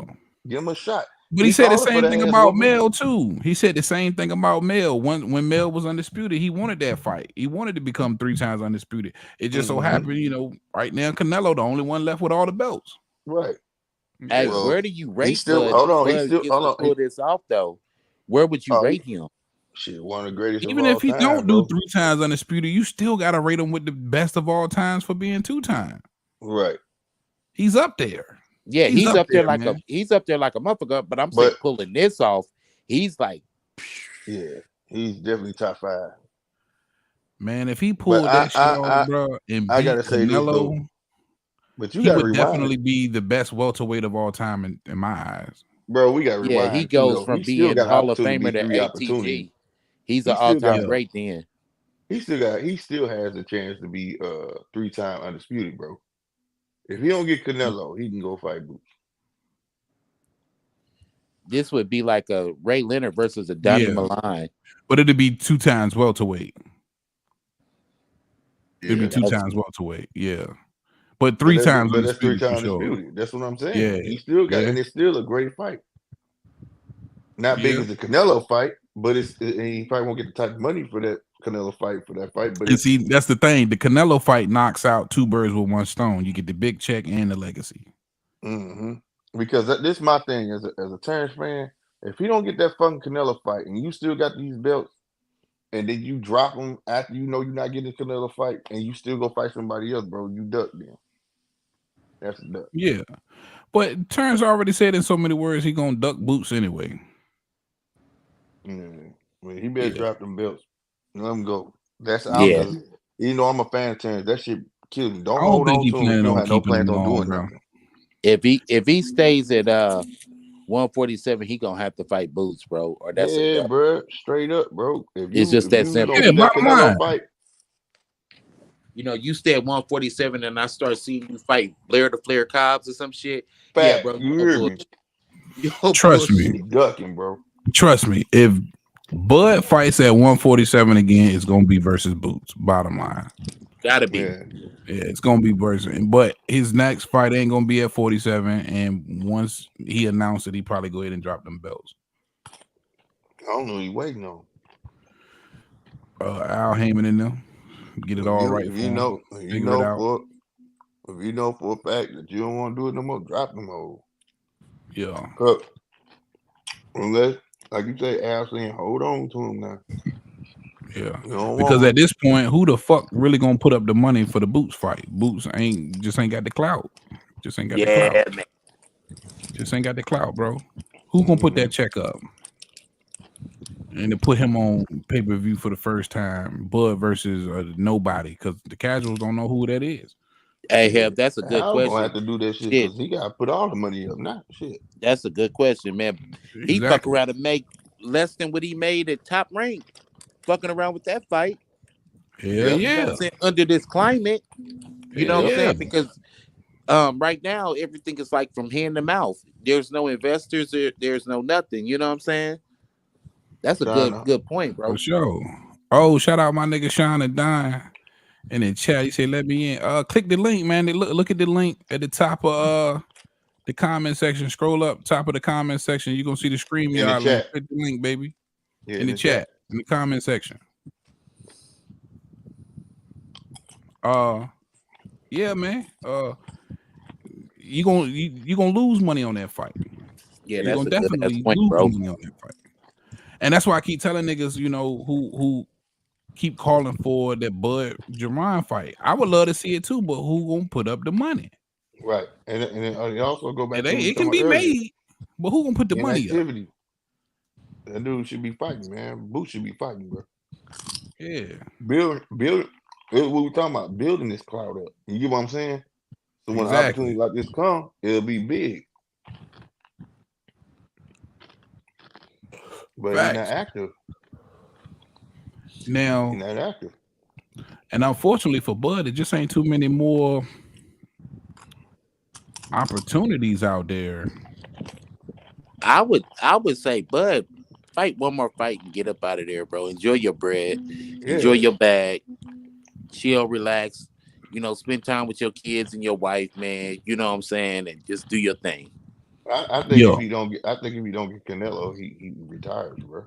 Bud be 30. Bud be 37 this year, man. Yep.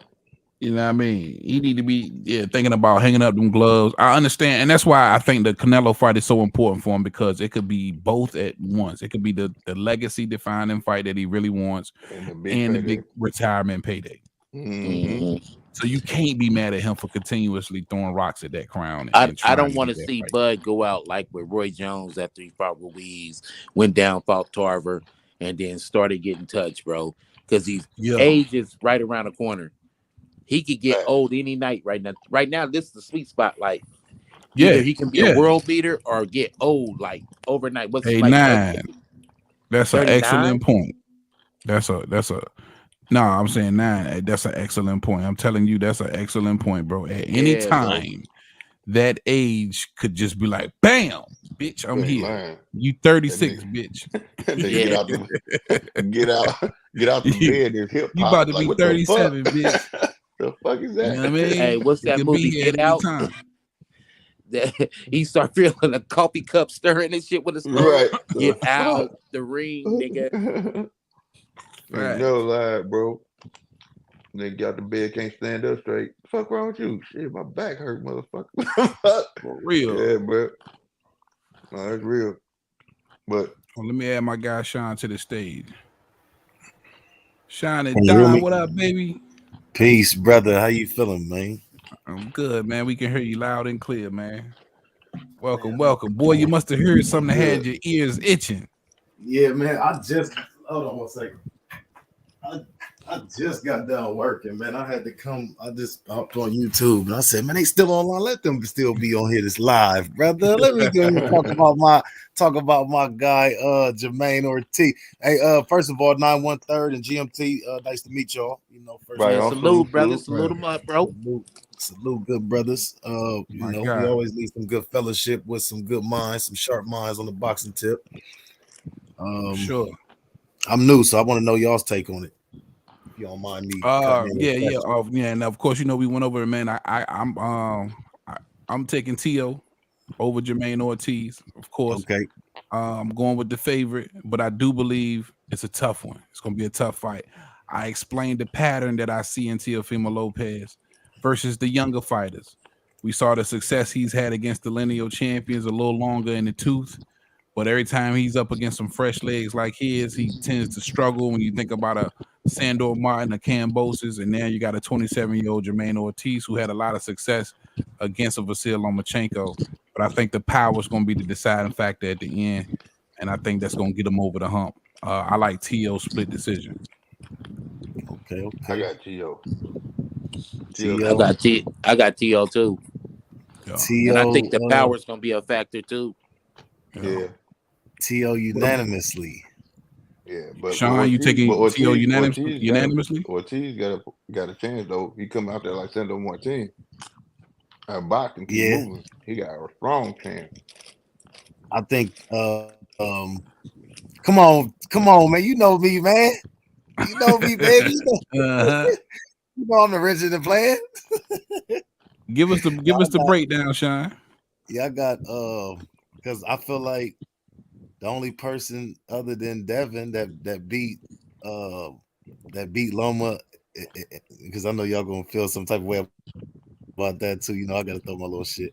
I feel like the only person that beat Loma unanimously, I ain't gonna say unanimously, but you know, decisively, was Jermaine. All his other fights that he lost was controversial, you know. Mm-hmm. So yeah, Jermaine beat him. At the end of that fight, he went over there and gave Jermaine that belt. You know, he knew he lost that fight for real. And Jermaine was crushed. And like I said, if you took him to the 12th and he feels like you really beat him, and he beat the brakes off of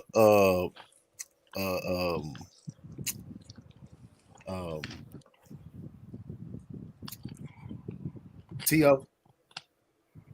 Who Loma beat the brakes off of T.O.? Yeah. Nah. Sean. Uh-uh. It was a good think fight, T.O. close I fight. think T.O. beat It was Loma unanimous. more decisively than Haney did. Yeah. I Hold thought on, Haney you said lost what? that fight. Hold on, you said what? I thought Haney lost that Loma fight. I think I that thought it T.O. was a beat draw. him more All right, decisively. hold on. Real quick. Let me I'm gonna let you finish 9 and I'm gonna let you talk, Sean. And you gotta understand, Sean is like your brother about Spence about Devin. Oh Oh, Lord okay. have mercy. Yeah, here you go with the oh Lord. Look, here we go with the oh Lords. You know what I'm saying? Like, no, but it's not that I'm not like a fanboy. Like, listen to me. Y'all should, if y'all done been watching long enough, y'all should know I'm a fan of styles, not fighters. Yeah. You know what I'm saying? I don't hate any fighter. I don't not like any fighter. You know what I'm saying? I just respect some and how they move other than others. You know what I'm saying? More than others, I will say. Devin move exactly like how we wanted to move. He's just not some people's favorite fighter, so they not gonna respect him. Man, fuck how he moving. Build a cap, ain't never told a lie. Build a cap, that's all they gonna say. Build a cap and da. But they can never prove none of this. If you hate him, just say that. Just say that you hate other men for no other reason. That's cool, but you can't But hate Nine on say, none of the way he Nine moved. say he think Loma No. beat him. You can't hate on none of the way he moved. You can't hate on none of the shit because he don't hardly even talk unless he's saying, nigga, let's make a fight. He don't duck nobody we talk about because everybody they say he ducked, he actually has sent an offer to, which makes Bill not a cap. You know what I'm saying? Nothing that they say is true. So if you don't like him, you just don't like him. I don't not like anybody. You can say, but see them offers. One thing you got to understand, where people call cap when they say that is, you can send an offer all day, and I get to counter offer that. But then when I counter offer to something you don't like, and you just leave me the fuck alone, that's not negotiating at all. Exactly. That shit they pulled with my guy from Baltimore. Is he from Baltimore? Tank, Tank. Oh, that shit Tank. Not dude. Tank. No, not Tank. Oh, not okay. Tank. Not Tank. Not Tank. What's the boys? That's Gary Russell. Okay. Yeah. He pulled his offer letter out. He said, "Them niggas send me an offer," and I was like, "Nigga, no. You need to talk to my lawyers, and we gonna talk." And they left him alone. Mm-hmm. But they rolled with it as if they was in negotiations with him. They was never really in negotiations. You could send offers to everybody. Who's that you talking about? Who did that? Gary. When Bill and Devin was talking about fight Gary Antoine Russell. Oh yeah, they knew that wasn't gonna happen anyway. Yeah, so they sent a lot of offers, but like to hear true negotiations and shit like that, that's what I want to hear. You know what I'm saying? But right, but like you said, if you throw an offer, a negotiations between two parties. So if I'm going to be the A side, I have to present the offer. So yeah, but if fight me, I gotta present the offer. If you don't, okay, Sean, check this out. You the A side right now, right? Mm-hmm. And you say, check this out. It's gonna be 80-20, and then that's the offer you give me, and I rebuttal and say no, it's gonna be 70-30, and then after that, I don't hear no more from you. That's not negotiating. That's what they saying Devin did with. That's what all of them. That's what they do. No, that's so no. Like, specifically, that's what they saying. Like for instance, no, this was Bill. Now I'm giving you an example out of Bill mouth. Then he was over there on another syndicate, and he said when they was getting to the bottom of the Shakur shit, remember? I don't know if you saw it, and he said that, goddamn me, they got to the bottom of that shit because Bill be talking and he be shucking and jiving with that shit. He said Shakur said 50%. He said, "How the fuck we gonna give you 50%?" So no, hell no, I ain't hit him. He back. don't deserve that. Yeah, he but don't see, deserve that. Here's the thing though. Here's the thing though.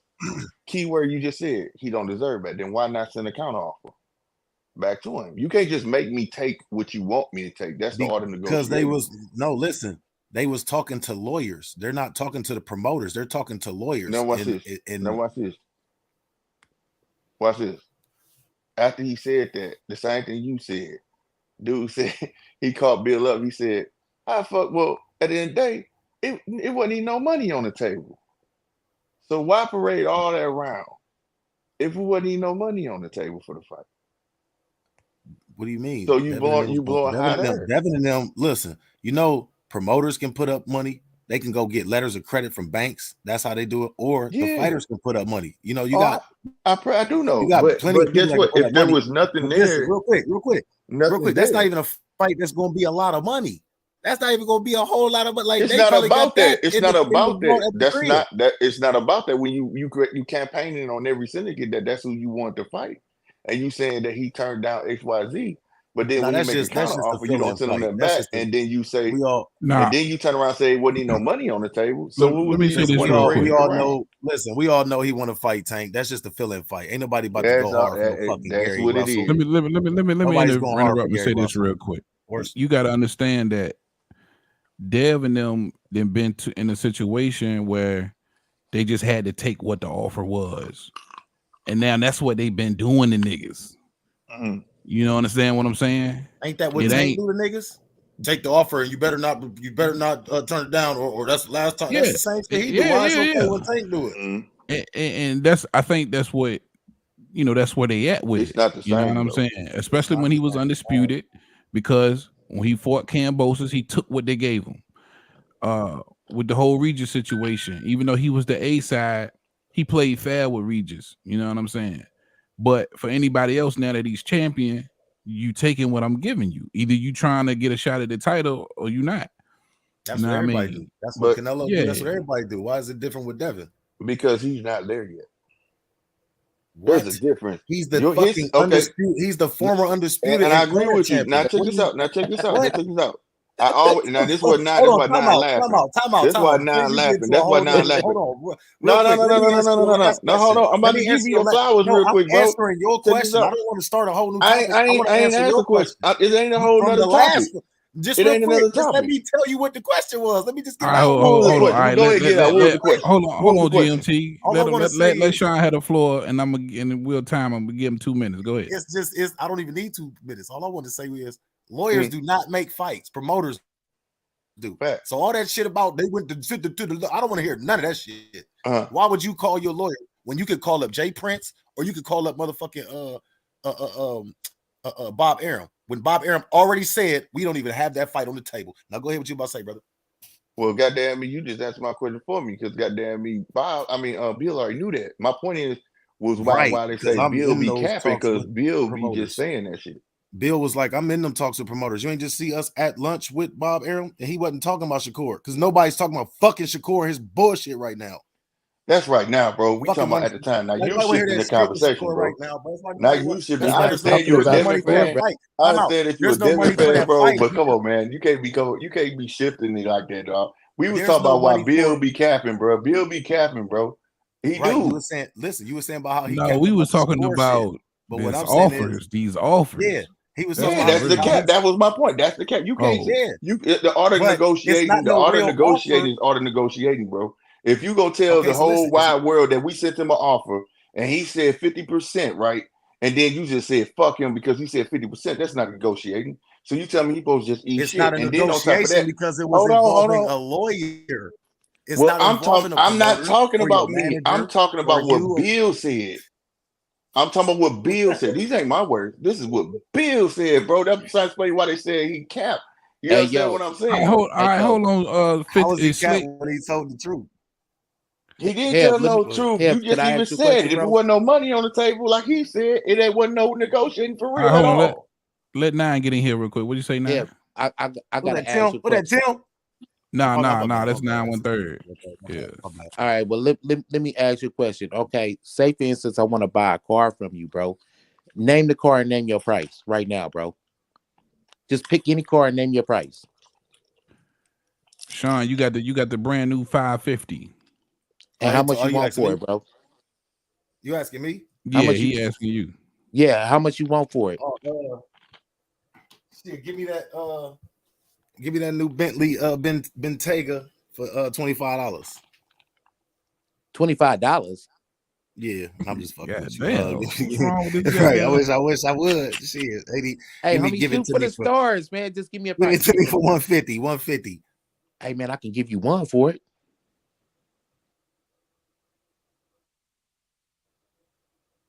See how quiet it got. I'm blinking over here. You can't hear me blinking. Let's meet in the middle. Give me one goddamn 25. No, I hear that, but am I talking to the dealer that can actually deal with me, or am I talking to some type of third party broker that's just you just trying to sell it to me? It's me and you in a room. Bro. No, right. But I'm saying is, are we talking to a third party interloper, or I'm actually talking to somebody that can sign papers? We right here on the phone right now. We talking about it right now. Are you the person that can broker the deal, or are you just a third party interloper? Homie, I'll give you one for it. Exactly. Look, this is the conversation between Shakur. I understand. I understand what you're saying, Sean. Hey, like, you ain't nobody that I can fucking make this deal with. Why am I talking to you? I'm the guy that's trying to buy the car, nigga. You said you want 150. I'll give you one for it right now. Do you want it or not? Oh, you asked? Okay. Now, if you the person that can buy the car right now, yeah, nigga, it's not even that hard, homie. Hey, you want 150? I'll give you one for it right now, cash. You want it or not? Hell no, walk away. Okay, well then I walk away. But I did not duck you, bro. I have a right to have a counter argument. That's the point I'm trying to make, bro. Well, that's cool. I have a right to do a counter argument. So you can't get on the internet and be like, oh, he ducked me and he didn't want to buy the car and nothing like that. I have a right to make a counter argument. Look, can I rebuttal? Now, can I rebuttal? And then I'm gonna say something. Now listen, the internet don't make fights. Lawyers don't make fights. Nobody makes fights but promoters, managers, advisors, and fighters. So if you want to, technically, advisors not lawyer. Hold on, I'm out. Y'all had y'all's time. Let me just, if you want to put me off to your lawyer, that's ducking in all 50 states. Because why is the fucking lawyer talking to me? Is he gonna get in the ring? Can he sign off on any deal? Is he putting any money up? What lawyer? I just gave you an The offer. lawyer You declined it you on the just said, offer. Bill. Never mind. So technically, you ducked the offer of selling your car, bro. That's the point I'm trying to make. You duck. Right. You don't want to sell your car, bro. You duck it. See how that works?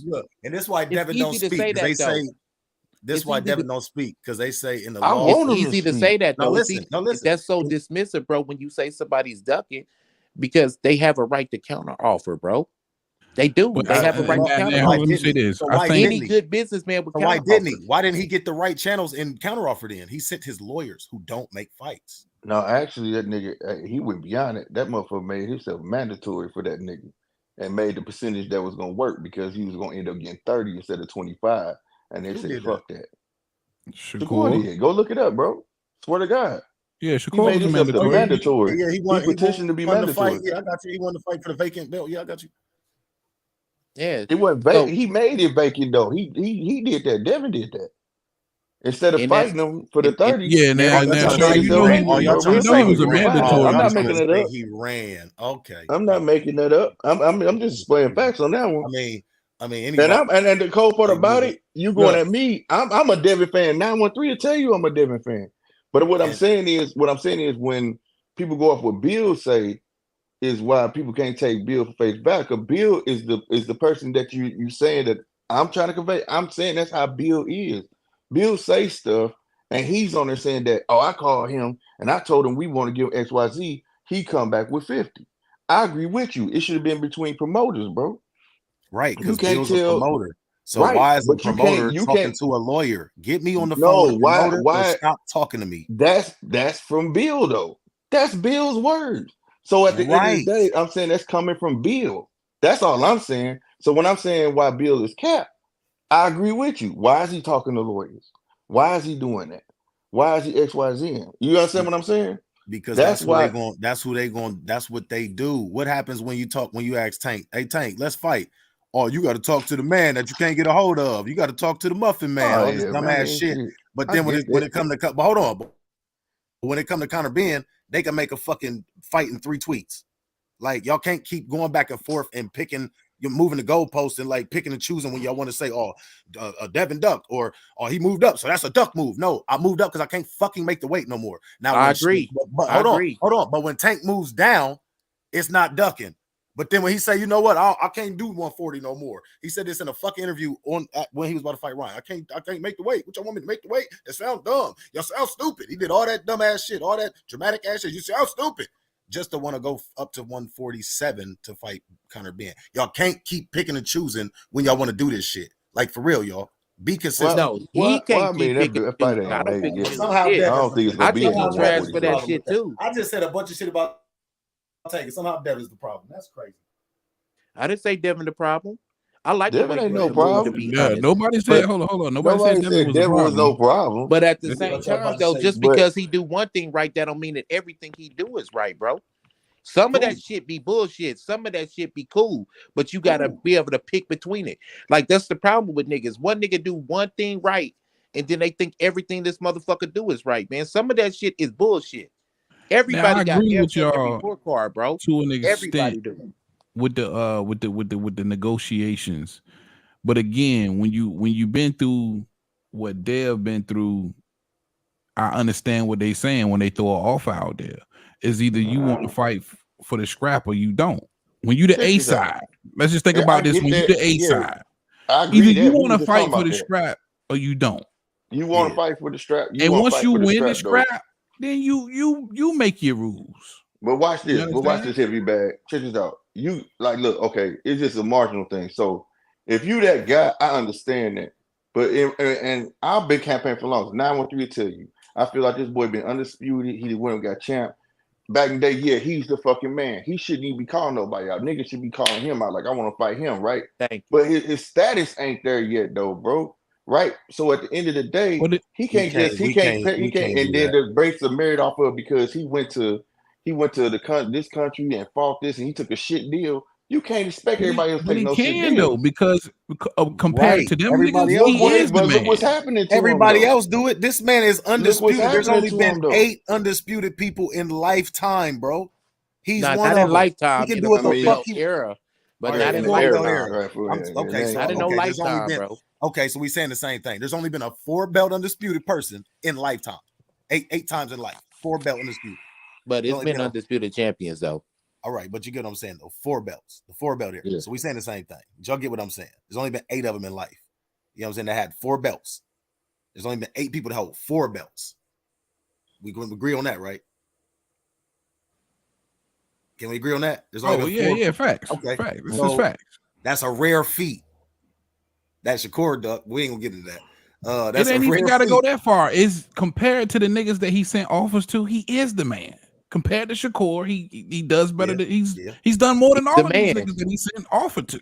Is my point. Yeah, the only person that got and honestly, the only person that got a better resume is Loma. I mean, Loma's resume smashes everybody in the fucking world, but Yeah, I'm just saying, like, the only person that up even got there a better with it too, resume though. than him is Loma. and on some real Who that? shit, Tank is about the only nigga he can't send an offer to. Right, because you got to go to the Muffin Man, who's the invisible man in the back of the van. That's fuck out of here with that shit. Yeah, but Tank in that situation, Tank's got to send him the offer. But anybody else at 140, 135, Devin's sending the offer. And he has.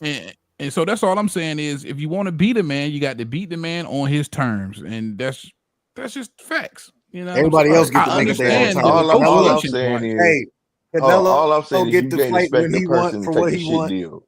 That's what negotiations is. All boxing's always been by negotiations. It ain't never been by because you the A side, you send me talking about you gonna take 10% or whatever the case may be. We I spoke don't about that expect me to earlier. stick with that. You know what I'm saying? Evolution of boxing, man. It's about negotiating, bro. You can't just that's sit why I there don't even like talking this business. That's what's weird about the sport, bro. You can't look at people like that, bro. You know what I'm saying? All fights is 97% fat mouthing, 3%, 2% mafia bullshit, and 1% in the ring fighting. That's all fights.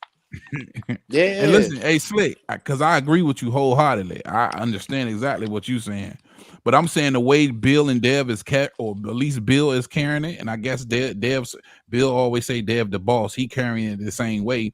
When they throwing these offers out there, it almost feel like they standing on it. Like, nigga, I had to go through the bullshit. If you want to get my spot, you go through the bullshit. But see, that's what I'm seeing that right there. That's the problem I have, bro, right there. So like, that's what I'm saying, because you went through shit. I gotta go through shit. That ain't it. I ain't saying I'm supposed to make what you make by far. But you it's ain't not fair, but that's just the way it's always been. It ain't always been like that, bro. It ain't always. You tell me, because the way they operate is that I don't have the right to negotiate, nigga. Only time I got the right to say something. The only time it's not like that is when it's got 2 people with belts. That's the only time it's anytime. That's the only time it's where it's anywhere close to being even. And it's not true. That point I was about to make. Not true, if you ain't really bringing nothing to the table, you know what I'm saying? It's if you talking about that type of fighter anyway. If you talking about that type of fight, I'm talking about somebody out there making a name for themselves. They ain't finna just sit here and say, "I'm gonna pay you $5,000." Okay, no, it don't work like that. That's what all right. Let's look at it this way. For. Who all has Devin sent offers to? You know what I'm saying? The people that Sean, claim he talked to was Matthias. They claim they talked to Tank, but you can't get Tank nothing. Motherfucking Shakur. So you think you say Matthias? That's a nobody. Yeah, Shakur, that's a nobody. Ryan, Tio about the only one. You gotta really sit down. Yeah, Tio, Ryan and Tio, the ones you gotta sit down and negotiate. They've been trying to get Tio for the longest. Tio don't want to fight him. It's been too many times where they done caught each other after fights, and you know what I'm saying, with interviews and shit. I was just watching one of their first times, and as soon as Devin was walking up to the interview, this motherfucker Tio was like, "Oh, fuck," and it like really like turned it into a argument every time he turns. He really don't want to fight Devin. Like, Devin has offered. Yeah, I don't know what that's about. Because he's a man. They don't want to fight Devin. Devin is too good. He beat Tank already. I've always liked Devin because he always had the best jab in the game. He got that jab like Delsum. He got that long ass jab like that nigga from Street Fighter, bro. I'm trying to tell you. He got the best jab in the game, but I just think the way they carry themselves, that's what rubbed people the wrong way. And I always felt like he should be bigger than what he is, but it's just he can't land no more key fights, bro. And what people don't like about Devin, I think this is my honest opinion. I think it's because you hear more so from his father than you hear from the fighter. Right. But you gotta understand, listen, like I was saying earlier, this is what I got cut off saying. in the court of public opinion, well, any court, they tell you what, don't talk, because you are dead in the eyes of the law. That's why you don't talk. You got to have a lawyer to talk for you. So we're not about to get into all that because I study this law shit deep. But what I'm trying to say is you got to have somebody to talk for you because you're the dead man in the courtroom, and everybody else is alive. So you can't say anything because they're going to use it against you no matter what. If you think it's helping you, they're still going to flip it on you. So this is why Devin don't even fucking talk, because in the court of public opinion, it don't matter what I say. These niggas love Tank for whatever reason. They love Tank, so it's fuck me. I can't do no right in their eyes. It don't matter what I do. They gonna flip it and try to say I did this instead. You know what I mean? I agree with you. I think if they you should agree, quit talking about Tank. Period. Time out. If you agree to fight one dude, you ducked all the rest of them. Like how, bro? I have a fight. I don't believe that. I don't believe that. Nah, That's how it looks nowadays. That's how them Tank fans is, bro. Real quick. That's how them Tank fans is, bro. Real quick, no, but that's offense. My favorite fighter is Shakur, and Devin goes to fight Tank. Now I duck Shakur. No, bitch, I'm going to fight Tank. But if I go to fight Shakur, now I duck Tank. He don't even want to fucking fight me. What the fuck are y'all talking about? That's goofies, bro. And you duck Matias because he the boogeyman. Like, oh, come on. Like, they goofies, bro. That's what it is. They goofy niggas. Nah, them be the casuals, bro. But no, yeah, that's goofy shit, bro. Nah. That's not no real fight fans, bro. They goofies. Right. You know what I'm saying? Like I said, I don't particularly care for Devin. I don't like his style, but I love the way that man moved. I just wish that Bill would step back a little bit and let him, you know what I'm saying, shine a little bit. Yeah, that's cool and dandy, but so basically that's cool and dandy. But listen, hold on, bro. Let me land the plane. That's cool and dandy, but traditionally we had superstar fighters like Ali who talk for themselves. You know what I mean? You had guys like Ray Leonard who talk for themselves. It's nothing to get. It's not breaking the rules for that man. Have you ever heard Devin's pipsqueak voice? I don't care, bro. I would rather hear him gonna yell over a crowd of people. You heard Mayweather voice, dog? You know what I'm saying? Listen, Devin is a young brother. You back it up. Devin is a young brother from California, like myself. You know what I'm saying? And he's a solid fighter with a good jab. You know what I'm saying? I don't particularly care for his style, but I like the way he moves. You know what I'm saying? And I wish the best for that brother too. Plus, he's a Muslim too, so I like that shit about him. You know what I'm saying? I'm gonna just say this, and look, really, niggas, it's really getting thin for niggas to find shit to hate on, because now that Tank done went to being Muslim, they like, oh man, fuck him and all that Muslim shit. Now Tank, when they like, oh damn, we can't even hate on that no more. Yeah, just you know what I'm saying? Just chill. Yeah. You know what I mean? Like niggas hate the man for no. But anyway, back to Bill. Bill is Don King, but Devin's father. He's doing everything that you would want your promoter to do. He just so happens to be his father. That's the thing. That's the part where I was like, you know, if he would just quit saying, it's one simple word I wish Bill would quit saying, and it'd come off his tongue a whole lot better. And it's crazy how one word can make a difference. Quit saying my son. Say my fighter. I feel that. I feel that. 100. 100. You know what I'm saying? I could get with that. We get that you taking on the mantle of church. You know what I'm saying? Church was the one spitting the king of all kings. All hail Devin Haney. You know what I'm saying? Church not there now. You taking on that mantle, doing all of that, cool. But quit saying my son, because it make Devin look weak. Like daddy got to talk. Look like 100. No, I got you. That's why that Regis Prograis, because I beg different when you said you hear Devin talk, nigga. When they was on that stage with Regis Prograis, he shut his daddy up. His daddy was like, he's a hell of a fighter. He gonna talk his shit. A hell of a fighter. What I was saying, and then he was like, quit telling him that shit. He's a bum.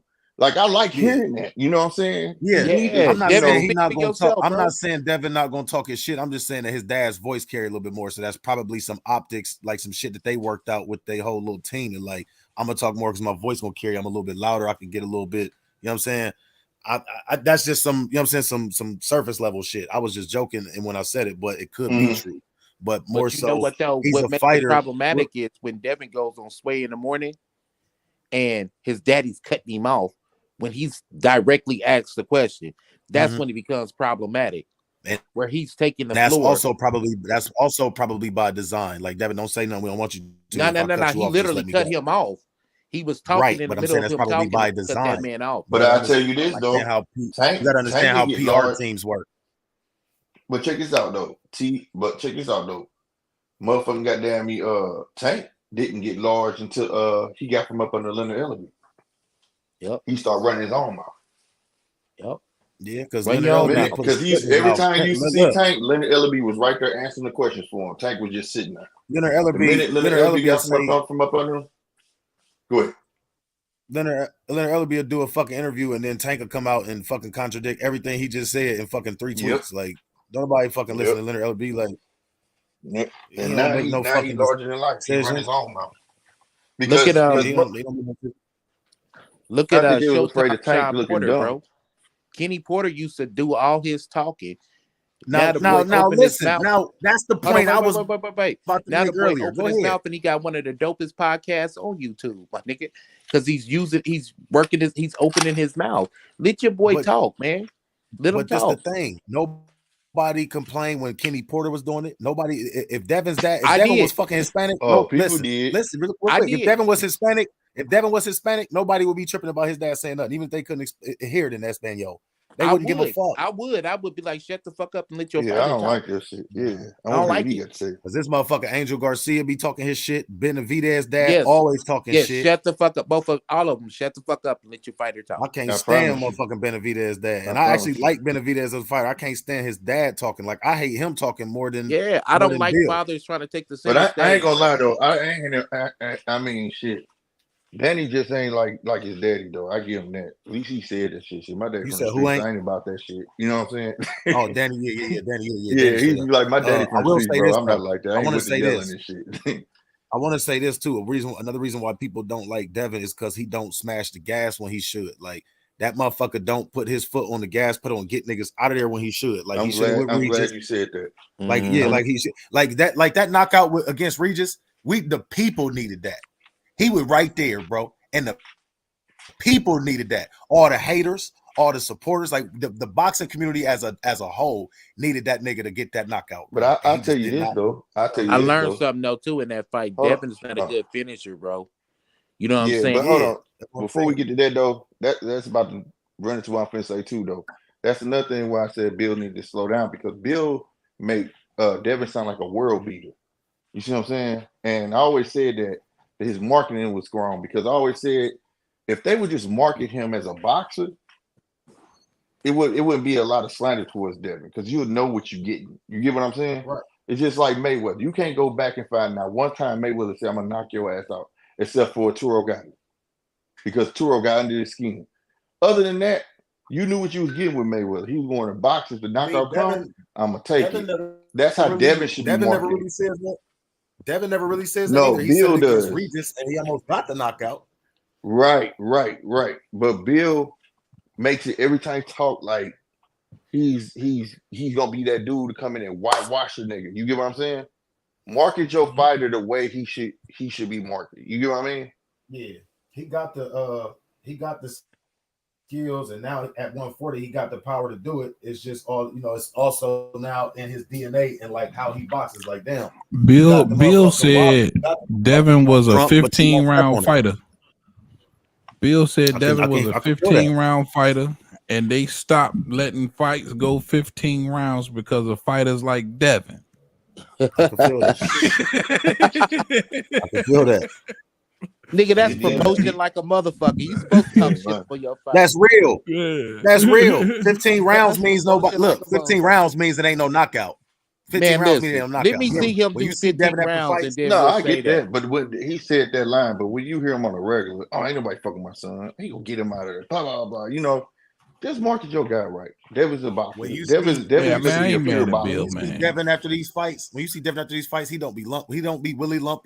He don't be motherfucking pumpkin head. He don't be motherfucking bleeding. That motherfucker don't be breathing hard. He be ready to go another 5 rounds. So he believe in the art of hit and not get hit. Not after that damn Loma fight though. I had him. I mean, that's what boxing is. So look, the other day when it was they was just in the motherfucking press conference, and he said it was Tim Tszyu versus Keith Thurman. Mm-hmm. He was like, you gonna stand in the middle of the ring? Like, bro, why am I supposed to just as athletic and as gifted as I am with all this lateral movement, all this motherfucking boxing knowledge? Why would I just stand there and let you beat on me? Yeah. Why the fuck would I want to take any punishment? When Shakur do it, it's cool. I'm supposed to just stand there and get my ass beat because I'm Devin though. That sounds stupid. Hey, Nah, I man, when don't think Shakur that. do it, it ain't I cool. don't think that. Hey, Yeah, it hey, ain't. Slick, I'm gonna put you on blast No, too, bro. What's it's an that? art Hey, to it. Slick did Listen. a live for that Shakur fight too, and fell asleep a lot. Listen, man. Yeah, One of my favorite fighters of all time. That shit Look, ain't Tio cool. know this. One of my favorite fighters of all time don't get enough recognition, and that's Who's that? Dimitri Parag. Some of the best defense you will ever see. Oh, nigga, who you talking to? Now, see, I watch I boxing. mean, I'm not saying that y'all don't know who he is. I wasn't If saying that his y'all don't know back who didn't he fuck is. him up, bro, he'd be a motherfucker, bro. Yeah, I I'm know not exactly saying. what the fuck you talking about. Look, I'm not saying that y'all don't know who he is. I wasn't saying that. What I'm saying is Tio knows that that's one of my top 5 fighters, like all time. That's one of my Yeah, that 5 nigga, that nigga went because of his hard, bro. because of his defense. Now, what I'm getting at is he didn't get hit. Nobody's calling him, oh man, he's not interesting because he doesn't get hit. Why is he not fighting? Why he Nah, needs to, but he he needs was to get in getting there and niggas mix out it of there up. though. Like no, He was they getting only niggas out say of that there. about black fighters because they can't catch us and they still get their ass whooped. They only say that to us. They don't say that to Mexicans because they know Mexicans gonna rock them, sock them. They flat footed. They gonna get in there and just beat each other's head in. Yeah, They only say yeah. that to niggas, and they only say that to Devin more so because even niggas can't catch him.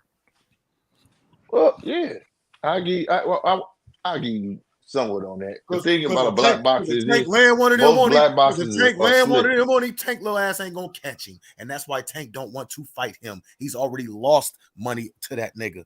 This is one thing I'm gonna say. Let me say this uninterrupted. Of all the times that niggas be like, "Oh, Tank did this and Tank they did the." Tank knocked his ass out, and I cracked him. And motherfucking Adrian Broner's drunk ass, and I'm from Ohio. I love Adrian, but we know that nigga get drunk and say some crazy ass shit. This nigga, oh yeah, Tank did this, Tank did that. First of all, you had money on the fight. Why would you get in and break up a fight that you was about to win money on? That don't even sound silly. That don't even sound right. But more so, Tank has never once come out and said he's lying. I won. That nigga lying. He ain't never once came out and denied that shit. Not once. That nigga lost that motherfucking fight, period, point blank, and he know he gonna lose again. I don't know. You saw my sparring though, right? I know. And Cole, I know exactly what fight you're talking about.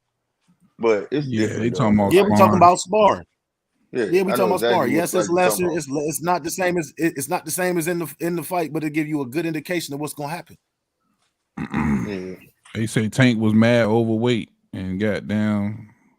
Yeah, just got the plane and all that. He just got off. I got like hella a whole lot of excuses over there. Yeah, I know he was sleepy, and then, but he going there and cracking. Look, he was good enough to get in the ring, but just enough excuses. Shout out Mark Wynn in the chat. My guy Mark Wynn, what up, boy?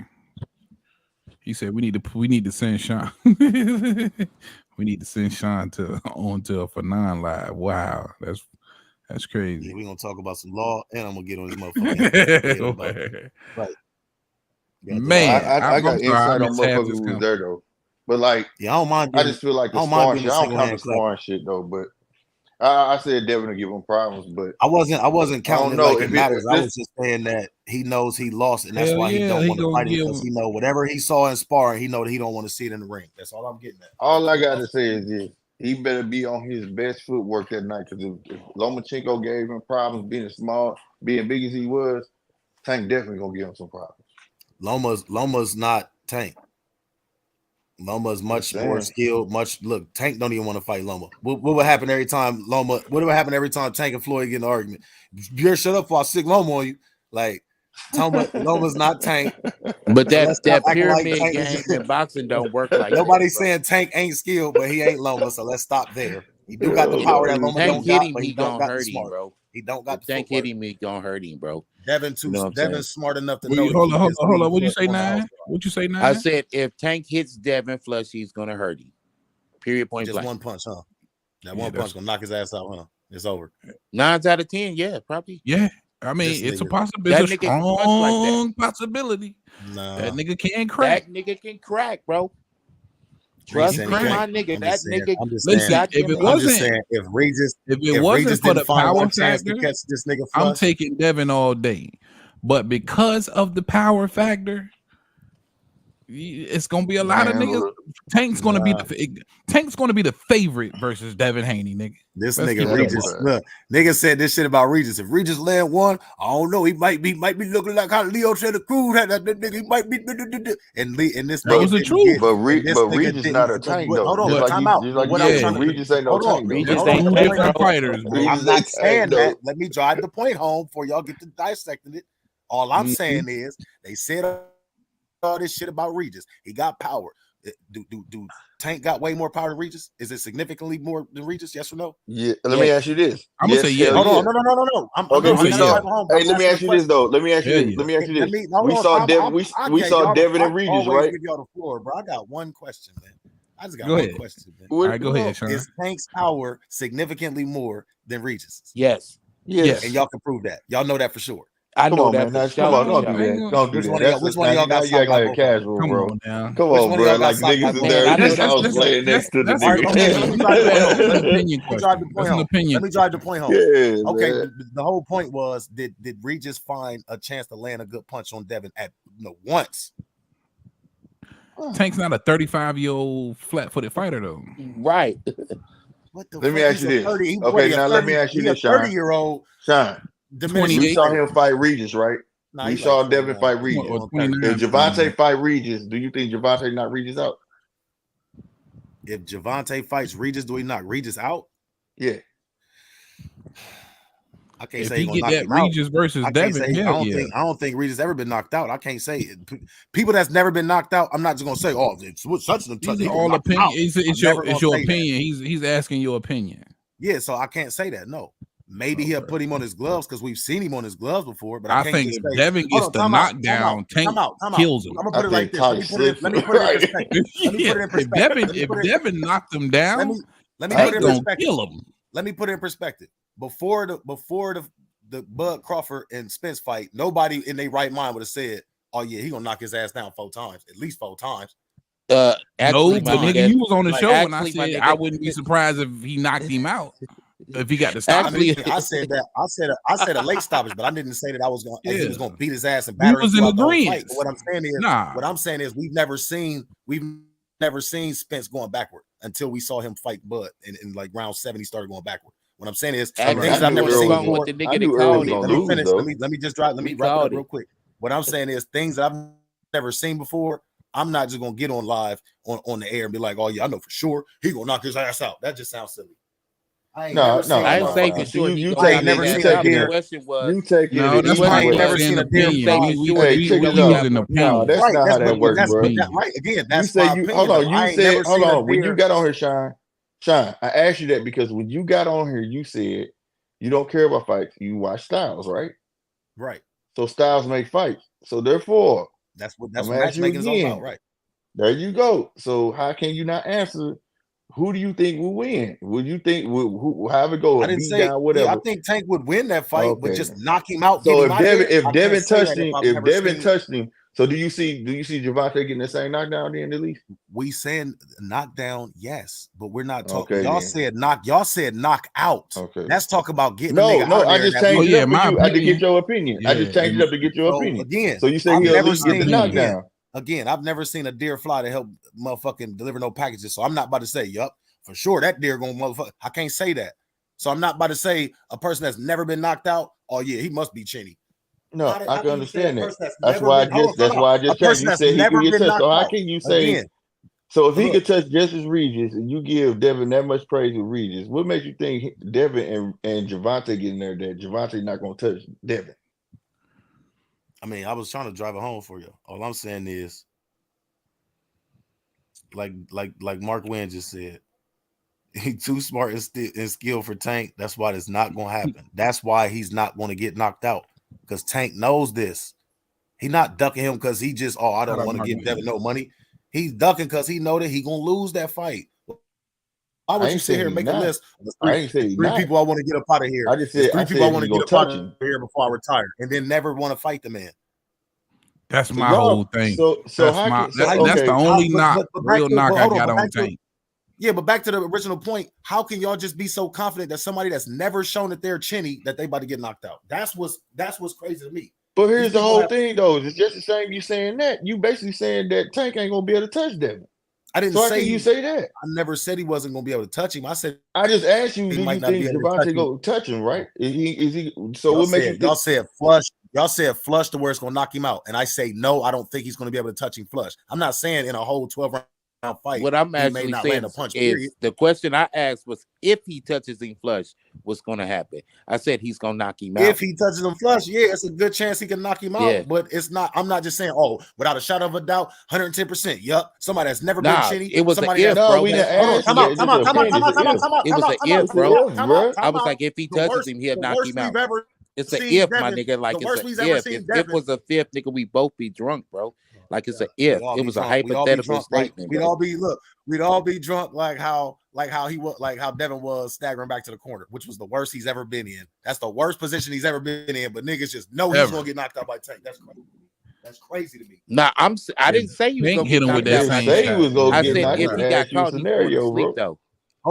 Hold on. Did he get caught flush before he was walking noodle leg back to the corner?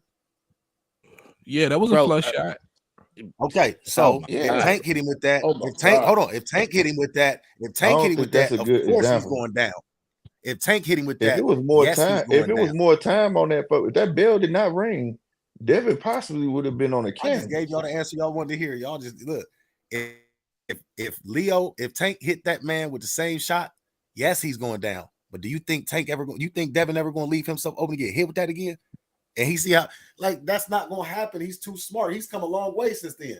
He's been undisputed since then and won another belt. Listen, bro, if the fight, go ahead, and then I'm gonna talk after you, bro. Your statement was he's not gonna be able to touch Devin. I said, yeah, I feel you, bro. I didn't but say if it all. he do hit him with that, hold on, listen, bro. Let me land the plane, my nigga. I said, but if he do hit him with that shit, he's gonna be knocked the fuck out. Planes and shit. Exactly. Nigga, well, fuck it, man. Let me park the bus. Nigga, look at that. But nah, man, like I was like, I was feeling what you were saying, bro. My nigga, you on the defensive, but bro, nah, it's not like that. I was like, yeah, I don't think that Tank with his height can really touch him like that. But I said, but if he hit him with that shit though, he can sleepy. That's all I was saying.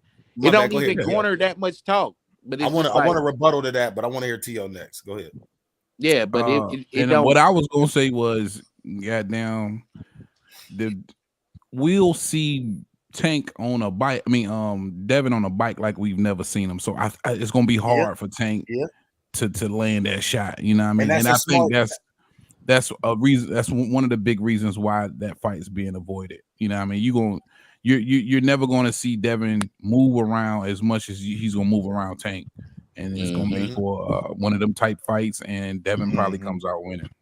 What did Tank just say about who was it? Was it Tio? No, it wasn't. It was somebody. They was just trying to match him when he was like, Ford was like, we don't want to fight him. He'll never let us do what we want to do, or something like that. Something along those lines. We can never get what we want off. We can't fight our fight.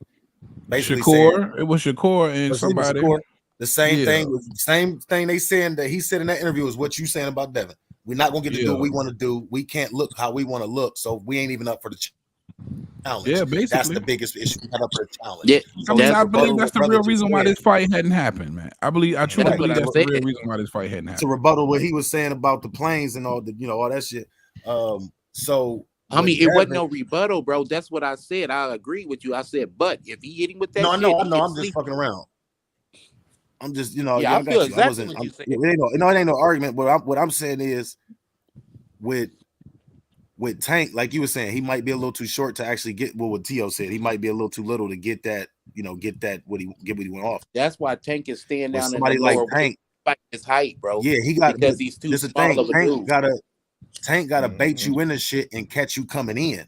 He got to catch you coming in to be able to be effective, to get that, to be able not just have the power, but he got to catch you coming at him while he's throwing the power. You're never going to just like he did Rolling and Ryan. Just like he did Rolling and Ryan. How tall is Tank? Do y'all know how tall is Tank? 5'5". 5'5". He's 5'5". Yeah, bro. Like he's fighting his height at this point. He probably struggling like a motherfucker to make weight. He's just fighting his height, bro, because he can't really get up there and challenge like bigger welterweights. That's like at 154, even though he can punch like that. because Thank he's you, fighting his Nine. height, bro. That's Thank what you, he Nine. doing. And that's one of the biggest points I had been trying to make about Tank. People, and that's why you got to give Pacquiao so much credit for what he was able to do. When you that short, when you 5'5" and you moving up, you always giving up everything. You know what I'm saying? You giving up all of the advantages for the most part. It's tough. You know what I mean? It's smart of him to try and continue to stay in the weight class that he's in. But for me, I don't think 140 is a stretch. I'm just being real. I don't think 140 is a stretch. It is either, bro. Nah, Yeah. it's not. Not when you sitting here fucking negotiating with Ben at 47. I don't want to hear that shit. I'm starting to believe that he was just trolling, though. A lot of people saying he's just trolling Ben. I'm starting to believe that. But my thing is, nigga, if you're gonna troll Ben like that, troll the niggas we really want to see you fight like that. Right. Oh God, troll that shit. Right. Play with us like that. Play on my heartstrings and shit. I might actually. Yeah. Don't sit here and. Don't sit here. That's corny to me. That's super corny to me. I wouldn't want my mom to be like, "Oh yeah, I'm about to get you some K-Swiss for Christmas," and then don't get them. Like, no, tell me you gonna give me some Jordans and then don't get them. What the fuck yeah, man. Why would you tell me about some K-Swiss? Like, what? Right. Don't play with us like that, man. Because we don't give a fuck about no kind of being fight. Yeah, you playing with me like I'm gonna keep it all the way a buck. I'm just upset with Tank all the way around, man. I'm just upset with this nigga, and it's crazy because I fuck now, just like you fuck with Dev the long way. I fuck with Tank the long way. I've always fucked with Tank. You know what I'm saying? I like Tank too. I love Tank. Yeah. Moving, man. This shit is annoying and it's agitating, bro. That shit. Tank, and maybe that's what he's trying to do. Like maybe that's the game plan, me, bro. With the Ryan fight, he lost me, bro. When they was like, why the weight clause? He was like, I didn't ask to fight him. He asked to fight me. I was like, bro, that's some of the biggest bitch shit I ever heard in my life, bro. But you gotta now listen. In his defense, Tank don't call out nobody. That's just the element that he grew up in. You don't speak on certain names. That's that mafia. That's that gang type lifestyle. Bro, how can you get a fight with this nigga? I feel you. I feel that too. Exactly. You know what I'm saying? So I was gonna say it's the end to the game. So I feel that too. You gotta speak. You can't be no bitch out here. You can't be. But it's like the nigga at school that don't really talk much, and people always trying to poke at him, and then he end up beating him the fuck up. Like that's what he want to be. But you can't do that in professional boxing. This is the only sport where number one don't always play number one or fight with. You know what I'm saying? Go against number one. It could be number 1 versus 5, or you know what I'm saying, number 1 versus 7 to the time. It's the only sport where we get that shit. So for him to be doing this is already disrespectful to the craft. Yeah. So for somebody like me, it seemed like I'm just a super Devin fanboy, but it's like I really do like Devin. If you go back on my Facebook after he beat up Gamboa, I think I was over there talking about, oh yeah, Devin just in a moment drunk that night, Tank the King at 35. And then the next day I had to wake up like, no, the fuck he ain't. What am I talking about? I was just drunk. But I didn't take the status down. That shows like I support Tank. I love Tank. But it's like as a fan, nigga, you don't love Tank. Like I actually do. Like I said, I told you I was just talking to I told you I'm on this law shit. I just told you I got DMs I could show you. I was talking to Calvin Ford about his case. Like the motherfucker just he didn't go. I told you this a while ago. But anyway, yeah, you did. That's true story. But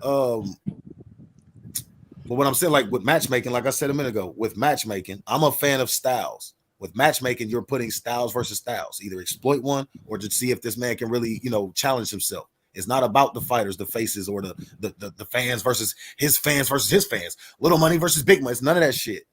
So for this motherfucker to always be like, oh, I ain't fighting for the legacy. I'm fighting. So basically you saying you don't want your style to be looked at as the best style of all. You just want to coast by. You know what I'm saying? So for the people that want to see styles, for the connoisseurs, for the aficionados like myself that do like patient boxing, that do like to see some fights go 12 rounds, because I want to see if people can, stay in the like. We want to see, we got to deal with all of the fucking mumbo jumbo, the fat mouth and shit that leads up to the actual shit that we want to see. You know what I'm saying? So we got to deal with this bullshit. So I'm not defending. I'm not a super Devin fanboy. I'm just defending, like, bro, be a man and fight this man so we can see what we supposed to see. Yep. All right, gang. Listen, we're gonna move on from this for a second, and it's getting late, and I just wanted to touch on two things while I got y'all, and then you know what I mean. They just announced Matias next fight versus the Australian Liam Paro. The nigga that knocked out Montana Love. Maybe that'll bring back some Yeah, I mean, jog your memory on Liam Pyro. What y'all think about this Mm-hmm. fight? It's a good And fight. let me say this: I really like this fight, even though at 140, look, 140 is hot. Let's keep it all the way a buck. 140-pound division is hot. The belts are spread everywhere. Everybody's clamoring and wanting these unification bouts. But Matias decided to, move on. Fight is mandatory in the Liam Pyro. This is going to be a second title defense for the IBF. And again, this is somebody coming off their biggest win versus a Montana Love, somebody who's supposed to been getting back on track versus Liam Pyro, who was a heavy favorite. Got a lot of pop, decent footwork. The combination punches was beautiful in that fight. I mean, he did his thing versus Montana Love. What do you see in this fight, and who you like in that fight? Montana Love definitely. We'll start with you, Sean. Yeah, Montana Love got back on track. This motherfucker, what's his name? Railroaded his motherfucking ass. I'll tell you that much. Disappointed the fuck out of me because honestly, I'm a go forward to go backwards. So like, I'm mad Montana Love didn't win that fight because we would probably be seeing Montana Love versus Matias in the winner fighting Richardson Hitchens in a perfect world. In a perfect fucking world. I really just want to see Matias win so we can see Richardson Hitchens versus Matias. We keep talking about this boogeyman talking, that would be a great next fight. So I just want to see Matias win for that factor. But I think I honestly think Perro gonna give him a good fight. He got a lot of experience in Matias is like this boogeyman that people just created overnight. It ain't like he got fucking 85% or more knockout rate, you know what I'm saying, anything like that. Like he's not crazy like they trying to say it. I love him. I ain't got no problem with Matias. I like him. Like I'm just saying, like I think Perro gonna give him some rounds. I really think Perro gonna give him some rounds. I don't think it's gonna be he ain't just gonna steamroll over Perro like everybody think he do it. If he do, I'm gonna be surprised. Okay. Slick, I'm gonna let you back clean up. What you got to say on it now? No, it's a good fight. It's a good fight, and it's a good starter fight because if he's sleepy. He fight Pyro, it's over there on. That means it's gonna be on the zone if he fight Pyro, right? So it's a good starter fight for him starting out over there, whatever. But like I said, I don't think it's gonna be too tough for Matias. He's gonna give a little pushback, but it's gonna be a good fight. You know what I'm saying? But I agree with Sean. I want to see Matias in some stiffer competition. But if I want to see if he really about that life. Because what he got, 20 wins and 20 KOs right now? Yep, 20 wins, all by KO, 1 loss, and he came back to avenge that loss. Yeah. Who? Matias. Yeah. What the fuck am I thinking about? I didn't know he had 20 knocked. Now I'm tripping. Yeah, that's why niggas want to see him mix it up. And he killed the nigga too. He got 20 wins, 20 by knockout, and he got a body, nigga. And he got a body, right? In real life, he got a body? Yeah, he got a body. Boxing. Dude was walking he killed the nigga in the ring. Yeah, real life. Walking out. So I really want to see. I'm so glad you're here, Sean. I had no idea you didn't know this about Matias, baby. I swear I thought I did. And that's why you say an overnight boogeyman. I don't know what the fuck you talking about, nigga. Niggas been on Matias for a minute. And his last 5, I went down to Matias rabbit hole. I don't know how I. And his last 5 opponents, he made them quit. All quit on the stoop. All of them. I saw him in that last fight. That last fight I did watch that. When I saw that last fight, I told the round it was the 6th round. I told him right before that round, I said, man, he about to knock this nigga out. Yeah, he didn't come out. That nigga, hey, listen, all the last 5 of his fights, no mas, nigga. Yeah, and it wasn't the trainer that ain't no comp though. But it's no comp though. You know what I'm saying? That's why I said I want him to see him. That's why I said I agree with you. The Pyro fight gonna be cool. He'll give a little pushback, but I think Matias. He ultimately wins that fight, but I want to see him fight somebody like for real. Because, for sure, everybody ready for a unification with Matias for sure. What you got to say, Nine? Man, I haven't really got a chance to look at Pyro like that. I've seen him before, but I can't really. I'm sitting up here trying to wrap my head around it. Like, damn, I'm trying to think of a fight that I've seen him with. I know I've seen him, but I can't really remember him like that. So he must not be Montana Love was the last one. So you ain't see the Montana Love fight? You know what? When we was going live for that, I missed that fight. I came in late. Oh, okay. Punched this dumb ass out. Yeah. Oh, word? Yeah. But I was never. He stopped Montana Love in the 6th, brother. Yeah. like that. Yeah. I gotta go back and revisit it, man, before I can speak on it. You know what I'm saying? But Matthias or whatever dude name is, he definitely a beast, man. Just jumping right out there. Fuck it, I got him, but I guess. Yeah. But I have to go and revisit it, man. I may fuck Shit, around if and change. I can knock out all the niggas that I fight at the hotel too. Like, Right. it's when you get to them big fighters, you know what I'm saying, in the arenas. Like, I don't know if he. Yeah. Hey, and these have all, in all fairness, for Matias, these all been, you know, top 10 ranked opponents in the IBF. You know what I mean? He's ran through them all. Man, they and for Pyro, that's the most notable name on his resume. Now is Montana Love. He's 24-0. If y'all didn't know, he's an undefeated Australian fighter.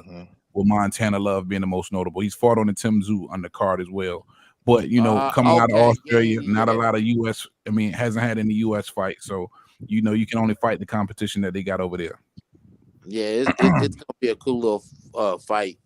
Now I know exactly who you're talking about. Yeah, man. I got Matthias in 6, bro. Yeah, it's gonna be a fight because Pyro not on his toes like that and shit like that. So yeah, I got him in 6 rounds, bro. They're gonna be fighting. And the reason why I think Pyro could cause him some trouble is because now I know a lot of people wasn't riding high on Montana Love, but I thought Montana was a very skilled fighter. I don't know exactly where he fell off at. Real slick, elusive speed. You know what I'm saying? Great footwork, definitely some great footwork. And the way he was able to handle that from Montana Love, to me, was just shocking, nigga. It was surprising. And listen, you can't. Skill is skill at the end of the day, and you know I don't want to overlook Pyro's abilities. And I think anybody with some real footwork is gonna give and can keep that pace up. Gonna give Matias some good work. Yeah, they got to be able to. This breathe. Man was fighting. Get them bunches. He fighting people like. My bad. Go ahead. Yeah, Sean. 9. They're gonna have to be able to breathe and not panic and be calm while they doing it, so they don't get tired. Because the moment you take that breath, this motherfucker gonna come on and get you out of there, bro. To be honest, so he's gonna have to be calm and poised throughout this whole fight. And I don't know if he can do that. So yeah, he's probably gonna be out of there by 6-7. This man Matias fighting people named Ergashev and Ponce and Anyanyan and Juka. Who the fuck are these people, man?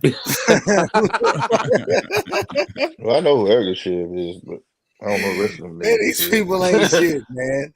Come on, man. He sound like their first 20 fights. That's all. He coming. He's got to get his opportunities.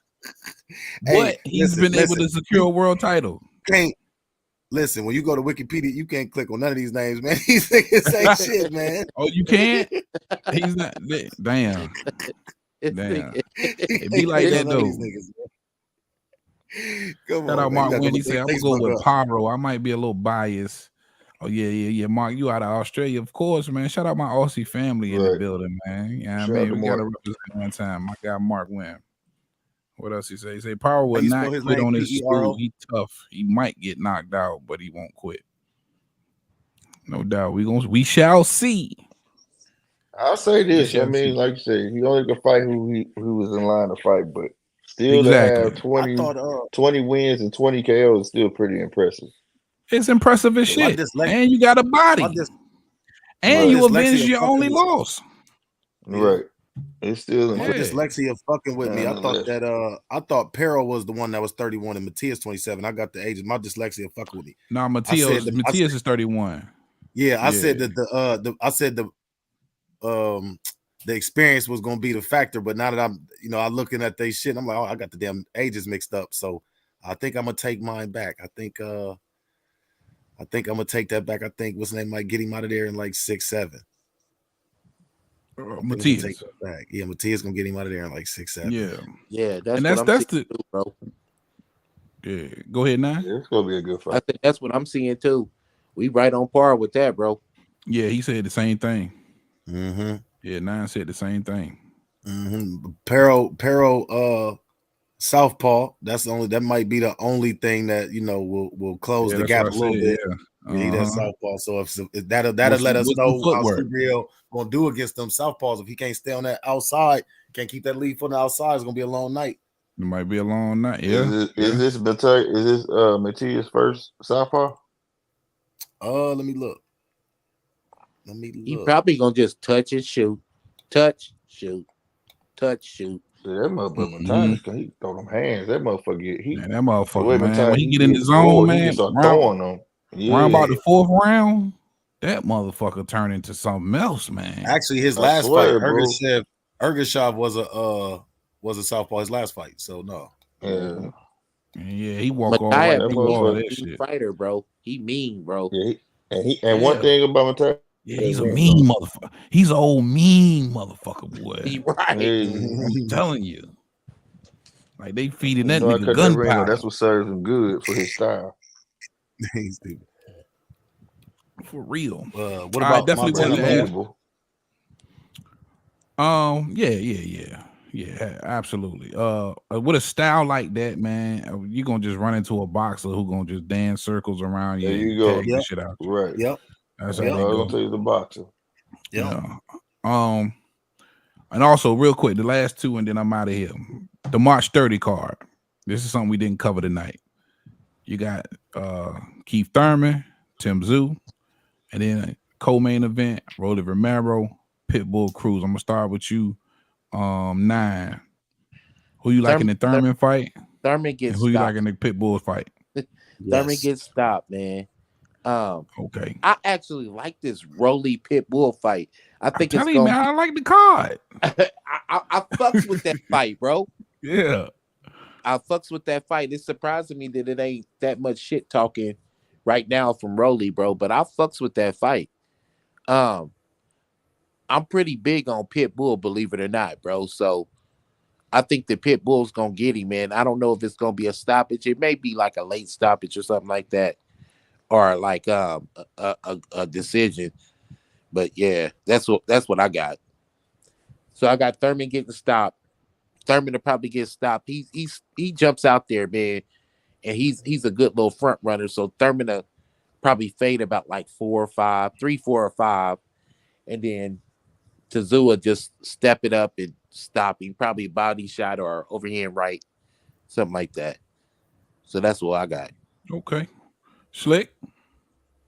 Yeah, I got Thurman 1 through 5, and it's gonna be downhill from there. You said you got Thurman 1 through 6. He gonna teach. Trust me, that boy gonna learn something in this fight. And Thurman gonna teach you. He gonna be a teacher, but he gonna also get beat. Yep. All day. Who you got? Rolly and Tank? Rolly and Pitbull. Yeah, that one right there. That's the fan favorite fight, man. But I'm going with Rolly though. Believe it or not, he gonna have the better feet in that fight, longer reach, and all that. That little motherfucker gonna do is follow Rolly around. That's all he gonna do. I hope we get I think it's gonna be. I hope they stand still though. Rolly stupid enough to stand still. Right. Yeah. I think it's gonna be a night of surprises. I think Pitbull gonna catch Rolly with one for real. I think it could be a night of surprises. And honestly, look, with that, I think this is the reason why Tank is trolling Conor Ben, just to buy some time and fuck with Devin, fuck with his mental a little bit, or think he fucking with Devin's mental a little bit. But also, he just tweeted and said, Coach Calvin said the next fight is gonna be an oldie but a goodie. Yeah, I heard that shit. Like that. So don't that sound like the winner of Tank and Pitbull? He gonna fight the winner of Tank and Pitbull. Yeah. Either way, it could be an oldie but goodie. Yep. Goodie to them because they're gonna make a lot of money. But we know Calvin won't Pitbull though. Yeah, that ain't got no implications on nothing going with these belts or none of that. We don't care about none of that shit.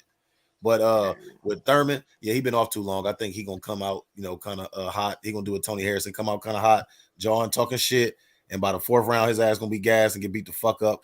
And I don't think Tim Tszyu got punch out power like his dad. He ain't gonna hit a nigga with the what your boy say? You better not play with matches. Don't play with matches.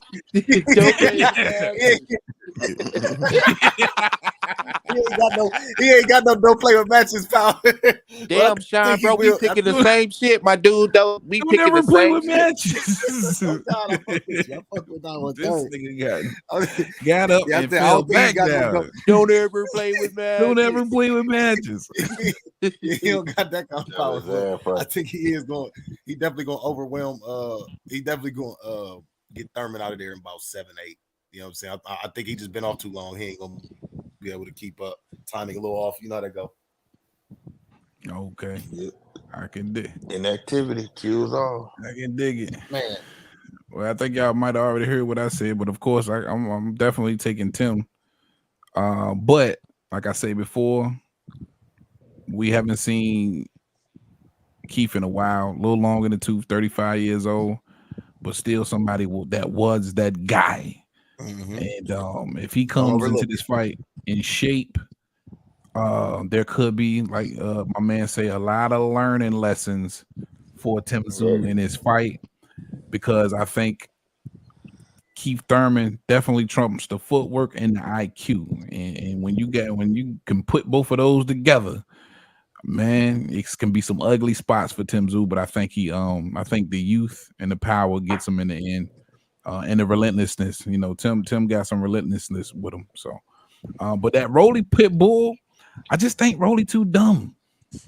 Yeah. No, exactly, bro. No, I'm saying because Pitbull to me is like the easiest fighter to figure out, and if you got the pop, you should be able to knock this nigga out, right? If you got some IQ, man, that's a fun nigga to fight because he. Whoa. Tank wasn't able to figure that out. Tank had a hurt hand though. If Tank hand won't hurt, he might have got him out of there. Man, that Pitbull fights with though, that constant pressure and that just never let you breathe. Hold on. Tank hand was hurt, and y'all give him a pass, but Shakur's hand was just hurt, and ain't nobody want to say nothing about Shakur's hand being hurt. Shakur's hand wasn't hurt. It wasn't evident that it was hurt in the fight. You're right. He should have disclosed that information. I was just fucking around. I know. Yeah, that nigga Tank, you could saw when he hurt his shit. Yeah, I know. But I believe that. But Tank, man, listen, Pitbull so extremely predictable, bro. I mean, god damn, man. Like a nigga with some real IQ, that's a dream fight, man. Like Leonard Ellaby said, he feels like he's tailor-made. You know what I'm saying? Maybe not for Rolly, but he's most definitely tailor-made. You know what I mean? For any nigga who with a puncher with some IQ, he's just too predictable. You know, he move around the ring like how the females move around the ring. In my eyes, like that's how they move when they in the fight. Like, yeah, man, damn, they rocking sock and flat for this thing. Exactly, and he's coming with the same shit. He don't throw no jabs. It's all hooks, nigga. If you go look at his fight, this nigga don't try to set shit up. Yo, Pitbull don't do shit. All day. So that's why I love this fight. Somebody gets hurt, bro. That's what I love it. I love it, and that's why I feel like. And then you look at Rolly Romero off the back foot versus Barroso. He looked horrible, bro. Barroso was fucking Rolly Romero up before he got that bullshit stoppage. Now you got somebody who's gonna come in even harder coming forward than Barroso in a pit bull. You know what I'm saying? So to see Rolly fighting backwards and on his back foot, he looks horrible. And I think he's gonna look horrible again, and I think he probably loses to the pit bull. Man, I can't see it no other way. I just think he's too dumb to beat him. Yeah, I can see it. And it's gonna be an oldie but a goodie. It's gonna be an oldie but a goodie, and that's gonna make him a stepping stone. That's gonna make Keith Thurman a stepping stone. So hold on, real quick. You said the oldie but goodie, meaning the winner out of Tank and Rolly? I mean, Pitbull and Rolly. Yep, and Tank gonna go right into that. Tank gonna dive right head first into that bullshit. Neither one of those was a real goodie. I know, but that's what Coach said. So watch, they gonna try to convince you that it was oldie but a goodie. I think of like Pacquiao or somebody, because that's what had been reported that Pacquiao was trying to get a fight. Oldie but goodie, but the winner of Pacquiao is never. Nobody want to see that shit, man. Pacquiao is never coming back to get a fucking pay-per-view fight. We got to stop living these. That's like saying Cam Newton gonna be on a damn NFL team again, bro. If you don't give this fucking dream up, we don't want to hear it no more. You better understand, knock it off. Pacquiao's a legend. Them niggas is going. Hey, fellas. Go way ahead. off subject, man. Who y'all got for the Super Bowl? Off subject. Not even boxing related. Chiefs. Oh, Fuck yeah. the 49ers. You're right, Chiefs. That's who I set my parlays for already. Goddamn. Yeah, I already didn't pick them niggas. Fuck San Fran. And Gronk better make that fucking kick With you too. on that. Man, that nigga gonna miss. I put miss. Fuck the Gronk. Fuck the Gronk. Fuck San Fran. Fuck everybody. Who's your team originally, though, Tio? Grandpops is from Houston, man. We Cowboys. Oh, Lord have mercy. And I'm You sorry see to them hear boys. that, bro. So you understand what I'm saying? You understand what I'm saying? Fuck everybody. You're supposed to be a Titan and a Houston fan, boy. I guess neither one of them teams. Nah, Pop. Yeah, he before all that shit. Yeah. You said Grandpops. Grandpops, yeah. Okay, yeah. Before Yeah, I rock out with. I was born into that shit, man. Mm-hmm. Respect. Yeah, man. I'm from Inglewood, California, but I live in KC. I rocks with the Chiefs. Oh man, come on. You's a traitor to your own kind, brother. Oh no. Oh, you a Chiefs fan? Yeah, I've been here, man. Listen, man, I've been coming back and forth to KC. My mama from a small town in Kansas, bro. So you know what I'm saying? I just kind of rock with the Chiefs. Okay, no, I got you. I thought you meant like both of your parents was from Cali and you just moved to KC. I'm about to say you go back home, they gonna jail your ass. Oh man, I get it bad, homie. I get it bad. And then my other family in Denver, I get it. Oh yeah, it's over. Oh damn, yeah. Yeah, they got rings. They got rings to throw in your face in Denver too.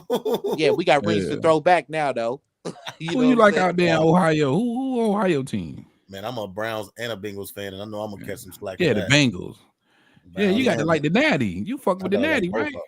I mean, listen, Ohio got two. We one of the only states. Understand this? We one of the only states with two sports, with two teams in every sport except basketball. So I get my choice in in all sports. I just like them all. Fuck it. I like all Ohio teams. Fuck it.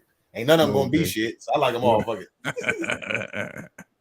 What about you, Slick? Who you like? Green Bay all day, man. Ain't no black people in Wisconsin. Man, it don't matter. I'm like you though. I grew up on the Green Bay. Oh, and this during the time we had the Cardinals, and then we had the Cardinals, and we had the Rams. But we ain't gotta Green Bay fans. You ain't gotta be from Green Bay. The Green Bay don't got no actual owner. They owned by the people. It's something I can't remember how they go. They own. Yeah, so that's why a lot of people that's not from Green Bay, Green Bay fans. Yeah, you can buy into it. Yeah, ain't that kind of like how the Falcons is every year? Niggas that own them. Nah, Arthur Blank on them. That nigga ain't Arthur Blank on them. But you could buy into Green Bay Dolphins? every year. One of these teams, like, it's a bunch of celebrities own them niggas. Yeah, that's the Dolphins, Celine Dion, and all them niggas. Yep. But yeah, Jennifer Lopez and shit. Them niggas Packers. That's why niggas like Lil Wayne. Like, why don't you like the Saints? Nigga, they right next door. He like the Packers and shit. Mm-hmm. Okay. They put it up that you could buy stock in. You could buy stock into Green Bay. Yeah. Yep. I used to date a chick, man, from Milwaukee. She was a diehard Packers fan. We used to go at it like a motherfucker. That's back when they had that. What's the dude that won the Heisman? Lacey. Eddie Lacy, Eddie man. Eddie Lacy, big boy, Big Eddie. The biggest disappointment, man. Man, pissed me off. He stop eating, bro. Field. He broke nigga on him and shit. He couldn't get a touchdown. This nigga fell down and started resting. Yeah, the motherfucker got too big. Nigga had diabetes. Yeah, he was the Jared Stellinger of football. This motherfucker, nigga, turned into William Refrigerator Perry. Like, bro, nobody's paying you for that, bro. God damn. Well, that was a wash. We got enough linemen around this motherfucker, bro. We got enough linemen. That was a buzz, my nigga. They was like, yeah, nigga, you know we got that Heisman winner. Nigga, they was bragging like a motherfucker. He did get his first season, but nigga, after that nigga blew up like a balloon. They put that nigga on the contract. Fuck Patrick Mahomes. He went goddamn good. He went from Heisman. You said what? Yeah. Fuck Patrick Mahomes, man. No, fuck Patrick Mahomes. Fuck him. Man, fuck that. Nigga went from Heisman to Hardy. Hey, fuck him too. Yeah, fuck that. Damn. He said he went from Heisman to heart attack. He went from Heisman to no highs. He went from all lows, no highs, man. Patrick like, too good, man. You don't supposed to come out and be this goddamn good, bro. No, I said he went to the Heisman. Listen, he's a world class. He's a world class baseball pitcher. Like the pitchers are the best. People that can throw a fastball, they make the best quarterbacks and the best punchers in boxing. Like that's people, they got Yep, that torque. They know how to get that, generate that torque. Yeah, that's the facts too, bro. It's all the body but that mechanics, nigga bro. good everywhere else too. He not only does he have the fight with a arm, quarterback. he got everything never else. Pick a fight with quarterback. Yeah, never pick a fight with a quarterback. Not even Sunshine. Sunshine to knock your motherfucking ass out. I'm straight hating on him. I'm hating. Hate. I'm like goddamn the Chappelle show, nigga. Goddamn hate. That nigga stupid. Welcome you niggas to the Right. player haters ball. You better just sing the song, nigga. You better not get in my face. I'm gonna knock you the fuck out. Yeah, don't pick no fight with no star quarterback. Said, not dreamy like a dreamboat. That nigga said not even. Man, as a Chiefs fan though, I'm still in a high though over that Ravens game though, bro. I was like, yeah, that was a good game. Stupid, well, bro. Man, that nigga, man, fuck Lamar Jackson, man. This shit, we all know this shit. Every quarterback in the league right now, he can't be the face. Lamar cannot be the face. I'm out. There's we all know this shit rigged. Lamar Jackson, man. Y'all, we know. Look, y'all, we know all this shit rigged. They literally gave this man. Fuck Lamar Jackson, man. No, you're right. They gave Lamar, and look, and I'm a Browns and Bengals fan. He's in our division. It should be fuck me. I mean, excuse me. It should be fuck him for me. But I actually was rooting for him to go because I wanted to see Detroit versus Baltimore. But listen, they gave them a chance. Remember, he threw it away. He threw that interception, and that first interception. They thought the game was over then. And then, like 30 seconds later, they getting the ball kicked back to him. They gave him that last drive, and he threw it away again. Threw it away. He looked like some pure shit in that game, bro.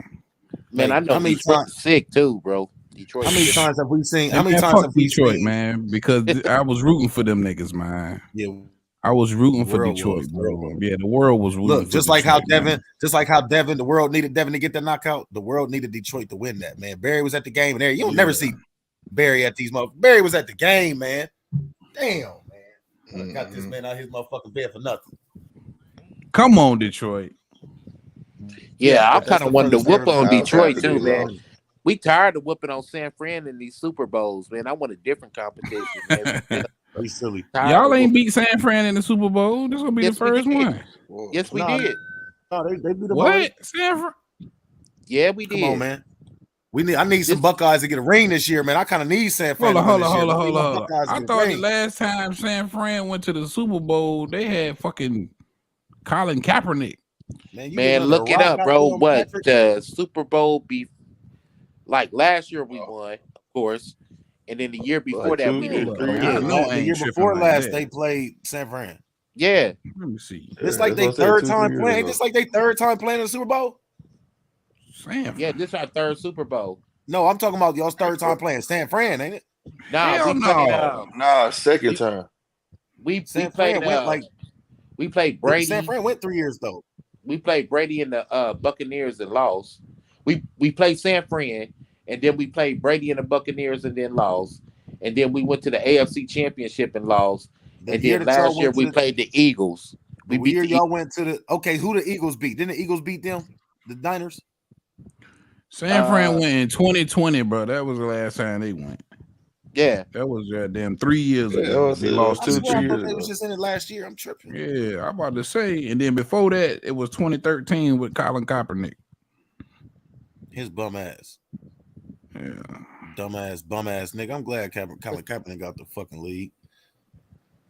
God damn, what happened there? Because listen, man, what happens when you go over to UK and you get knighted? You got to bow down, right? You got to get on one knee and you got to bow down to the queen. You pretty much got to suck the queen's dick. Damn. What the fuck was he doing bowing? Like, why would you bow down to the flag? He got knighted? No, but what I'm saying is it's the same motion, bowing down. So when you bow to the flag, you're not disrespecting it. Nigga, you bowing down to that shit. It's just motherfuckers don't see it like that because motherfuckers don't know how to see. You could have just sat your ass down. Why you kneeing? Don't worry. Bow down, you bitch ass nigga, and you got paid $10 million to go home for it. But people don't see it like that. Fuck him, bro. He's a traitor, bro. Yeah, fuck Colin Kaepernick too, man. Fuck everybody, man. He's a bum. Matter of fact, he's a bum. We done made it to the end of the show. Fuck all y'all. Fuck y'all. Appreciate it. Hold on, nigga. This show. You like, man? Fuck this show, nigga. God Fuck damn, this show. what is that? Mark Wynn. Fuck Mark Wynn. But nah, man, I truly enjoyed y'all. 5 hours, bro. Oh, hell Damn, I no. know, right? That's crazy. Man, we had a good run talked tonight, about though. Flew. Some of everything, man. Y'all in here hitting that bag. For sure, man. Big Man, shout I'm out to about my to- guy Sean and Don for coming through. 913 Boxer, GMT Sports, Slick 50. Man, it's a pleasure, man. Y'all got any shout outs you want to do before we get out of here? Yeah, man. Shout out to man. you, bro, for making the end of this podcast, bro, sound like a Tupac album. Nigga, like, fuck you too. Right here. That's crazy diss Sound track. like the end of the Tupac song, nigga. Goddamn. Hell no. Look at my guy Mark Wynn. Nigga, after this you got- motherfucker, you need a blunt, nigga. Calm down, nigga. Hey, Shit. man, I'm Get already some ready, Alex. baby. we already ready, baby. Jose in the blunt. Okay, then. I ain't even know T.O. smoke. I thought he just be hitting the little shit. I ain't know you smoke. Nah, man, yeah, I twist a little wood from time to time. That's all. Yeah, you have to fuck Something with me if slice you ever smoke make like it a to big KC, hole. bro. Word. No, you come out to Sean, Ohio, you got nigga, some- we gonna smoke like a broke stove, nigga. Yeah, Oh, yeah, shout out to my homeboy Teal, man. It's been a while since I've been on here, man. I've been working, doing Yeah, my it's been a thing. So, minute. seeing y'all again. I Shout out to appreciate y'all you, boys bro. joining us. You know what I'm saying? Meeting y'all, good meeting y'all boys. Mark Wynn for showing love. And shit, I don't know, man. Shout out to everybody, man. We really about Punch to get Drunk. rich this Shout year, out man. Punch Drunk too. Punch Yeah. Drunk. That's who it is. Punch Drunk. Hey, man, like I said, I'm about to be moving y'all's way soon, man. We really got a link, man. I got to show y'all the things I've been up to, man. I'm really about to make everybody around me rich this year, man. Like, no cap. Man, I'm with it. I'm with all that shit. I truly appreciate y'all, man. Slick 50, got any shouts? Nah, man. Shout out to you, man, for letting me come on your platform, man. Everybody that's still in here, hit that like button, hit that sub button for my boy. Make sure y'all check out the show over on at GMT Sports. Shout out to 913. Shout out to Sean. Don't be a stranger. Come on, everybody. Well, I ain't gonna tell everybody. He always can come over. You already know the deal. Yeah, Y'all know what it is, though. Support. You feel me? My man. Matter of fact, too, Sean, while I got you, more than likely, me and Slick 50 gonna go and do the live for the Thursday. You gonna be free? It's Friday, Thursday night, Slick? Yeah, I'm doing Oh, you that. don't know. Okay, Yeah. we No, gonna I'm on do there. that Time is show. up. Yeah, so hopefully y'all niggas just come. Yeah, I mean, come on through, man. I know you probably be there at 9, but Sean, I don't know what you're gonna be doing. Whenever the fight start, bro. 10. Yeah, Damn, yeah, it's 10:30. Matter of fact, it started 10:30 ESPN Plus. Oh yeah, I should be good by then.